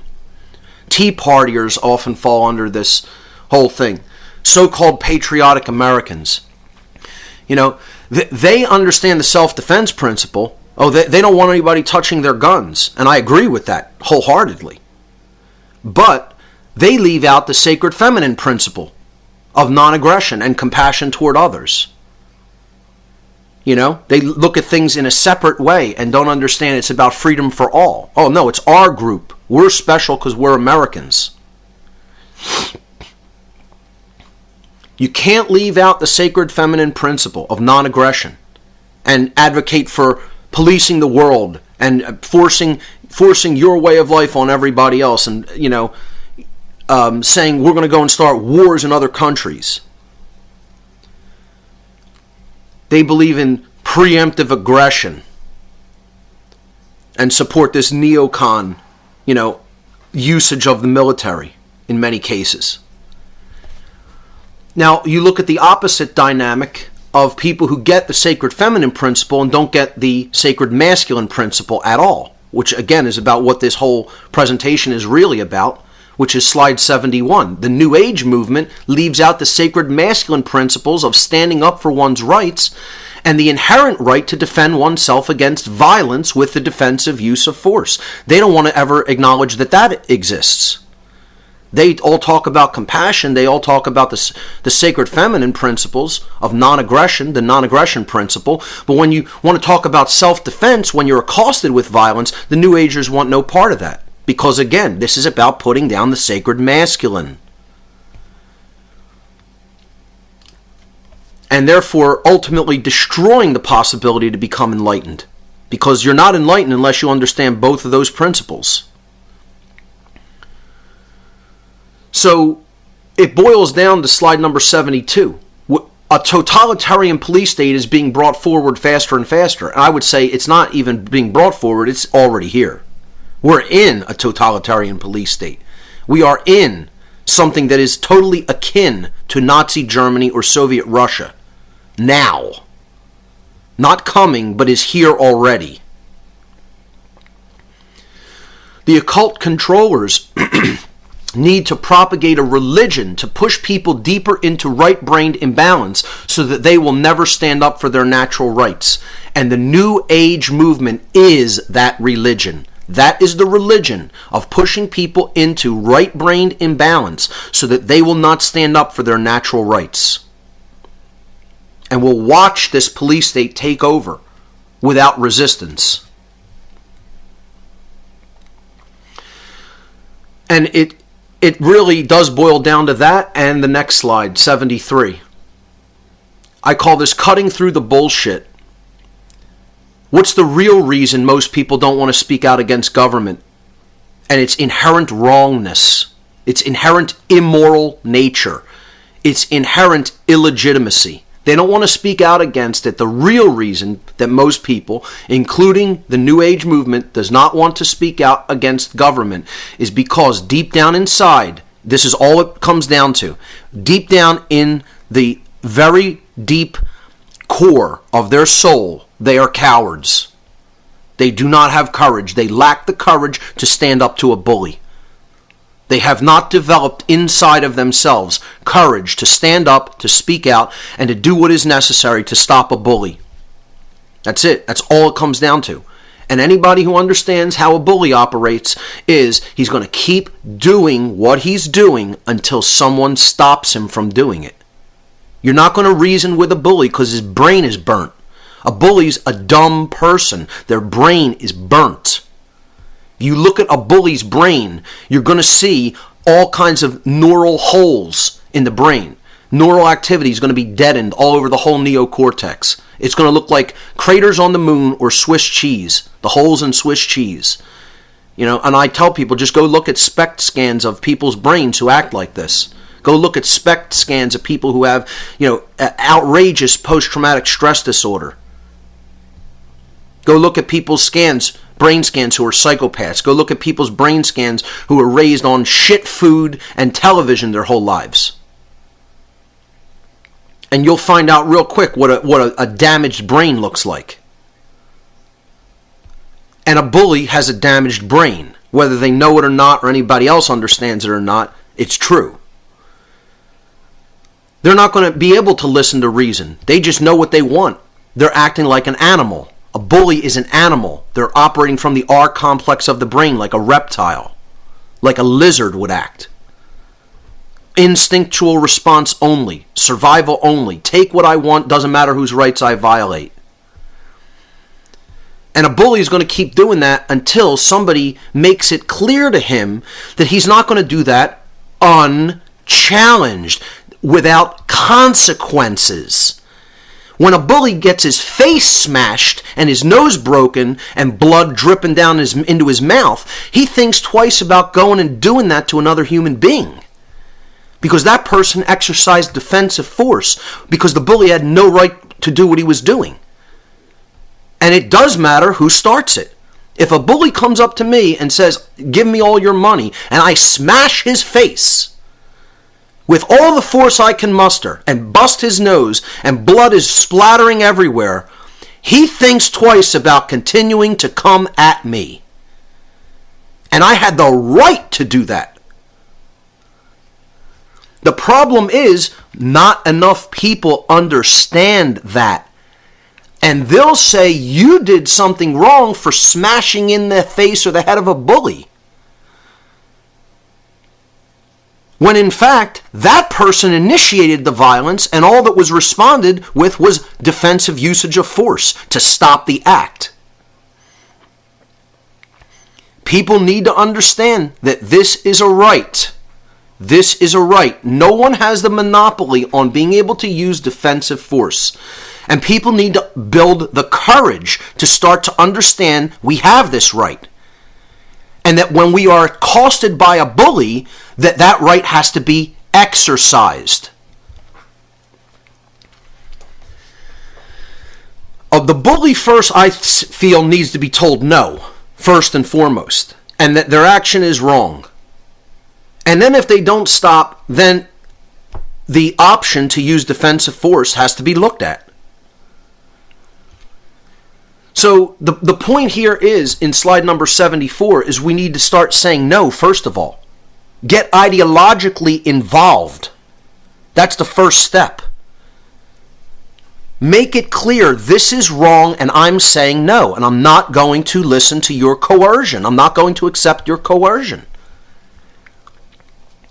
The word no is the lost word of Freemasonry. That is what Freemasons have called the lost word. They call it the lost word because this is something that people aren't using. They're not saying it. It's not something that is being used. The right to say no. When somebody is telling you, I'm going to coerce you and make your will conform to mine, you have to say no. You're not going to coerce my will. You have no right. This isn't a human right for you to do.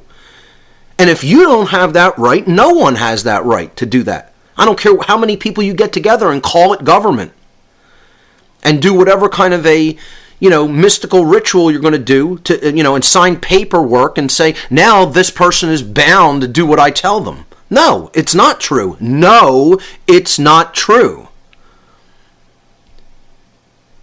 Rights that don't exist for an individual don't exist for a group of people. You cannot create a right out of a wrong. Coercion, the initiation of coercive force, is a wrong. You can't turn that into a right by writing it down. See, and that's why it's called writing.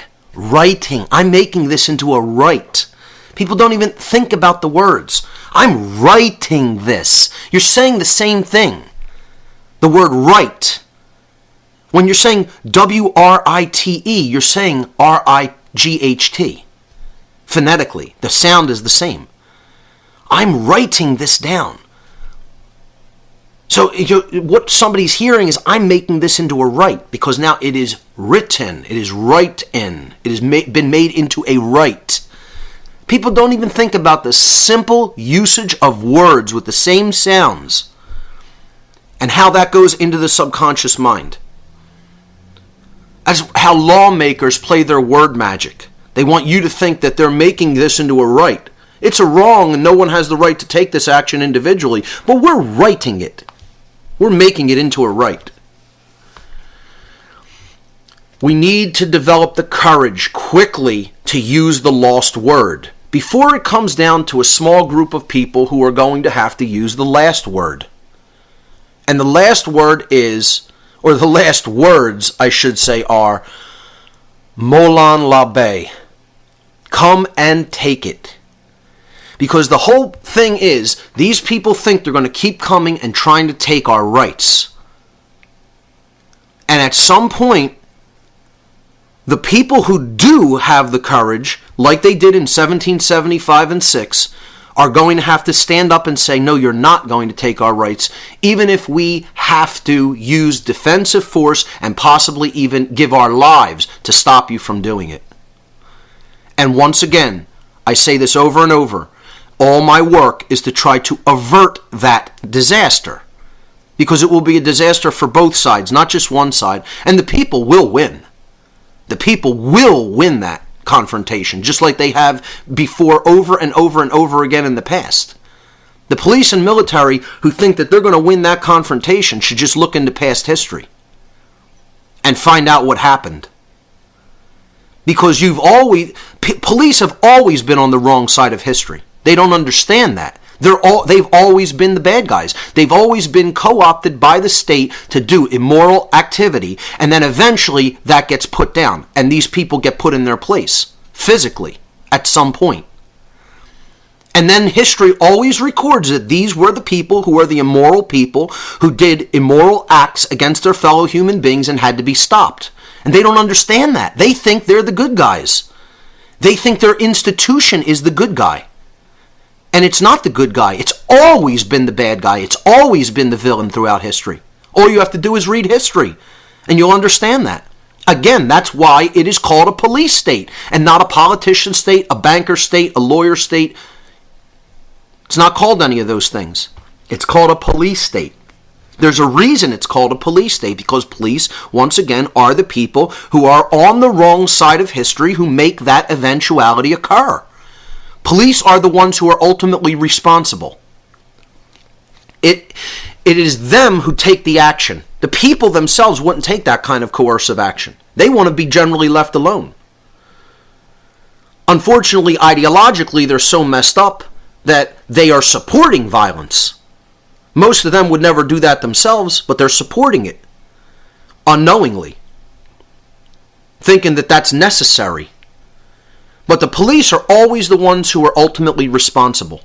They share the lion's share. They take the lion's share of the moral culpability, because they're the ones who are actually taking the action. The person who is the most morally culpable is the one who takes the action. So I don't want to see it have to come down to the last word, or the last words, as I've called it. But slide number 76 shows that I'm getting prepared if it comes to that. I will be ready if that's what happens. I'm not going to be caught with my pants down and not have the ability to defend myself. And I would suggest that everyone should prepare. Everyone should have some level of preparedness for if a situation like the first American Revolution happens and it goes hot. I don't think it should have to do that, though, because we need to influence other people's mind and behavior by continuously speaking the truth to them so that they will stop doing this immoral behavior that they're taking under orders. We have to reach the minds of the order followers to prevent bloodshed from occurring in America. And once again, I'll say it over and over again, that's what this entire show has been about. Trying to avert that nastiness that is guaranteed to happen if these people continue to follow their orders. It's guaranteed. They're the ones who are making it happen. They will be the ones who are making a forceful altercation have to take place because they're initiating the violence. And people are only going to take so much violence before they rise up and act in a defensive capacity. And then once that starts, it's going to be very difficult to stop it.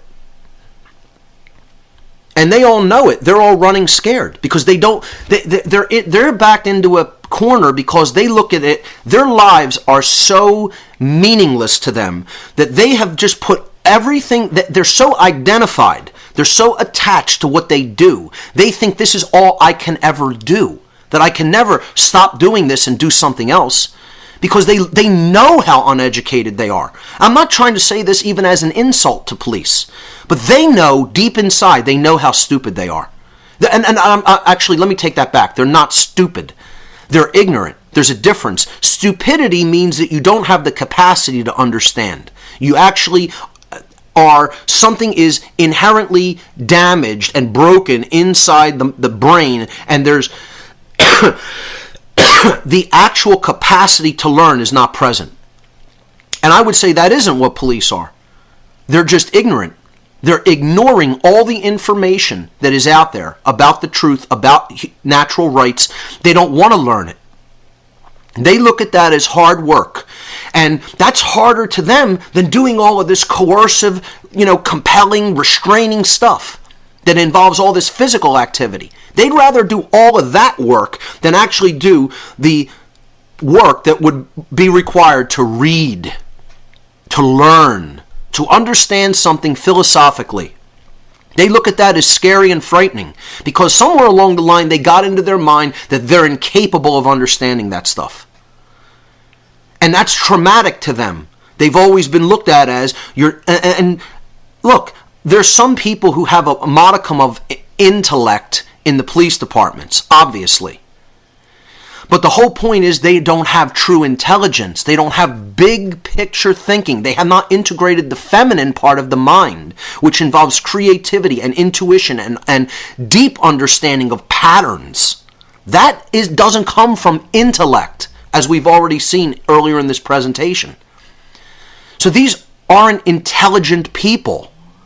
They have the capacity to reach intelligence, but their brain right now is not functioning properly. They're so in left brain imbalance that they're ruled by the R complex of the brain. And from the R complex, you're not going to do any higher order thinking. They need healing over time by taking in proper information. It's no different than getting off of a crap food diet and over time generating health by putting the correct nutrients into the body. The same is true for the brain. You need to get off of the poison information and the brainwashing that you've been receiving and get on to positive and truthful information about what actually is going on around you and within you, in your own mind, in your own brain, what's going on. That's what real intelligence is, being able to understand those patterns. That's what consciousness is.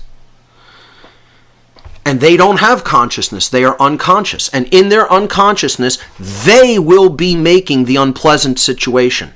They already are making it. They're generating it and don't even know it. They're creating something that is going to be extraordinarily horrific for them and everyone else in their unconsciousness. They are unconsciously creating that situation and don't even know it. Which is why it is up to us to forcefully speak this to everyone. Use the force of voice and speak this to everybody that you can, especially police, because them and their family are going to be particularly at risk if they continue to push and push and push and push and push. And I don't want to see that eventuality occur. But that's what they're going to be creating. They don't understand that they are not going to win a war against the American public. It's not going to happen. It's not going to happen. And the people who are so thinking that, oh, the police and military are so big and bad and they would put down a rebellion, you don't even understand where the sentiment is. I'm telling you, just go to some gun shows and just listen to what the sentiment is. It's terrible. It's just terrible where people's heads are at. I mean, people in this country are armed for war. Believe it. Believe it. America is a powder keg right now. Especially after all this nonsense that went down with Sandy Hook and then them subsequently trying to pass all that gun legislation. I mean, people's tempers are at an all-time high. It's not a good situation in America at all. And the police are not making it any better. They're exacerbating it, completely exacerbating it. So let's look at some ancient examples of these two principles combined, the sacred feminine and the sacred masculine principles combined. In the Mayan and Aztec tradition, there was the concept of the feathered serpent. I'm on slide number 77. He was called Kukulkan in the Maya tradition. He was called Quetzalcoatl in the Aztec tradition. And he was a feathered serpent, a serpent with the feathers all over him, like a bird. Okay, because Coatl means serpent, and the Quetzal was a bird. So you combine those, Quetzalcoatl, it's a feathered snake, or a snake that like flies like a bird. Okay, so this concept of the serpent combined with the bird is the sacred masculine principle, the serpent that will be ready to strike if necessary, combined with the bird, which flies high, free. It's the sacred feminine principle, like the dove. Okay, it's feathered. It's a gentle surface. On the surface, it's very gentle and soft and smooth and soothing, like feathers. So that's what is displayed to the outside world. You're completely covered in the feather of the bird or the dove. Okay, if you want to look at it as a dove bird. The Quetzal wasn't a dove, but I like to look at that as the sacred feminine symbology, which is the dove, as we'll see. I think the Gnostics impressively portrayed it, as I'll show in the next slide.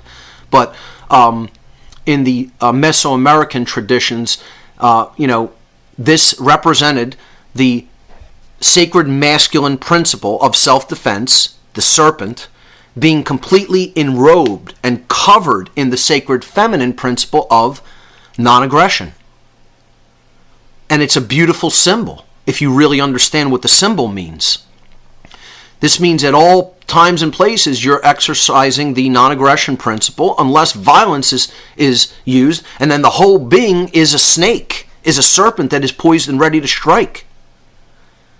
Because you will exercise the self-defense principle if accosted with violence. The concept of the two pillars and having to hold on to both pillars was expressed in the South American tradition at Tiwanaku. This is an ancient civilization, far older than even the Mesoamerican traditions in Central America and Mexico. And I believe it's in Bolivia, if I'm not mistaken. I could be incorrect about that, but I think that's where Tiwanaku is. And here you see their sun king, Viracocha, and he has the two pillars. The two pillars, one in the left hand, one in the right hand. He's bridging them. He's standing in between them because he's the enlightened one. You have the rays of the sun coming out of his head. the two pillars of enlightenment. He's the sun, the light, the solar deity. And he has the pillars, the sacred masculine and the sacred feminine pillar. That's what enlightenment consists of. Understanding both of those principles. The sacred feminine principle of non-aggression. Don't initiate coercive force against your fellow man and woman. And the self-defense principle. If coercive violence is used against you, you have a right to defend yourself with force if necessary. So, great symbols that illustrate the very concept that I've been talking about in this section. Let's look at image number 78. The Gnostics also portrayed this symbol in a form of a yin-yang. You have the serpent and the dove. The serpent and the dove. The serpent is the sacred masculine principle, the right to self-defense. The dove is the sacred feminine principle, the non-aggression principle. And they're formed in a circle like a yin-yang. This is my favorite depiction of this dual concept of the sacred feminine combined with the sacred masculine. So the dove is the symbol of the spirit, and the snake is the symbol of matter. And it's showing that they are intertwined. They are together. Neither one is, in superiority. The serpent, the dove, represents, again, the sacred feminine non-aggression principle. Do not initiate harm. He flies in the sky. It's a high consciousness. To understand the sacred feminine principle is a high form of consciousness. Therefore, that's why it's depicted above. The serpent is a practical matter of fact philosophy. The self-defense principle is about keeping your feet on the ground. Don't fly off into such a spiritual daze by being so right-brained and balanced that you will not defend your physical body, which is the vehicle for the expression of consciousness. Your thoughts, emotions, and actions take place in and through the body. Therefore, it is the vehicle for the expression of consciousness. And as such, it's the vehicle for the growth and experience of the spirit. So that should not be ignored. And therefore, the serpent is included in that sacred union and that sacred dance, because it represents the sacred masculine principle that should not be abandoned. The ability to defend yourself when you are accosted with violence. In the Hermetic tradition, this is a movie picture on the right-hand side of a movie called The Man from Earth, which is a great movie, by the way. But I chose this to depict the Hermetic concept of the stellar man. The stellar man in the Hermetic tradition is the awakened and enlightened being. And it doesn't mean just man, woman, the stellar being, let's call it, okay? The stellar being has their head in the stars, in the high consciousness, but their feet on the ground. They have not abandoned practicality. They have not abandoned common sense in the real physical world, because they understand there's no separation between the physical and the spiritual domains. They are one. And they act as a bridge between the two. And I think that's, whether that's the intent of the makers of this movie picture, I think it illustrates the concept. The stellar man stands upon the earth, but his head is in the stars. Once again, he's grounded. He's practical. He understands the physical, the importance of the physical world and the physical body, and doesn't look at them as inferior to the spiritual. But he has his head in the spiritual domain, because he understands that that we are actually all one, that everything is an expression of the one. So he gets that, but he operates on the ground. He does his work on the ground in the physical world, and doesn't ignore the physical and say that, it's subservient to the spiritual. No, it's about taking the spiritual knowledge and bringing it down to the earth where it can be used, where it can be put into practice, where it can be put into effect in our lives. So these are great symbols that illustrate these points of the sacred masculine and feminine principles coming together, and also the physical world and the spiritual world being one and the same. So let's move on to New Age deception number 6. The watered down version of the laws of attraction. This is slide number 79. The watered down version of the laws of attraction, as propagated by things like The Secret, that tells you you have to just think about it and hold an emotion and it'll come to you. You know? It's all removing the sacred masculine component of action. That action is required in the real world to make happen, to manifest what you're going to manifest, what you want to manifest. You know, it's all based on service to self too, as I talk about in slide number 80. It's about what do you want for you.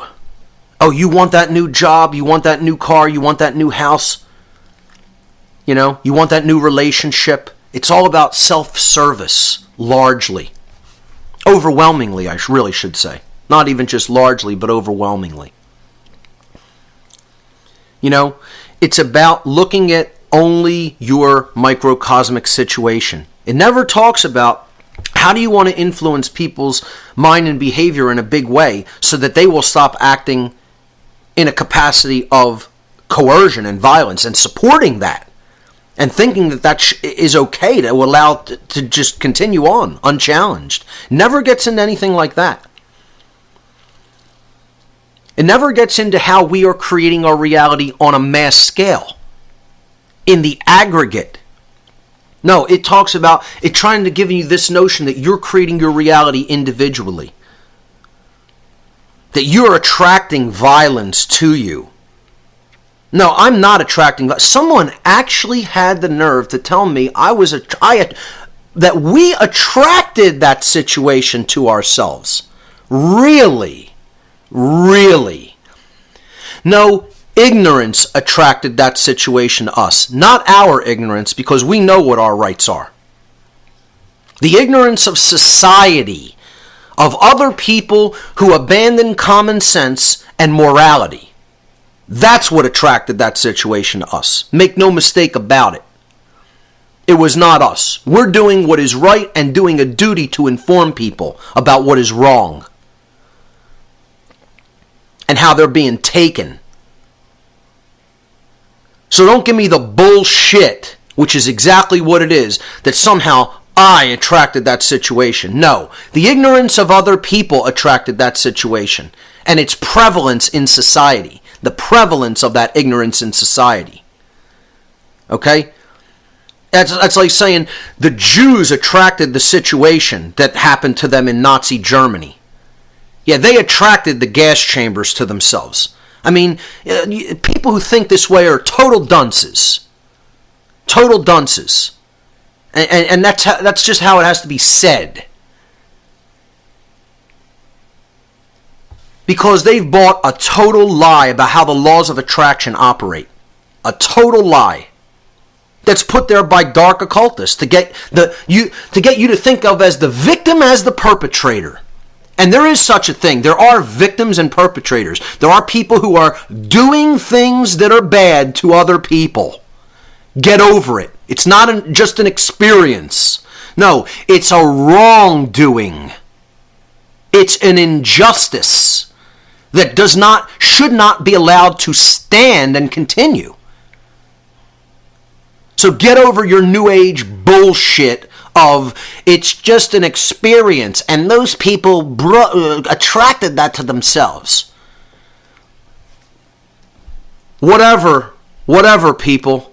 I mean, really, this is how destroyed someone's mind is, that they accept this nonsense? Really?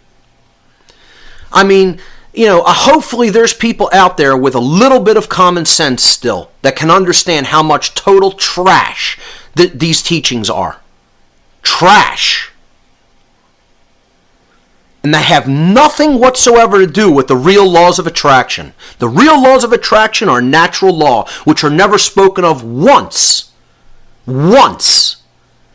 in any aspect of the teachings of the so-called laws of attraction in the New Age movement. It's never mentioned. You want to know why? Because that's the deepest occulted information, and the New Age movement has no idea that it even exists.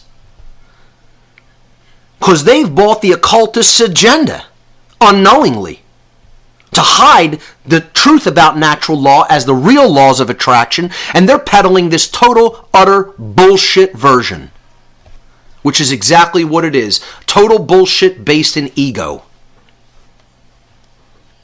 As I show on slide number 81.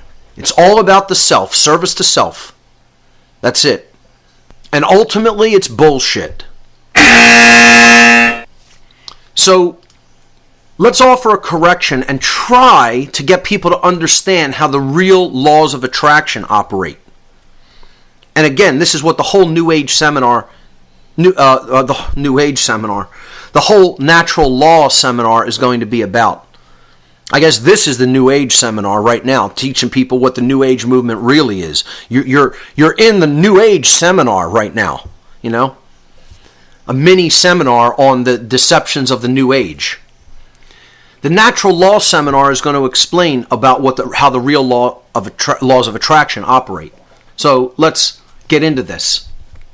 Of course, the New Age movement's variation of the laws of attraction do not include action. They leave action out of the equation. Once again, this is the suppression of the sacred masculine. They all constantly talk about thoughts, holding a thought in your mind, a vision in your mind, and then feeling an emotion about it. But they leave out the action part. That alone is not going to make anything change in the real world. Get over it. Sorry, that's not how it works. You need to take action to put into effect what you're holding in your mind and in your emotional self. Action is required to make change happen in the world. It doesn't just automatically happen because you want it to. The real law of attraction is natural law on slide number 84 now. And my working definition for natural law is the universal, non-man-made, binding, and immutable conditions that govern the consequences of behavior. We've talked about this endlessly on this show. I'll just briefly go over this. Universal. It exists everywhere in creation. There's nowhere it is not operating. It's non-man-made. That means it is inherent to creation itself. Man didn't make up these laws. Creation made these laws. They're boundary conditions to the universe. Binding. That means they're operating at all places, all times. You are bound by them, whether you understand them, agree with them, know about them, or are ignorant about them. It doesn't matter. Belief is irrelevant. They are binding. It's just like gravity. Doesn't matter how much you know about gravity, whether you believe it exists, you're bound by it. The end. Same thing with natural law. Immutable. That means they cannot be changed. They weren't put into effect by man, therefore they cannot be changed by man. They're not negotiable. They are, you're bound by them, it's unchangeable, and that's it.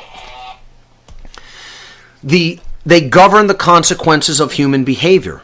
These are boundary conditions that govern what actually occurs as a result of what free will decisions we make and then what actions we take as a result of those decisions. That's how natural law operates. And again, the seminar will be going into this very in depth, giving many examples and many related works for people to study as well.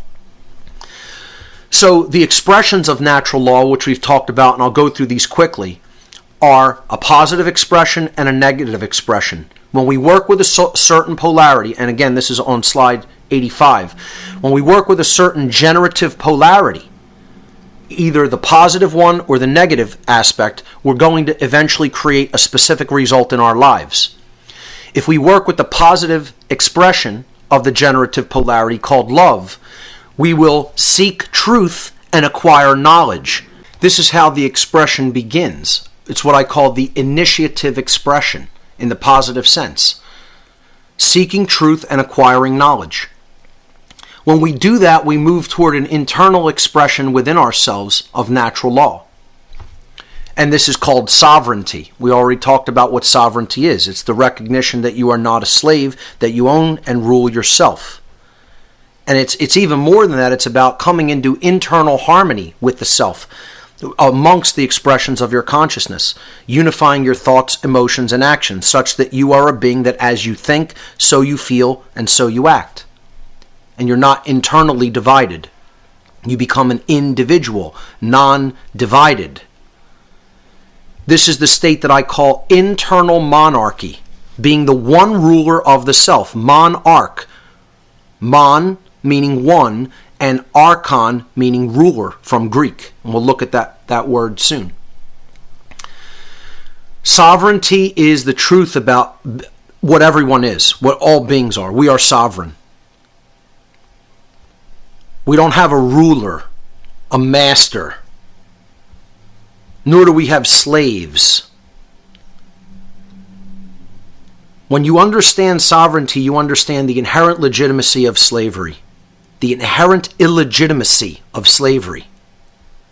There is no legitimacy to slavery ever, ever.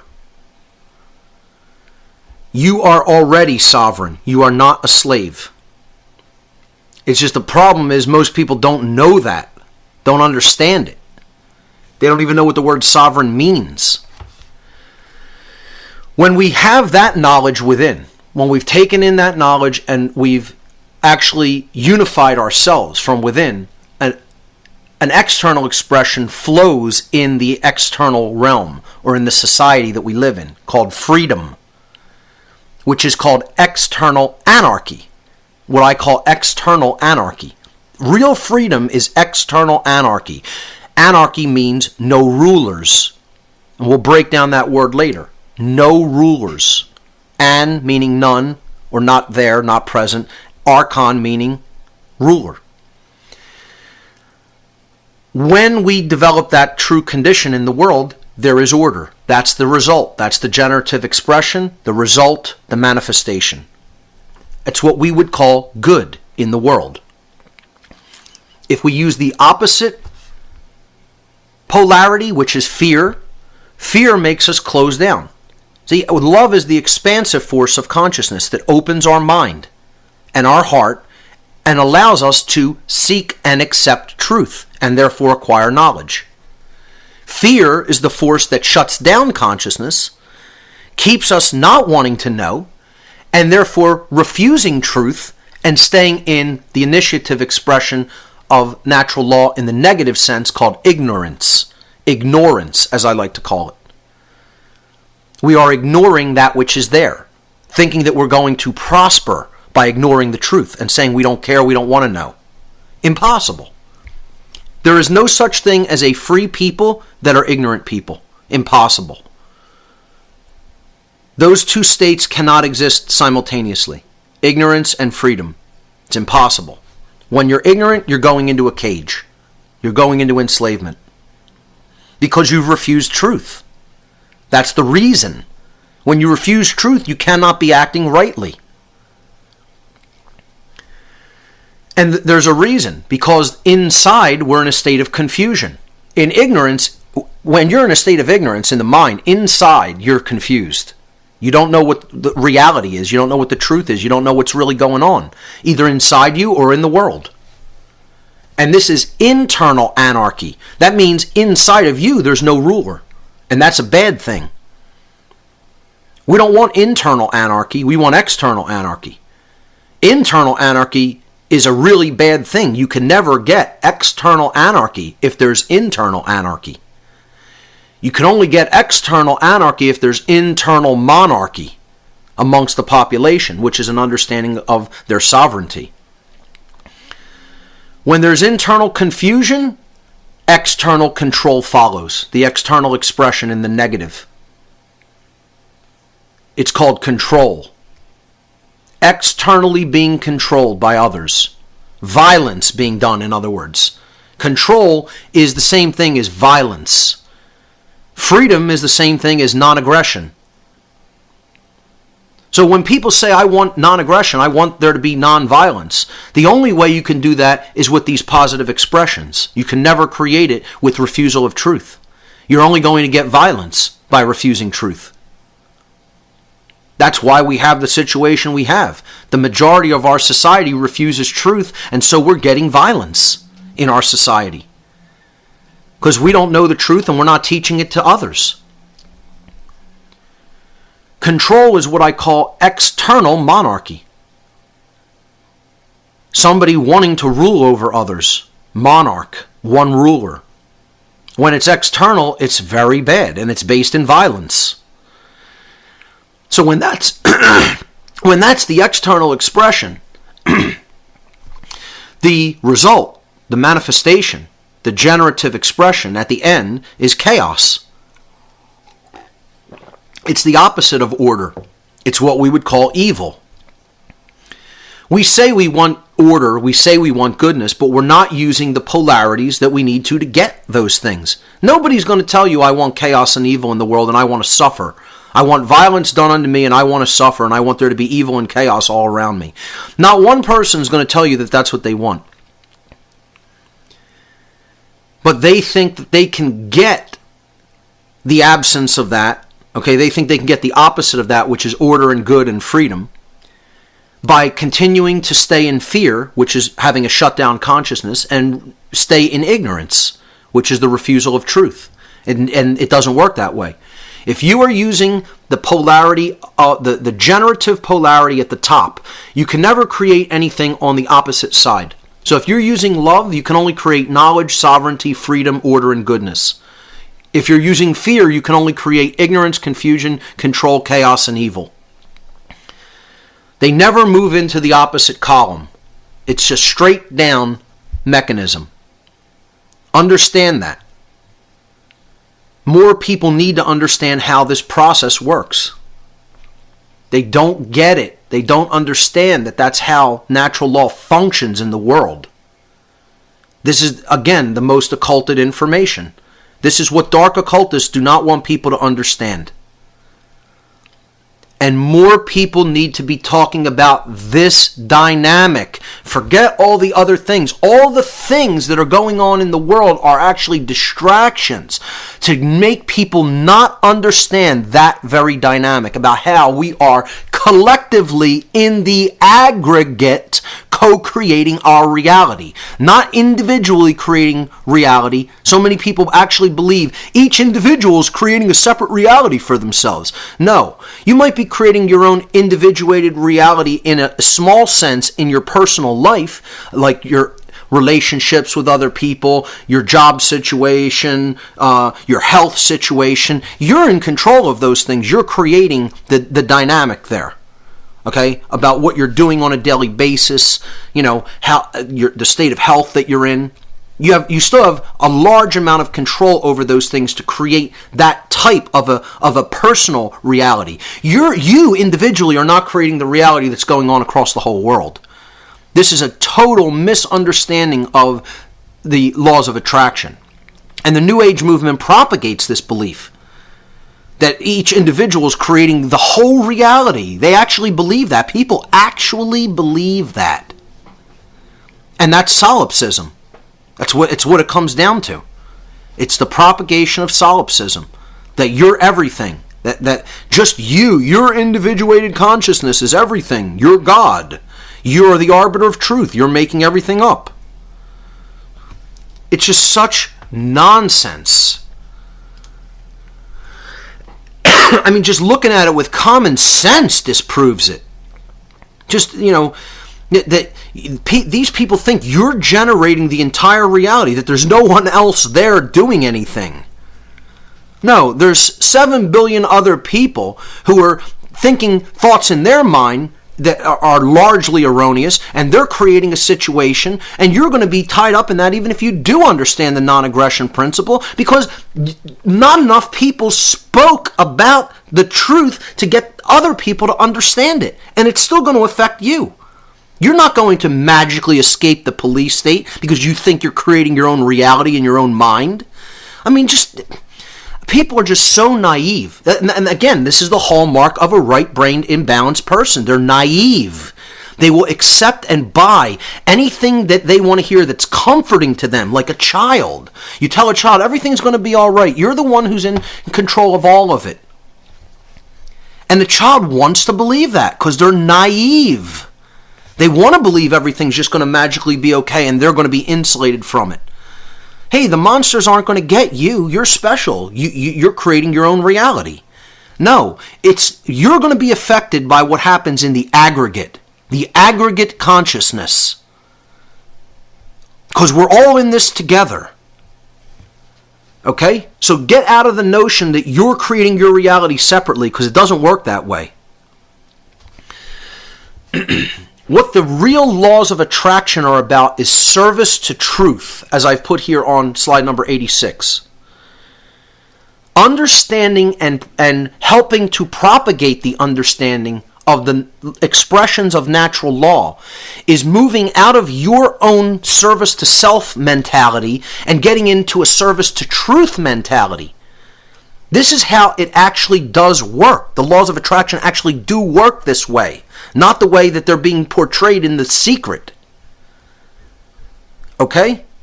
So understanding and expressing that, coming to an understanding of that, and then helping to express that to other people is stepping outside of service to self. And it's moving into service to others, but it even goes beyond service to others. It's moving into service to truth, which is what ultimately we have to be in if we're going to change this situation. So, continuing with this correction, to strike down the notion that a single individual is creating the shared reality by themselves, which is nonsense, we co-create our shared reality in the aggregate. Individual choices, which are either based in harmony to or opposition to natural law, influence the quality of the shared experience. We're all bringing a part of that energy to the table. This dynamic acts as a perfect expression of the principle of correspondence. As above, so below. As below, so above. Meaning, as all the individuated units of consciousness, the majority of them are thinking, feeling, and acting a certain way, that is what the totality of the society is going to be like, because the society, as a macrocosm, is comprised of the microcosmic units of consciousness. So that society is going to be a reflection of what's going on in the mind, heart, and behaviors of the individuated expressions of that society, called the individuals, the people.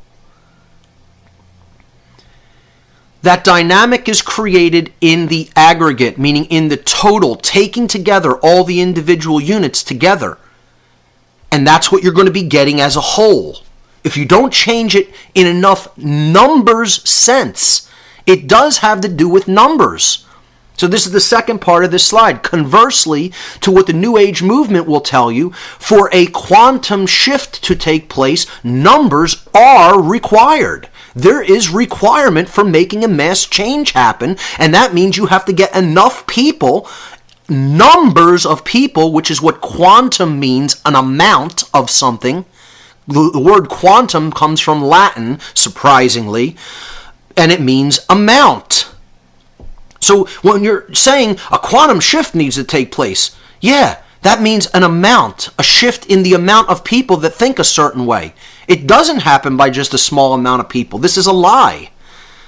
It's a very small amount of people do not create change on a mass scale. The people who think a certain way and comprise the majority are who are ultimately affecting the overall quality of the shared experience. You have to get the majority of people understanding the non-aggression principle and self-defense principle together for there to be a true shift in awareness in this society. And ladies and gentlemen, anybody that thinks that's happening on a mass scale, I mean, I think you're delusional. We need millions of teachers of this information. Millions. Not hundreds, not thousands, millions. And we are nowhere near that number. Nowhere near it. Because people are still staying silent. With what's going on in society that they can see with their own eyes, they're afraid to speak. They're still cowards. You're going to see a shift in this dynamic when enough people develop courage. Courage is ultimately what is required. Courage is required even more than knowledge is required, because you're going to need the courage to even know the truth, and then you got to develop the courage further to speak it. And we don't have enough people doing this, which is what I continuously harp upon. I don't want to be the person just doing this amongst all the other few people who are really understand this information and are speaking it to others. It can't be a handful of people. The fact that I'm on the cutting edge of this type of information is disgraceful. It's sickening to me that I sit there and think, wow, I'm the person who's bringing information about natural law forward perhaps more than most anybody else. How could that possibly be? I mean, it's crazy to even think that.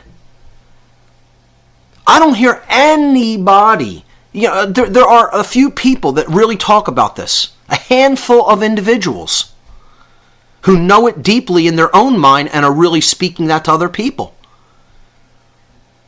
An understanding of how the real co-creative laws of attraction and natural law work, and how we are co-creating the reality, the shared experience that we are undergoing, needs to be deeply understood by more people. And it needs to be taught by more people who understand it. And again, this is why I'm hosting the Natural Law Seminar. It's not just to get people to understand. I want to move people into the dynamic of being a teacher of this information. We need more teachers of this information. Millions of them. That will speak it completely, truthfully, and unapologetically to anybody that will listen. Maybe if we have millions of people doing that, we'll start to see a change, a real change in behavior in the world. Maybe. New Age deception number 7, moving on to slide number 88 now. A false notion of forgiveness. Forgive people even if they are not sorry for what they have done. And people think that forgiveness only operates in the person who's offering forgiveness. And this is a false notion of forgiveness. This is not how real forgiveness works. I'll explain what real forgiveness really is. And I'm all for forgiveness. I am all for real, true forgiveness. I'm not for the fake, new age, wishy-washy nonsense version of forgiveness, which has nothing to do with forgiveness. It has to do with being a naive person, which again is what right brain imbalance will make you into. Slide number 89, I put what the false notion of forgiveness will get you more of. Turning the other cheek is what people look at as true forgiveness. And the little subtitle there says it helps even out the scars. Because that's what continuing to turn the other cheek will get you. When the bully wants to hit you and you turn the other cheek, the bully's going to keep hitting you. Just get over the notion that this is somehow a virtue to turn the other cheek. It's not a virtue. It's total naivete. Again, there's things in the teachings of, the New Testament that I wholeheartedly agree with, and there's things I think were totally added in there. And, this is one of them. First of all, it's not something that was added in there. It's totally misunderstood. It's misconstrued. It's mistranslated in its original context. It meant offer people other chances to do the right thing. But it doesn't mean if someone is doing violence to you, continue to allow them to do violence to you. That's not what it means. It's symbolic. It was metaphorical. If someone slaps you in the face because you're trying to give them the truth, continue to give them another chance to understand the truth. Keep speaking it to them. I do believe this was about the dynamics of people that you care about that are close to you, around you. And it didn't mean just let a bully or an attacker continue to do whatever they're going to do to you. That's not what it meant. So this is the false notion of forgiveness. And what the false notion of forgiveness will get you if you keep practicing it is George Orwell's vision of a boot stamping on a human face forever. And this is what we're really moving into. Because we want to say, oh, these people, they're the authorities. Oh, it's just a bunch of, it's just a few bad apples. And we got to give them a chance to get their stuff right, get it together. While they're killing people every day. Killing people with so-called non-lethal weapons. People's lives are being taken when they have these people are murderers. The thugs in the police force are murderers. Killing people. How many people have been killed with tasers? How many people have been killed or maimed with water cannons? It's a disgrace. This false notion of forgiveness is bullshit. Let's make the correction to this. Let's make the correction to the false notion of forgiveness and explain what true forgiveness really means. Because it's important. And true forgiveness should be practiced. True forgiveness does not mean continuing to excuse the willful commission of wrongdoing an infinite number of times. We're on slide 92 now. That is naivete at best and cooperation with evil at worst. And you know what? I find it very interesting that the numbers would work out the way that they do. This is slide number 92. And slide number 93 is where I explain what true forgiveness really is. I mean, I didn't plan it that way, folks. That's just how it worked out. I didn't deliberately say I'm going to make slide number 92 this and slide number 93 this. That's just how it synchronistically worked out. For people who understand the numbers 92 and 93, 92 being the failure of will and higher consciousness and true love, and 93 being the expression of higher consciousness, true will, and love. Okay? So 92 is the failure of the true work, 93 is the accomplishment of the true work. And it's just amazing that things work out that way synchronistically.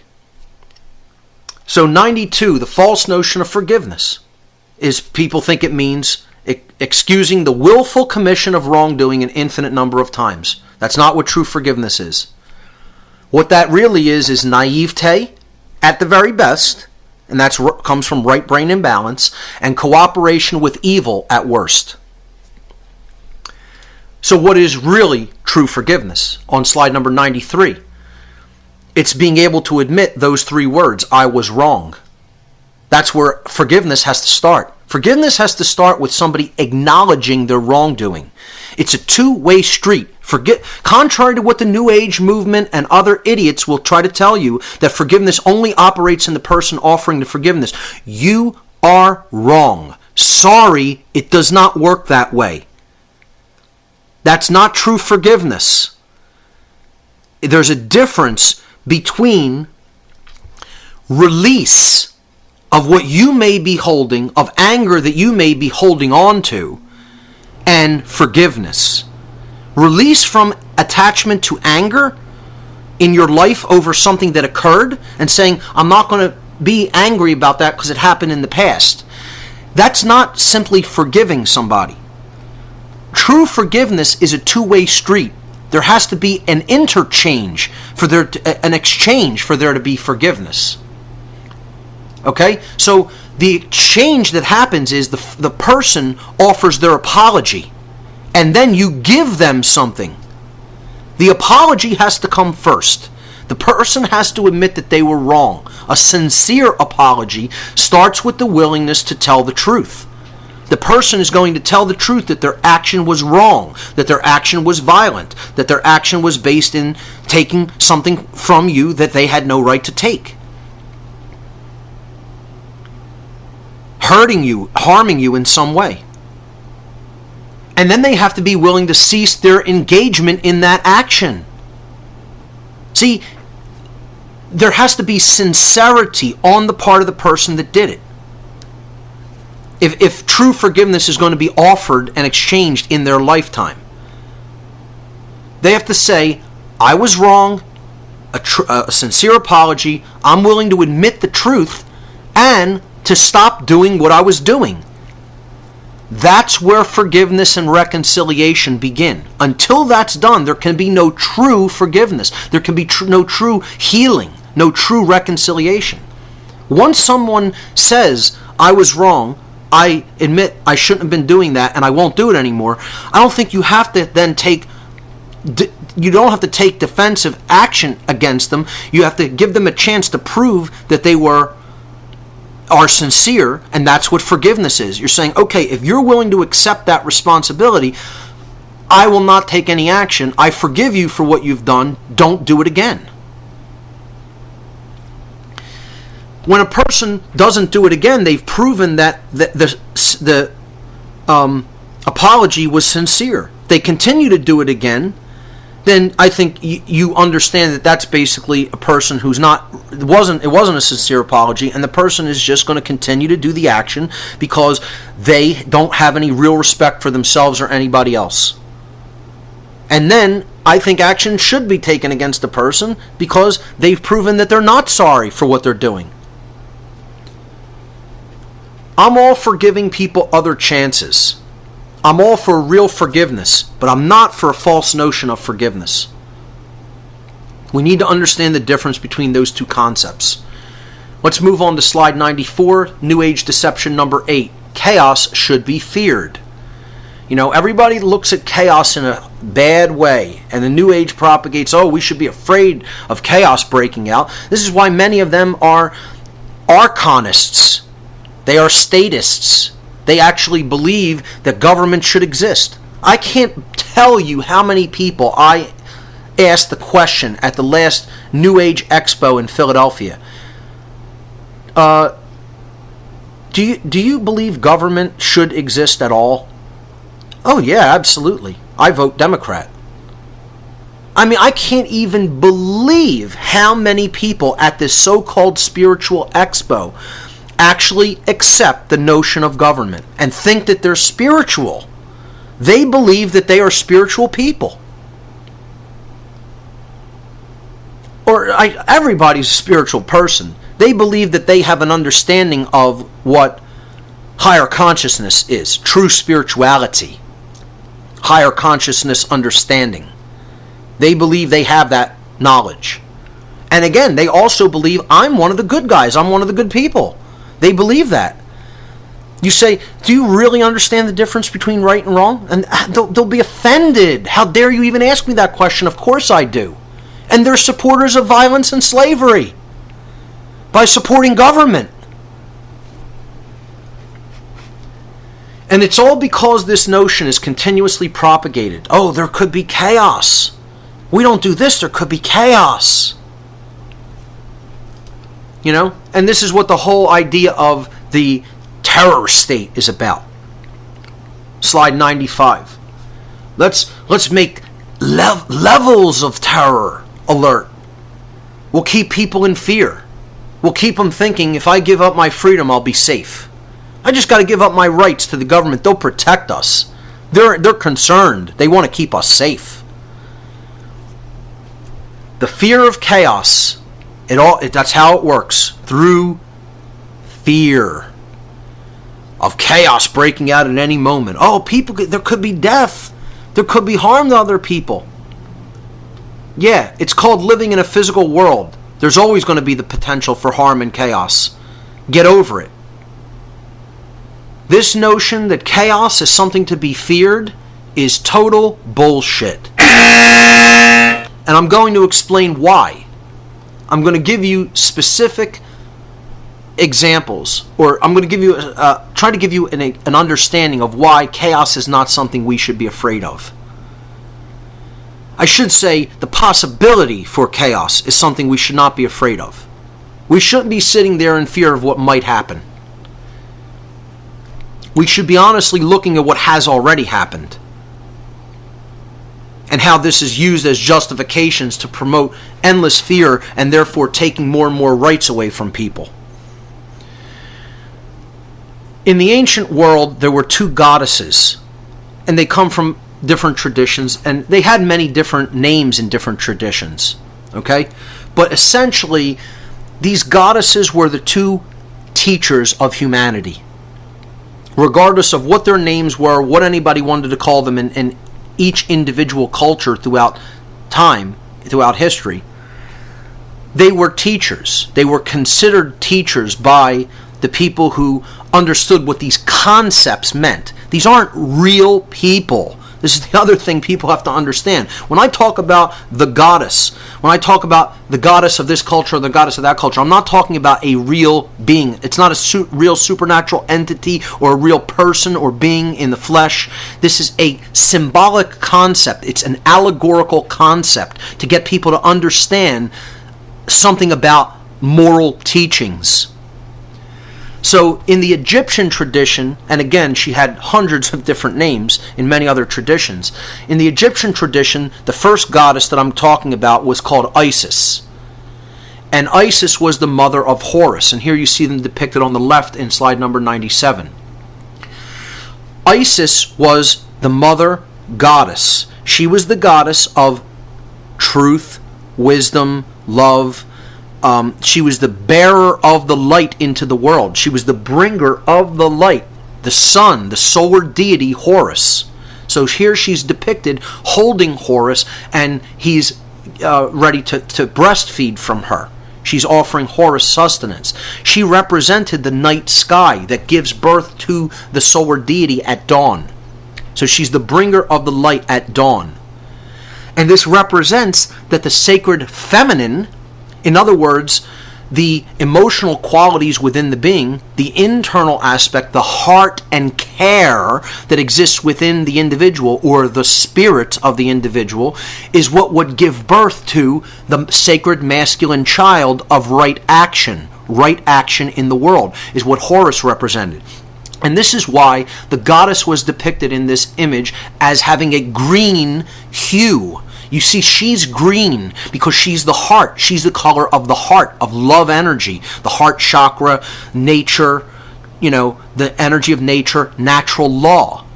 The understanding of natural law. Balance. She's the color of balance and love, which is green. The center, the balance point of the visible spectrum. She would give birth to the golden child. Horus was always depicted as gold. He was often depicted as a golden hawk. The sun is the golden hawk that makes the journey across the sky each day.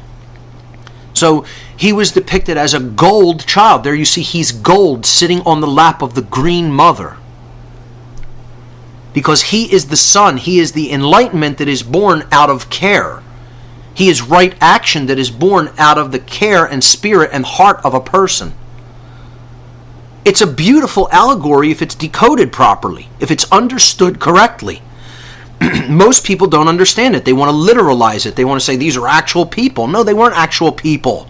They're conceptual ideas. They're allegories to teach a moral lesson about what's going on inside the individual, or what should be going on inside the individual. So, Isis represented the teacher of truth. The easy way to do it. Open up your mind, open up your heart, learn the truth, take in the knowledge, accept that which cannot be changed, natural law, understand that, and then change what should be changed, the injustices that are going on in the world. This is the easy path. You could call this the right-hand path, or you can even call it the middle path, really, is what it is. It's the easy way of doing things. It's the most direct route. I would say, yes, it is the middle path, really. Okay, so Isis would open her arms to all that would want to come into the truth. She is the goddess of the truth. Its truth is always there, waiting with open arms. It's us who refuses it. Eris, on the other hand, was the goddess of chaos. So in the Greek tradition, She was called Eris, and she was the chaotic teacher. When Isis's lessons, or you could just say the goddess of love and truth, you could look at that in the Greek tradition as Aphrodite or Athena or many other names, okay?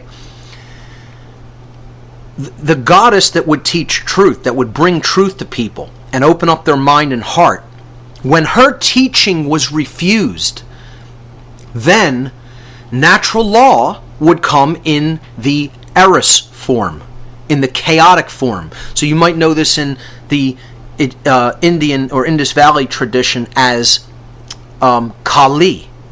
Kali is the mother that is the chaotic aspect of the goddess.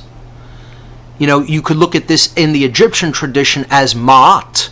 Ma'at would come, and it was the forces of nature and natural law, wreaking havoc if necessary if the people became immoral.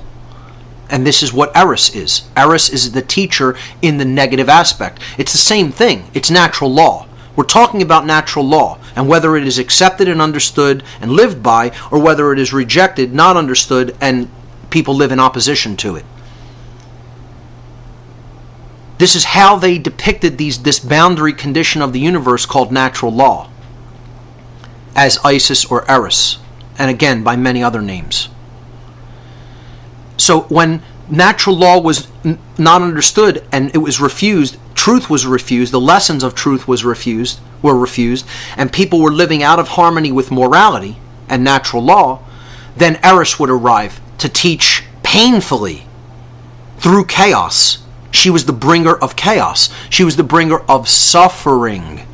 Suffering would have to be the teacher. People would have to suffer, and they would have to lose things, and they would have to be harmed, and violence would have to be done to them until they understood that that was not how to truly learn and grow and progress in consciousness. That you have to open up your mind, open up your heart, and learn and take in knowledge and take in truth. That really the only true, real teacher was Isis. And Eris would just be the disciplinarian who would whip your ass and then send you back to the real teacher. You could look at Eris like that. And that doesn't mean she's a bad thing. Again, it's the boundary conditions of natural law going into effect when people start to live in an immoral way in the world. So, chaos is not a bad thing. Moving to slide number 98 now. Chaos is a teacher. Eris was not a bad thing. She is a teacher. She teaches you what not to do.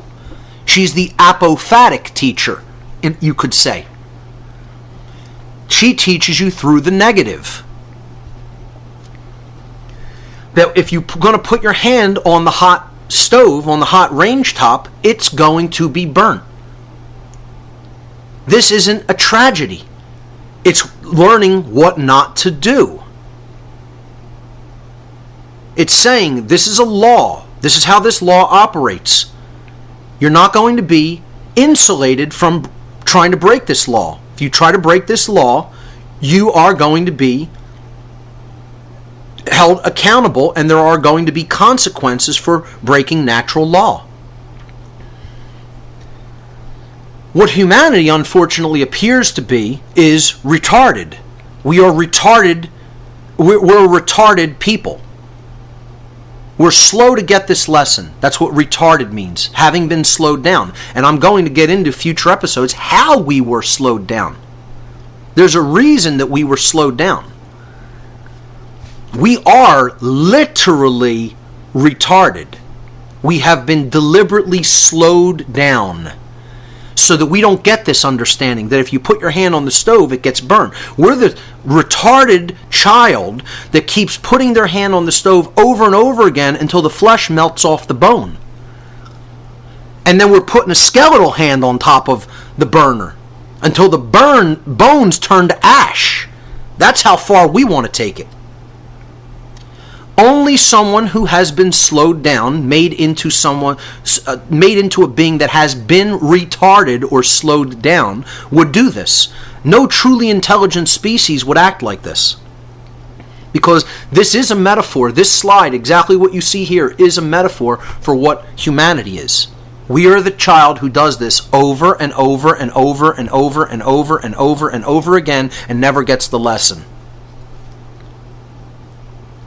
And there's a reason that we can't seem to get the lesson. And ultimately, it's such a horror story that we really need to learn it, and we need to address it, and we need to take it seriously, and we need to understand, well, since this is the condition, now what are we going to do about it? One of the things that could help is really bringing the truth to as many people continuously, over and over, because while genes have to do with an expression in the physical domain, there are epigenetic conditions, meaning the condition around the expression of the genetic aspect of the being that will affect the genetics of the being. Epigenetics means that the experience that the being is having and that the culture that the being is living in is having as much of an effect on the expression of genes as any other aspect, as heredity. It's just as important as the physical interactions of the genetics of the being itself, and arguably even much more important. The concept of nurture is much more important than what's there physically. The culture, the surroundings, the conditions that are around the being, that's epigenetics. And that affects the expression even more than just what's there physically in the genetic condition. So I'm going to be talking about stuff like this in the future regarding how did we get to this condition. But that's for another presentation. And believe me, it will be many episodes that we go into that, not just one. So, continuing to correct this ridiculous notion that chaos is something to be feared, this is what holds the whole slavery system in place. It's held in place by the fear of chaos. Okay, so this pyramidal scheme that is our world, with all of the slaves holding up the structure, then the aristocracy, supporting the structure because, we got a little bit more than the rest of the slave class. They're the house slaves, and also the house slaves are the police and military who are keeping all of the slaves underneath them, in physical coercion. And then you have the priest class above them giving people religion, and I would say that's the exoteric priest class. Then you have the kings, royalties, bankers, politicians, etc. above them, and ultimately you have the occult force that's ruling the whole thing. The real priest class, the esoteric, dark priest class. And I think that's a great infographic there that explains the story of what humanity ultimately is. A slave species. The control and slavery system is about the limitation of free will through the destruction of possibility. That's what the control and slavery system wants to do. Limit the possibility of what can occur, not only in the external world, but what can occur in people's minds. They have to limit your imagination, what you can think about, what you can conceive. On slide number 100, I talk about possibility and how it's related to freedom. True freedom includes infinite possibility, which by definition includes the possibility of chaos. Infinite possibility means you have to be open to the possibility of chaos occurring. This possibility must be embraced without fear if we are to be truly free. You cannot be free and be in fear of the possibility of chaos. You have to get rid of that fear. That fear must be held in check. You can't be saying, I'm so afraid that this might happen. You're not free if you're afraid that something bad might happen. Something bad might happen at any given time. A comet could be on the way to the Earth right now as we speak. You wouldn't know it. You're going to live your life in fear of that? Well, chaos might happen. You're going to live your life in fear of that and say, I want to give up all my rights because chaos might happen? You're not free. You're right in the mindset they want you in. The controllers, right in the mindset these archons want you in. People who think that they're masters of other beings. Slide number 101. The fear of the possibility of chaos is the same as the fear of true freedom. If you are in fear of the possibility of chaos, that means you are in fear of true freedom, because true freedom includes and incorporates the possibility of chaos happening. And once again, chaos isn't something that should be feared, because it is a teacher. It is there to show us what we are doing wrong and to not do that anymore. To align our free will with truth so that that potentiality does not manifest. When people say, I can't think of a world without government, how could that work? How could that work out? It would never work out. This is what you hear. This is the death of possibility. And most of all, it's the death of the imagination, as I put forward in slide number 102. When somebody is saying, I can't conceive of how that could work, I can't conceive of how human beings could live without government. Well, your imagination is dead. That's why. That's the ultimate expression of mind control. The ultimate form of mind control is the destruction of the imagination. That's it. When the annihilation of the imagination has occurred, the person is in perfect mind control, whether they know it or not. You're never going to get out of your current condition unless you can envision something being different than how it is now. You have to be able to envision it, hold that in your mind, know that that's where it should go in your heart, and then make it happen with your actions. Not just think about it and say, oh, that's a good idea. You have to get involved and take action to make that happen by talking to other people, by organizing, by giving information to others, speaking the truth to other people. So, the death of the imagination is when somebody says, I can't imagine how that could work. You're admitting it right there. I can't imagine that. Because you don't have an imagination. And that's the actual beginning essence of the great work, is the power of the imagination. It's the only way that the great work can actually come about, of truth, love, and freedom. If we have an imagination that can spur us to be able to envision a better world for ourselves and those who come after us. When people say, I can't imagine a world without money, how would that work? Well, there's the imagination being dead again. People have to understand, this is mind control. You are still under mind control if you can't imagine something being better than what it is. Infinitely better than what it is now. If you think this condition and the institutions that exist now have to continue indefinitely, forever, that's the death of the imagination. And ultimately, it's the fear of the possibility of chaos, because you're saying, wow, if that didn't exist, there might be chaos. I can't even let my mind go there. How could anything work out for the better? Well, it can, if people have the imagination to make that better world happen, because they're holding it in their mind, they know that it should come about, and then they take the action to make it happen. So, continuing with this correction in slide number 103, through people's fear of the possibility of chaos, which again we've already equated, which is the fear of true freedom, most people advocate the legitimacy and continuance of quote-unquote authority and government, and therefore are actually advocating the legitimacy and continuance of violence and slavery, which is what authority and government are.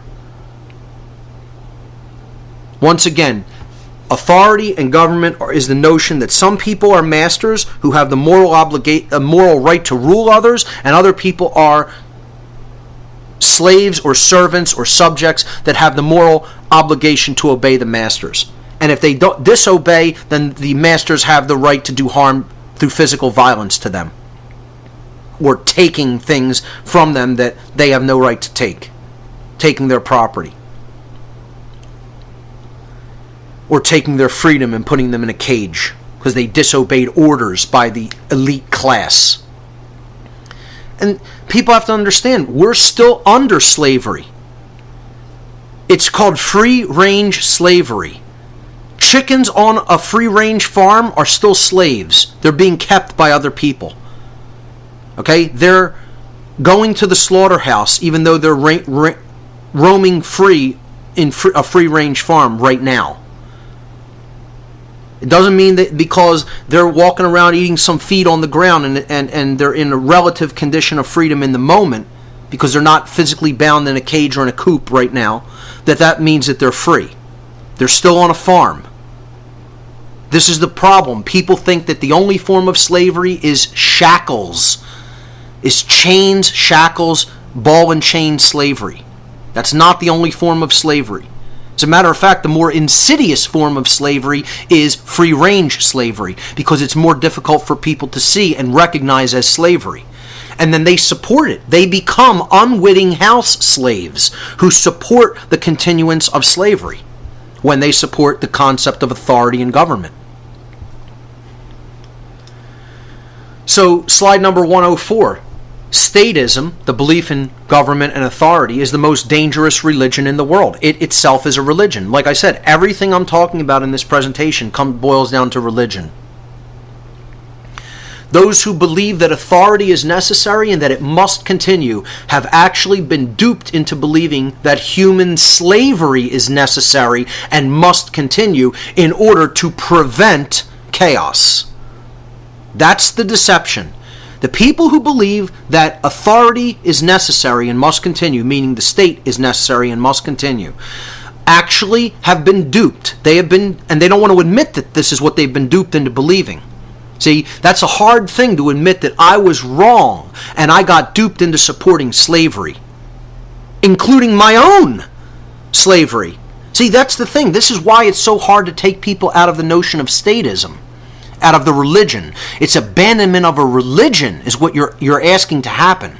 It's very difficult to make that happen because the person has to admit, I bought into a cult. I was a member of a cult. That's what statism is. It's a religion. It's a religious cult. It's very difficult for people to admit to themselves, most of all, I got duped into a cult. This is what I had to admit. When I had to abandon the ideology of Satanism, I had to admit I just got reeled into a ideological cult, whether I recognized it or not. They don't try to call it a religion. See, Satanism doesn't want to call itself a religion, but it is, because it's something that holds us back from progress in consciousness by the true definition of a false religion. That's what religion is, religare, to hold back, to tie back, to bind. And when I was in that form of consciousness, I was held back. I was retarded. I was bound. My progress had been slowed down. It had been thwarted. I was thwarted from moving forward. That's what religion means. Statism is a religion. The belief in authority and government is a religion. It is a cult. The cult is based in violence. It is a cult that says we have a monopoly on violence. We can do violence to other people unchallenged. We also get to rule people. You see, the state is just a replacement for the king of old. You're just saying this group of people are the king now. That's it. It's no different. You took one form of monarchy and you replaced it with something that we call an oligarchy. There's a ruling class now. It's a few people who have this magical power of having rights that other people don't have.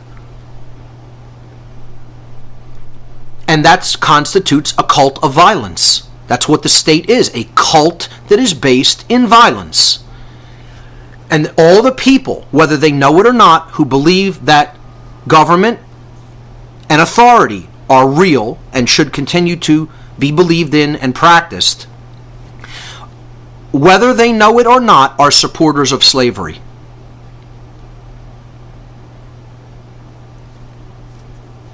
So moving on to slide number 105, because people who believe in authority and government, they've been duped into believing that Slavery is necessary and must continue in order to prevent chaos. In slide number 105, I answer that and I say violence and slavery cannot prevent chaos. And there's a reason for that, because violence and slavery are chaos. Violence and slavery are chaos. You go back to the expressions of natural law and you just look at the negative expressions. Violence and slavery are born out of fear, ignorance, confusion, and control.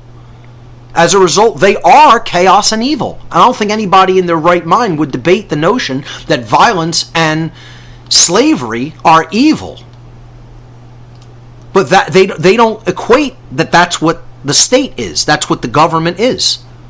It's evil. It is saying that evil can exist and nobody can do anything to evil. We can take action and do things to other people, but you can't do anything to us. I mean, that's the best example of slavery and evil at work in the world. The only difference that exists in people is a difference in consciousness. We are all one, but that doesn't mean we're all the same. There's one true difference, and this is the level of consciousness that people are operating at. This is a real difference between people. Race is an illusory difference between people. Age is an illusory difference between people. Sex is an illusory difference between people. Okay? I understand, yes, there is gender, there is man and woman. That doesn't mean that involves anything that's truly different when you're considering the person as a being. I'm not saying that there's no such thing as gender. Of course there is.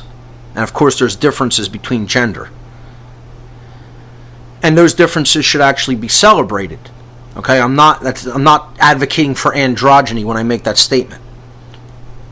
Okay, there's no difference between people in economic class, geographical location, nationality. These are all just ways of people to divide themselves and look at it as look at the world as us versus them. There is, however, one true divide between people that is based in consciousness, based in their understanding of truth and the knowledge of self that they have. And this divide, this difference is truly real. It is true, it is real, it is operating in the world. And for people who say that this isn't a true difference and, oh, that's just being divisive, that's being, dualistic. No, it's not. It's saying the truth about what is. This duality does exist here on earth. It is real. It is a real duality. And it is the difference between one who supports statism and one who is an anarchist, who doesn't believe in the legitimacy of violence and slavery called statism. I put this graphic, this meme, statism is the brilliant idea that we give a small group of people the right to kidnap, imprison, harass, steal from, and kill people so that we can be protected from people who kidnap, harass, steal from, and kill people. Yeah, great idea. Because, these are the first people who will tell you, it's human nature that's so fundamentally flawed that we have to have government. And government is made up of human beings with that same nature that in their mind is fundamentally bad. I'm not saying human nature is fundamentally bad. I think the human condition is fundamentally bad, and we got into that situation as a result of deep trauma. And we have to bring that trauma to the surface and understand that what we're doing is wrong and can never create order or goodness and heal that trauma at a conscious level. An anarchist, I looked for graphics of what an anarchist might look like. I was going to just take a picture of myself and put it there, but I said no. I found this little meme, which I thought was infinitely better than taking a picture of anybody I knew or that was in the freedom movement or anything like that, and saying, these are anarchists. Here's what anarchists look like. Somebody made this meme of Jesus saying, "I'm an anarchist, but most of my followers are statists," and this is exactly true. Any person who's a real Christian and is really looking at the teachings of Christ would understand that there's no legitimacy to violence and there's no legitimacy to slavery. And if you're being honest with yourself, that's what statism is. It's the perpetuation of violence and slavery and believing that certain people have rights that other people don't have. There's no other way of putting it. That's what statism is. Regardless of whether you admit that or not, you want to admit that to yourself, it's a cult of violence that most people have been duped into joining and supporting. That's what statism is, a cult of violence that most people can't recognize as a cult of violence because their consciousness is too low to make that understanding, to develop that understanding within themselves. They don't want to look at fundamental principles. All they want to look at is the possibility of chaos. And that's why we need this. No, we need violence and slavery to prevent the possibility of violence and slavery. I mean, it's so asinine on its face. It's so logically inconsistent that people can't even hear how ridiculous it sounds. They're not even stopping to listen to what they're advocating. They're in 1984 duck speak, quacking out a bunch of nonsense that makes absolutely no sense, thinking that they know, thinking that they have it figured out, when they haven't invested one moment, 1 second of deep philosophical introspection into what government really is, which is violence and slavery. Not one philosophical moment of deep introspection has occurred for anybody that still believes in the state. They've bought the whole cult line, hook, line, and sinker. They bought the whole cult sale, the whole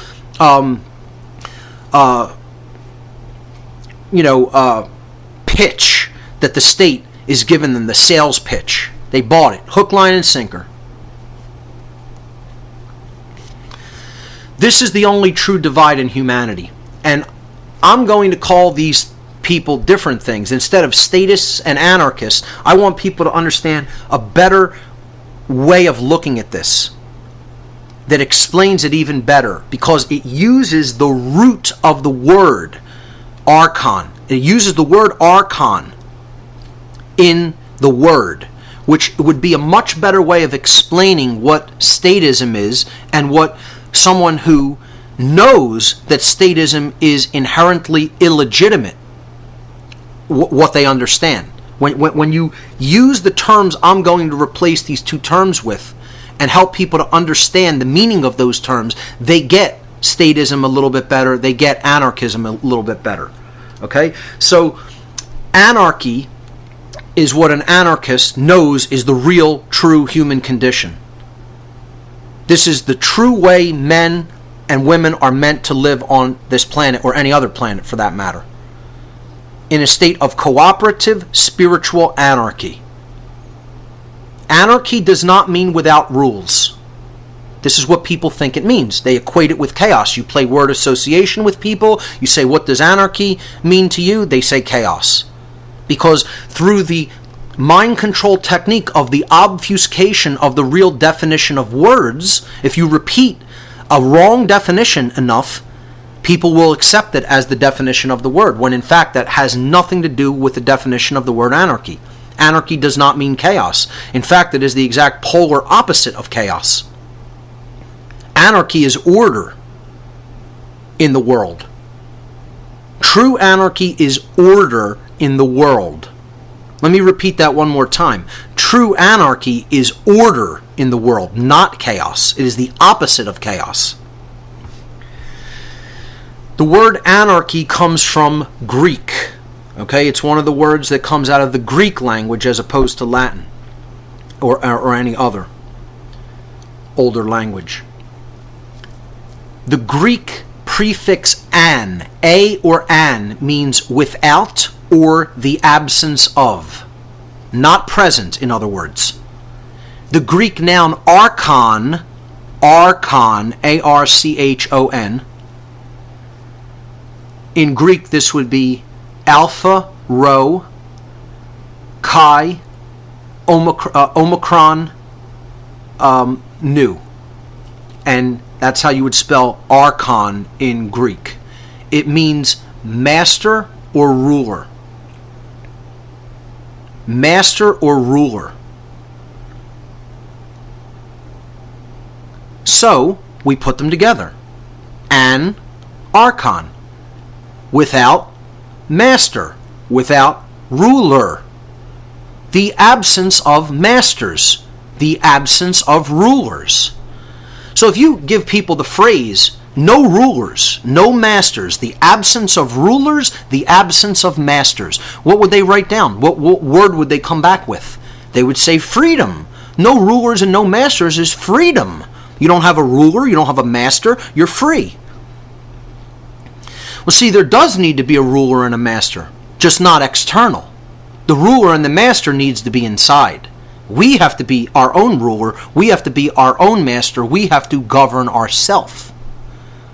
Self-control is what needs to be learned and exercised.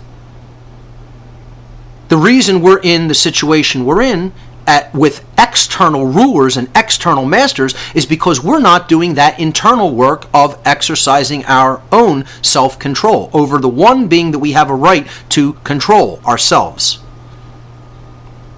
We're not self-governing. Therefore, external governance is coming in and trying to take us over from without. Anarchy does not mean without rules. It does not mean without rules. Anarchy does not mean without rules. Anarchy does not mean without rules. That is not what the word means. It literally means without rulers and without masters. Which means there's no masters and therefore there's no slaves. Wow, what a novel and crazy concept to introduce to the world. That there should not be masters and slaves. That a master-slave relationship is inherently immoral and illegitimate. Wow, what a criminal that makes me for advocating that. What a criminal. And imagine that there are people in the world who believe and think and continue to believe and think that it's okay for there to be masters and slaves. And don't even understand that that's what they're advocating when they advocate for government, for external government. They believe that there should be masters and slaves. Unbelievable. Unbelievable at the inherent immorality of the people of this planet. They're sick. Human beings are extraordinarily ill. Now, what I like to call anarchy is depicted on slide number 108. I like to call it anarchony. Anarchony actually keeps the word archon in there. It doesn't take off the O and N in archon. And the word on in ancient Comitian was the word for light. I mean, just think about that synchromystically for a moment. We're putting the word for light in the word. Because this is the light. This is the knowledge that makes one ultimately enlightened. The recognition that there's no inherent legitimacy in slavery.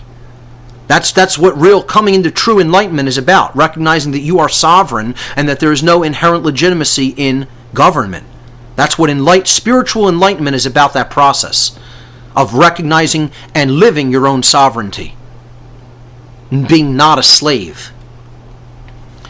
And when you put that word into the word anarchy, that keeps the light in the word. The on means light. That's why when we turn a light switch up, we're turning it on. That's why the word on is even used to represent bringing light into a room, turning it on. So instead of anarchy, I like to call the knowledge that there is no inherent legitimacy in statism or violence and slavery, that should not exist, and that it's immoral to even advocate for the continuance of its existence, let alone help it to continue by supporting it with your action. I call that understanding anarchony. Anarchony is literally the absence of the state of rulership, of external control. That's what it would mean. externally controlling other people or keeping them as slaves is not present. The word anarchy, the best definition I could give for the best definition I can give for the word anarchony is the absence of slavery. Now let me just say that one more time.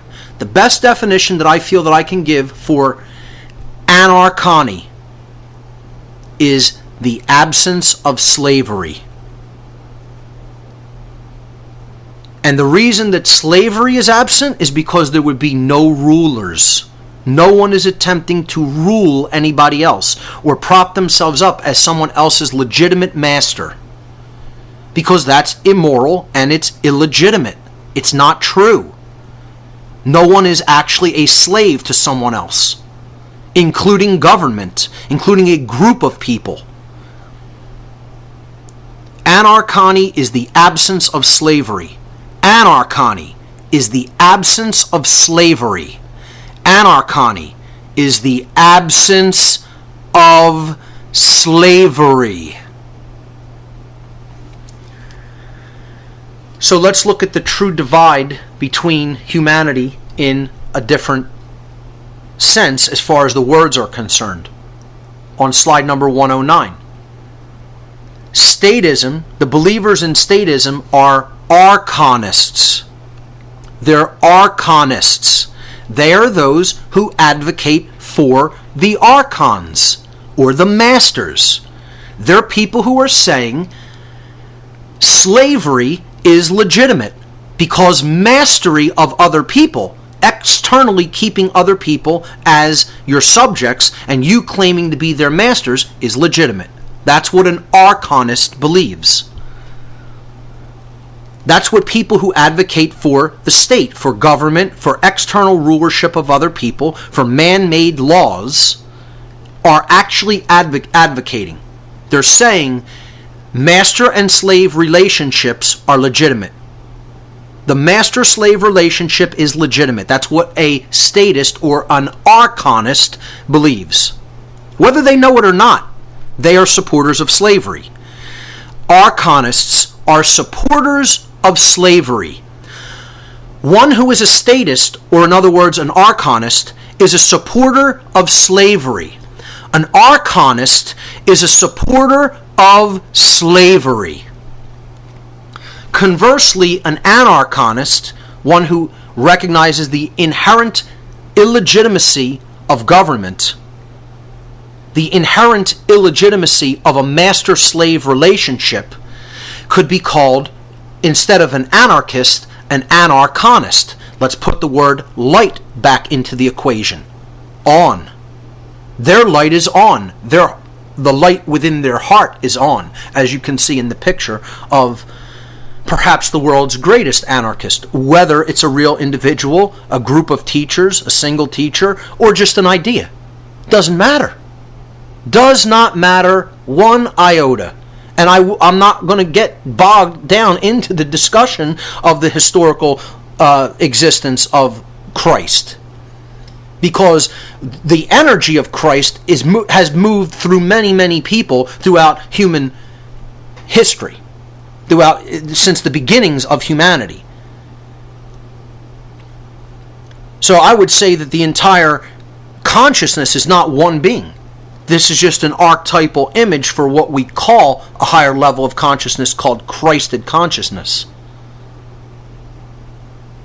So that image to me, here on the right side of this equation, speaks volumes. The Sacred Heart. You know, someone who's truly come into an understanding that is heart-based. This is an anarchonist. Someone who understands there's no legitimacy to slavery. That's what an anarchonist knows. They don't support the masters of other people. They support internal mastery. They have achieved internal mastery. They're the ruler of the kingdom of self, the only kingdom we have a right to rule. And that's exactly where the teachings of Christ say that the kingdom of heaven is within. Because when you develop that understanding of sovereignty, the world will change and become a paradise instead of a prison. When we can get enough people to understand that on a mass scale, that there's no legitimacy to slavery. An archonist is one who knows that there is no legitimacy to slavery. Let me repeat that. An anarchonist is one who knows that there is no legitimacy to slavery. Once again, an anarchonist is one who knows that there is no legitimacy to slavery. That's what an anarchonist knows. And they live their life like that. An anarchonist. Put the light back into an anarchist. Anarchonist. I am an anarchonist. There is no legitimacy to the archons, to the masters. Their claim is illegitimate. They are not our masters. We are not their slaves. So let's move on and finish this correction of the idea of chaos should be feared as a big New Age tenet. Not only a big New Age tenet, it's a big tenet that's propagated throughout all of society. So what I say to all the archonists or the statists of this world is, I, for one, and this is on slide number 110, willingly choose true freedom. I will willingly choose true freedom, even if it meant that roads may no longer exist in a post-slavery world. Oh, how would the roads be built? How would we maintain the roads? The roads! You hear people screaming about this. And why do you hate roads? Because you don't want to see government go. How would people ever possibly pave roads? Well, guess what? One, I don't care how people would pave the roads. They either would do it and figure out how to make it work, or roads wouldn't get paved and they'd fall into total disrepair. I'd personally rather be free and not be able to move on roads with a car than have a car and have active roads and be a slave. I don't know, maybe I'm just weird like that. That I don't think I should give up my freedom and accept slavery for there to be roads. I know that's a really extreme out there idea that I shouldn't accept slavery to have roads, but I'm one of those crazy people, Yeah. Secondly, the other, just to not belabor this, but the other thing that shows the death of the imagination is that people think we actually need roads at this time. You don't think that there's anti-gravitic propulsion technology that has existed since the days of Tesla? I mean, give me a break. This is totally suppressed technology that has existed for over 100 years. Over 100 years. No, they don't want to let that out to the public and so it's tightly controlled by the military-industrial complex and the private sector for compartmentalized projects that have really taken over that level of secrecy. And they don't want to let that out because, we're so afraid of national security. If anti-gravitic technology comes out and you have a craft that can hover above the ground and take people from New York to Paris in 5 minutes, that's going to be a new weapons delivery system. So there, once again, the fear of the possibility of chaos turns into, we are going to keep people enslaved. We're not going to let something that could be liberating and freeing to humanity come out to the world to better humanity. No, because we're afraid people are going to use it this way. And therefore that fear keeps people enslaved. The fear of the possibility of chaos is the fear of true freedom.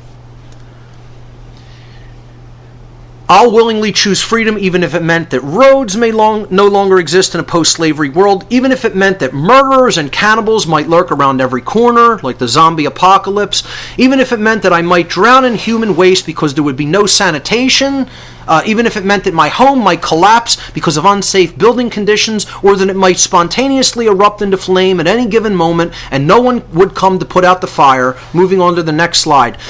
Yes, I would rather live my life in total danger and be truly free than to exist in so-called quote-unquote safety and be a slave. Maybe I'm just weird like that, but I think that safety is not nearly as important as freedom. I'd rather take my chances on being hurt and be truly free to make my own decisions than be a slave, than be a kept animal, a kept pet in a cage, okay, and be kept completely safe. I'm not interested in safety. I'm interested in freedom. Safety will come when people truly understand what freedom is anyway. You'll be truly safe when you understand natural law. That's what brings safety. Not anybody going out and policing the world telling me that you're protecting my freedom. You ain't doing jack shit protecting my freedom. How's that? You're actually making more chaos in the world through violence. And that can never generate freedom, because that's all based in fear, that's all based in ignorance, that's all based in confusion. And therefore can never create freedom. An ignoramus telling me you protect my freedom. Really, ignoramus. The only thing that protects freedom is adherence to natural law. That's why we're losing it, because there isn't any adherence to natural law in the world. We are abandoning the teachings of truth and natural law, and therefore collectively we're going into a prison, and we're already there collectively. So don't give me the nonsense and the bullshit that you protect people's freedom by going over and oppressing other people's rights and taking their natural resources as a paid henchman. No military individual has ever protected freedom. You want to protect freedom? You learn the truth. You learn about how natural law operates, and then you teach that to other people. That's how you're helping to protect and grow freedom. Let's move on to... Let's finish slide number 111. An understanding and acceptance of true freedom means letting go of the fear of the possibility of chaos. If you are still in fear of the possibility of chaos breaking out, then you do not understand or accept what true freedom is. You don't get it. Without that fear being let go of, you cannot know what freedom is. It's impossible. And if you think other people are fighting for our freedom by going off overseas, you're insane. You don't understand what freedom is. You don't get it at all, at all, at all, at all. You don't understand the expressions of natural law and how they generate freedom based upon our choices of the polarities that we work with. You don't get it. I can say that about you because I do know how that dynamic works. Because it is not about what I believe. It is a law that exists in nature that is there to be discovered. I can tell you that you don't understand freedom if you fear the possibility of chaos, as surely as I can tell you if you walk off the edge of a cliff, you will fall down to the ground. Because that is governed by law. The movement, the expansion or contraction of freedom is governed by law. As long as people stubbornly cling to this fear of the possibility of chaos, they are ultimately enslaving themselves. Not only don't you understand true freedom, you don't understand how you're putting yourself into a cage through keeping that fear present and active inside of you. This is done because slavery is generated and perpetuated through fear. And again, go back to the natural law chart earlier in the presentation and study it. When you're working with the polarity of fear, it leads to the refusal of truth, which leads to ignorance. Then it leads to internal anarchy, which is confusion within, and it leads to external monarchy, which is control and enslavement, slavery, and that creates chaos and evil. Only when we stop being afraid, meaning getting out of that polarity of fear and getting into the polarity of love, acceptance of natural law, true understanding the truth, because our mind and our heart is open to it because we're not in fear anymore, which shuts down consciousness, can we ever even begin to imagine what it means to truly be free. You can't imagine what it means to truly be free if you are in fear. It's impossible. Only when we stop being afraid can we begin to imagine what true freedom is. So that's the end of that correction. Let's move on to New Age deception number 9. Enlightenment is only about changing yourself. How much do you hear this in the New Age movement? Just worry about yourself. The whole process of enlightenment, it's only about changing yourself. That's it. That's all you can and should do. And what they'll tell people, moving on to slide 113 now, is the end goal of enlightenment is to feel good all the time. The whole process is about you feeling good all the time. Never having a negative emotion. Never having a negative emotion. It's about feeling good all the time. You should never feel bad. Feeling bad is bad. There's no role for bad feelings in the body, in the emotions. There's no role for anger. There's no rule for being upset about injustices taking place. No, we should purge all of that because, it's just an experience. There's no real right from wrong. These are judgments. These are dualisms. Yeah. The goal of enlightenment is to feel good all the time. You know what that is? That's total bullshit. Total bullshit. Okay?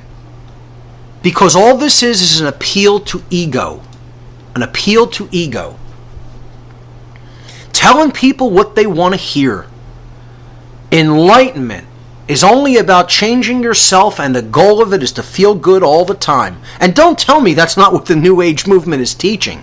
Don't try to tell me that's not what they're teaching, because I've heard this from at least 100 New Age gurus and people who propagate this notion, who accept these teachings and are followers of these idiots. That is exactly what they are teaching enlightenment is. And enlightenment is nothing even remotely about that. Enlightenment is about learning what the truth is, taking the truth into yourself, and then helping other people to understand it. The work begins when you take it into yourself. Then you have a moral obligation to share it with other people and help them make that same transition that you made, because you are one with them, we are all one, we are all in the same situation together. So don't give me this nonsense that it's not about helping to change other people. Of course, you can't change them yourself, only they can change themselves, but it is your responsibility to assist in that transformation by sharing the knowledge that you've learned and the tool set that you have learned to change yourself. So it is about taking that information to other people. And it is not about feeling good all the time. It is about feeling the emotion of anger when injustices are taking place to spur you on to right action.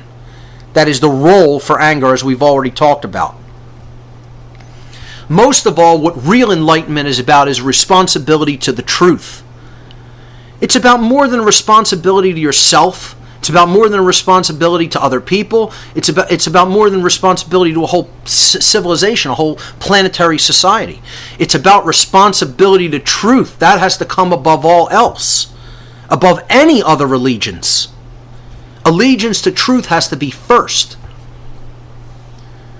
And the truth of the current human condition, moving on to slide 116 now, the truth of the current human condition should make you feel uncomfortable. Where we're at is not pleasant. It should make you feel uncomfortable. In the movie The Matrix, Morpheus was offering Neo a choice between two pills.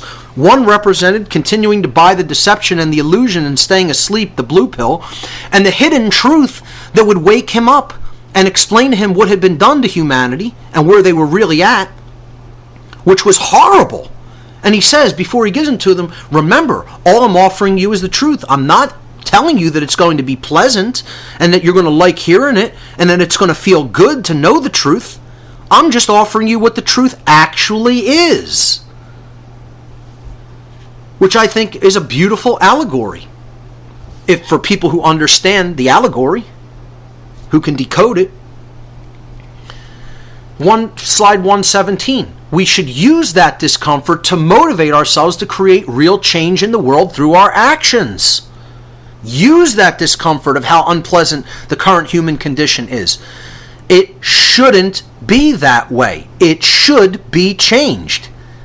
Know the difference between that which cannot be changed, natural law, and that which should be changed, the current human condition, because it is based in immorality and violence, and it should not continue the way that it is going. It should be changed. We should use all of our will to change it. So we do that by seeking the truth first and taking it into ourselves, and then speaking the truth to other people. It is about influencing change in other people. Slide number 118, seek the truth, then speak the truth. We don't have enough people speaking the truth to others. They're still in fear of what other people think about them. They're still in fear of what will happen to them if they get involved and take action. They're sitting with their thumbs up their ass, doing nothing, because they're afraid to get involved. It isn't about listening to someone else. It is about doing something yourself. Once you get what I'm saying, I don't care if you ever listen to another word I say, get out and get involved and teach this to other people yourself. It isn't about listening to anybody. It's about putting the word out there for other people that need to get this. More people need to be doing that. Slide 119, it is our shared responsibility at this time to help to awaken others by continuously speaking the truth unapologetically, even if we feel burdened by this task, and even if it makes all of those involved feel uncomfortable. It is about rocking the boat. It is about making waves. It is about getting up in other people's face. They're asleep. Shake them awake if you have to. Do something that totally shakes them out of their comfort level to make them see it. People cannot unhear something. It doesn't matter how closed their mind is. It's a seed that goes into the subconscious, and it might sprout at some future point in time. It is your responsibility to plant that seed, if you do know the truth about what's going on. And this next slide, I think, is, this quote is one of my favorite quotes of all time by Carl Jung. Slide 120. One does not become enlightened by imagining figures of light, but by making the darkness conscious. Making the darkness conscious. The latter procedure, however, making the darkness conscious, is disagreeable. It's disagreeable to most people. They don't want to do that work, and therefore not popular. Carl Jung. He is describing the great work, the great alchemical work, to help transition people out of darkness and into light, out of ignorance and into knowledge, out of slavery and into freedom. This is the true great work, and it is done by forcefully and unapologetically putting the information of the truth before people's eyes and before their ears, whether they want to hear it or not, whether they want to see it or not.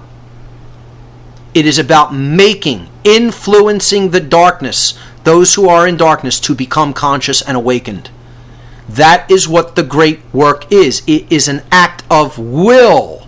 It is an act of will. It will not happen automatically. It is not an automated process. It is not a process that just automatically occurs with no work. It requires constant work, constant effort. It requires sustained willpower. Sustained willpower. And above all, it requires courage. Getting out of fear. Courage is what it requires above all else. That is what the true great work is. And all you need to do is look around and find, and you will absolutely know that most people are not doing that work. I put the words "the true great work" over this quote in slide number 121.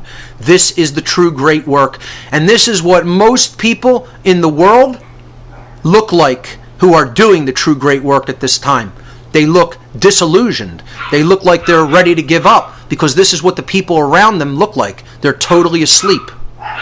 They're totally asleep. They're not really conscious. They're not really getting the message because enough people aren't doing what the person there with his head in his hands is doing, trying to speak the truth to other people. He's awake. He recognizes other people are asleep. We need more people who are awake speaking the truth. There's a lot of people who are awake and are doing nothing. They are doing nothing. You need to get involved and speak the truth in whatever capacity that you can. This doesn't just mean to other people in your family. It means to strangers. It means to anybody that is capable of listening and hearing the message, which means, do you have eyes and ears? Well, then speak to them. Something cannot be unseen and something cannot be unheard. It is up to us to put the truth before people. It is their karma as to whether they accept the truth or not. Our work is to speak it, to learn it and speak it. New Age deception number 10. And this is the last one.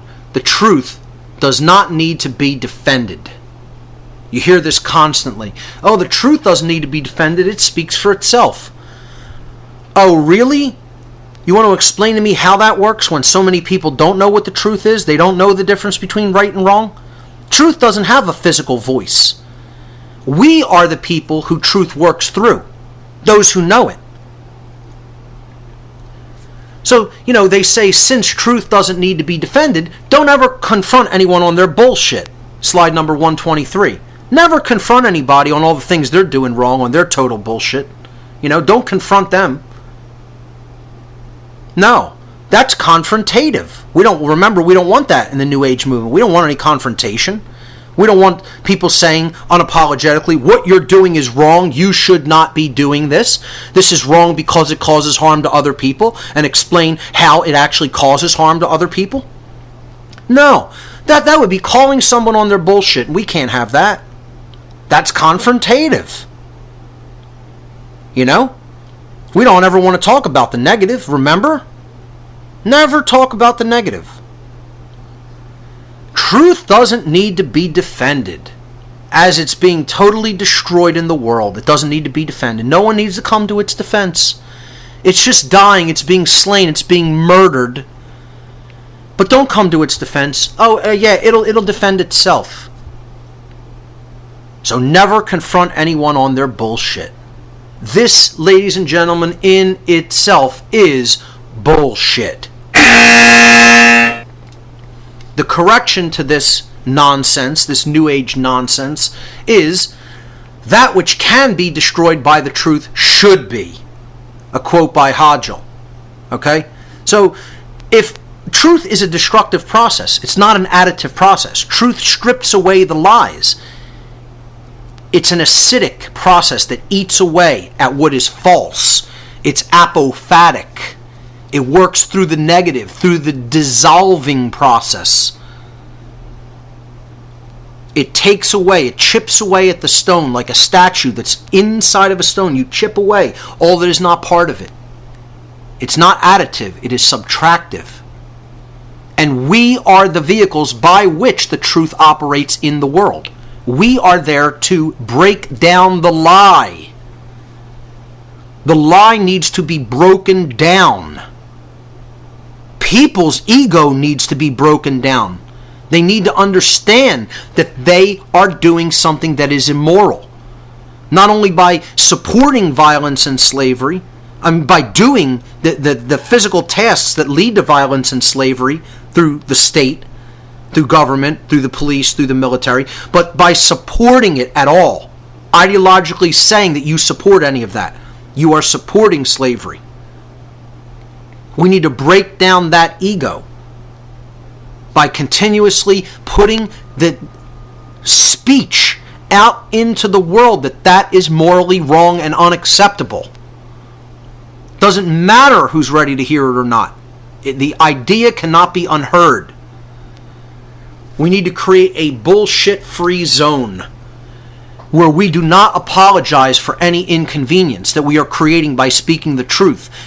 The people who currently don't understand the truth are the ones who need to offer an apology and say that they were wrong. Not us. I do not apologize for being vitriolic in my speech against immoral people. Immoral people. I am going to tell them at every opportunity that they are wrong. And they know deep down inside they're wrong. At a soul level, they know they're wrong. They know that they're immoral. And they want to offer justifications for continuing their immoral behavior. They want to say, oh, I got to do this for money. It's my job. This is all I know. This is all I can do. No excuse. I don't accept it. No one should accept that as an excuse for the continuance of immoral behavior. Wrong. If we don't put that idea out there, it will not take root. We are the vehicles by which the truth operates in the world. The truth does not have a voice itself. It is a concept. It is a law in existence, but it doesn't have a human voice. We have to be its voice. Slide 127. The universe is spoken into existence. Once again, those who are speaking, that's how the world's going to become. The media is speaking the lie constantly, 24 hours a day, 7 days a week, 365 and a quarter days a year. The propaganda and lies never stop being spoken. This is why they're kicking our ass, ladies and gentlemen. We have to become the voice and the defender of truth. Yes, truth will exist. It will still exist whether we do that or not, because truth is always true. It doesn't matter whether people are here or not. We can be destroyed and truth will still be. So yes, it is true that truth can never be destroyed, but we can be destroyed, and that destruction will happen when we refuse to be the defender of truth, when we refuse to take the truth into ourselves and then defend it against the monumental lies that are being spoken every moment of every day. We have to become a louder, more forceful, more powerful voice than the voice of those lies. And until we do that, not one thing is going to change here. We have to take up that mantle. We have to take up that sword and be a defender, a knight in the service of truth.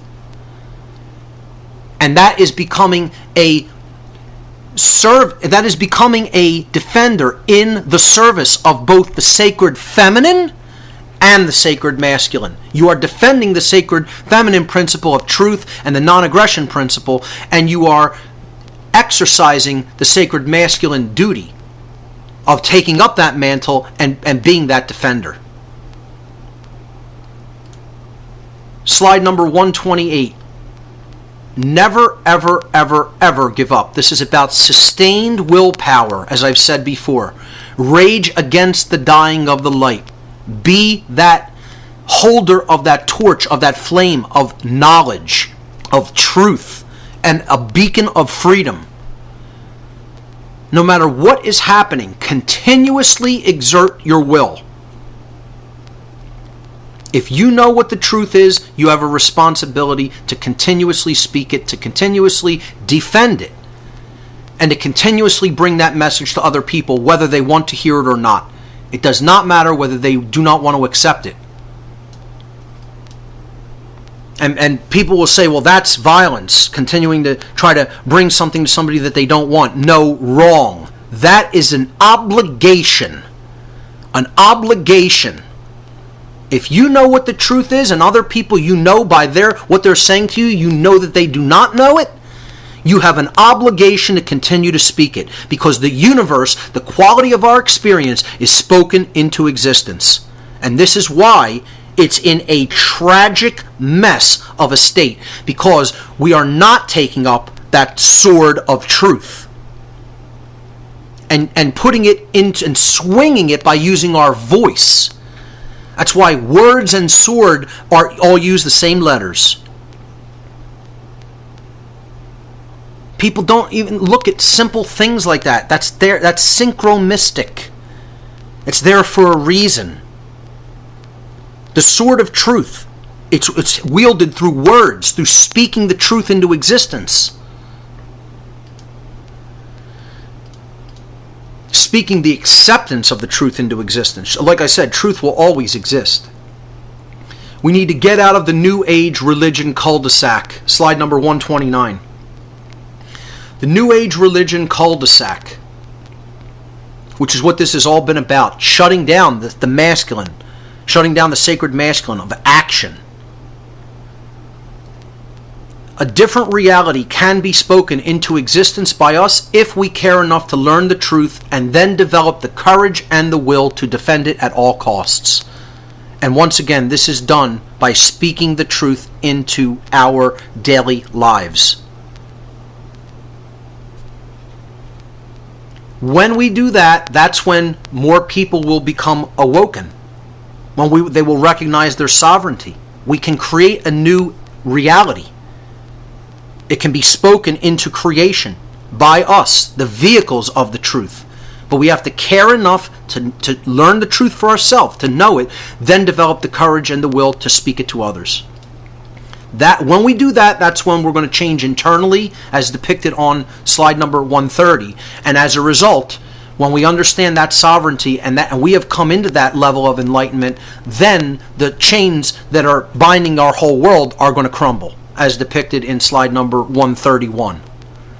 Only when that happens, only when that occurs, when we develop that courage and will to speak the truth into existence. When we do that, we'll see a world emerge that we can scarcely even imagine right now.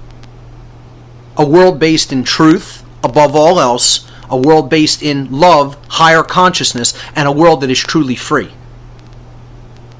That's on slide number 132. And that process can only happen when we ourselves, in slide number 133, free our minds from the illusions that we have been led to believe our whole lives. When we free our mind, that is the beginning of that process. When we come out of the illusions that we have been taught, the shackles that have bound the mind for millennia, the mind of humanity for millennia. That is an internal process that is a choice. It is a choice that is based in opening our heart. Love. Do you want it? Do you want to know the truth? Is that desire present within you? Because that's where it has to start. It has to start with that desire. And that is born of the heart, which helps us to free our mind and expand our consciousness. That's what love is, the expansion of consciousness. And being open-hearted and open-minded enough to take the truth into oneself. Only when we engage in that process, and in doing so free our mind from illusions, will we ever break our chains and become truly free externally, as depicted on the last slide, slide number 134. So that is the end of the presentation. I want to thank everyone for listening this far, if in fact you have gone all the way.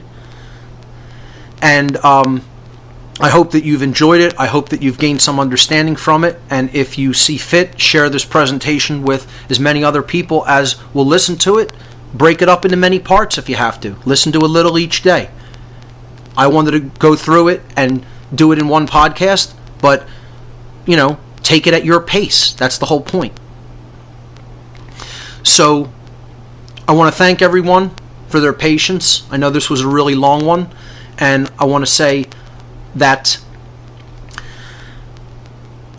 we have to really become motivated to take action ourselves. Forget about what other people are doing, or even what I'm doing. Get involved. Get motivated. Speak to other people. Most of all, speak to people who think that they're the controllers and that they think they have to do this. Because they can understand this if they simply apply themselves a little bit and stop doing what they're doing. And get out of the fear that leads them to believe that this has to be done. It can be changed, even at this late time. It can be changed without even going into the horrific levels of suffering that are going to be required if these people keep pressing and pressing and pressing. to do what they are doing. Them above all else, this message has to reach. So anybody who knows people in that position, please take this message to them and help them to understand it. So that's all for today, and remember everyone, there are only two mistakes that one can ever really make on the path to truth, and that's not starting and not going all the way. Thanks for listening to What on Earth is Happening. We'll see you next time on the next podcast.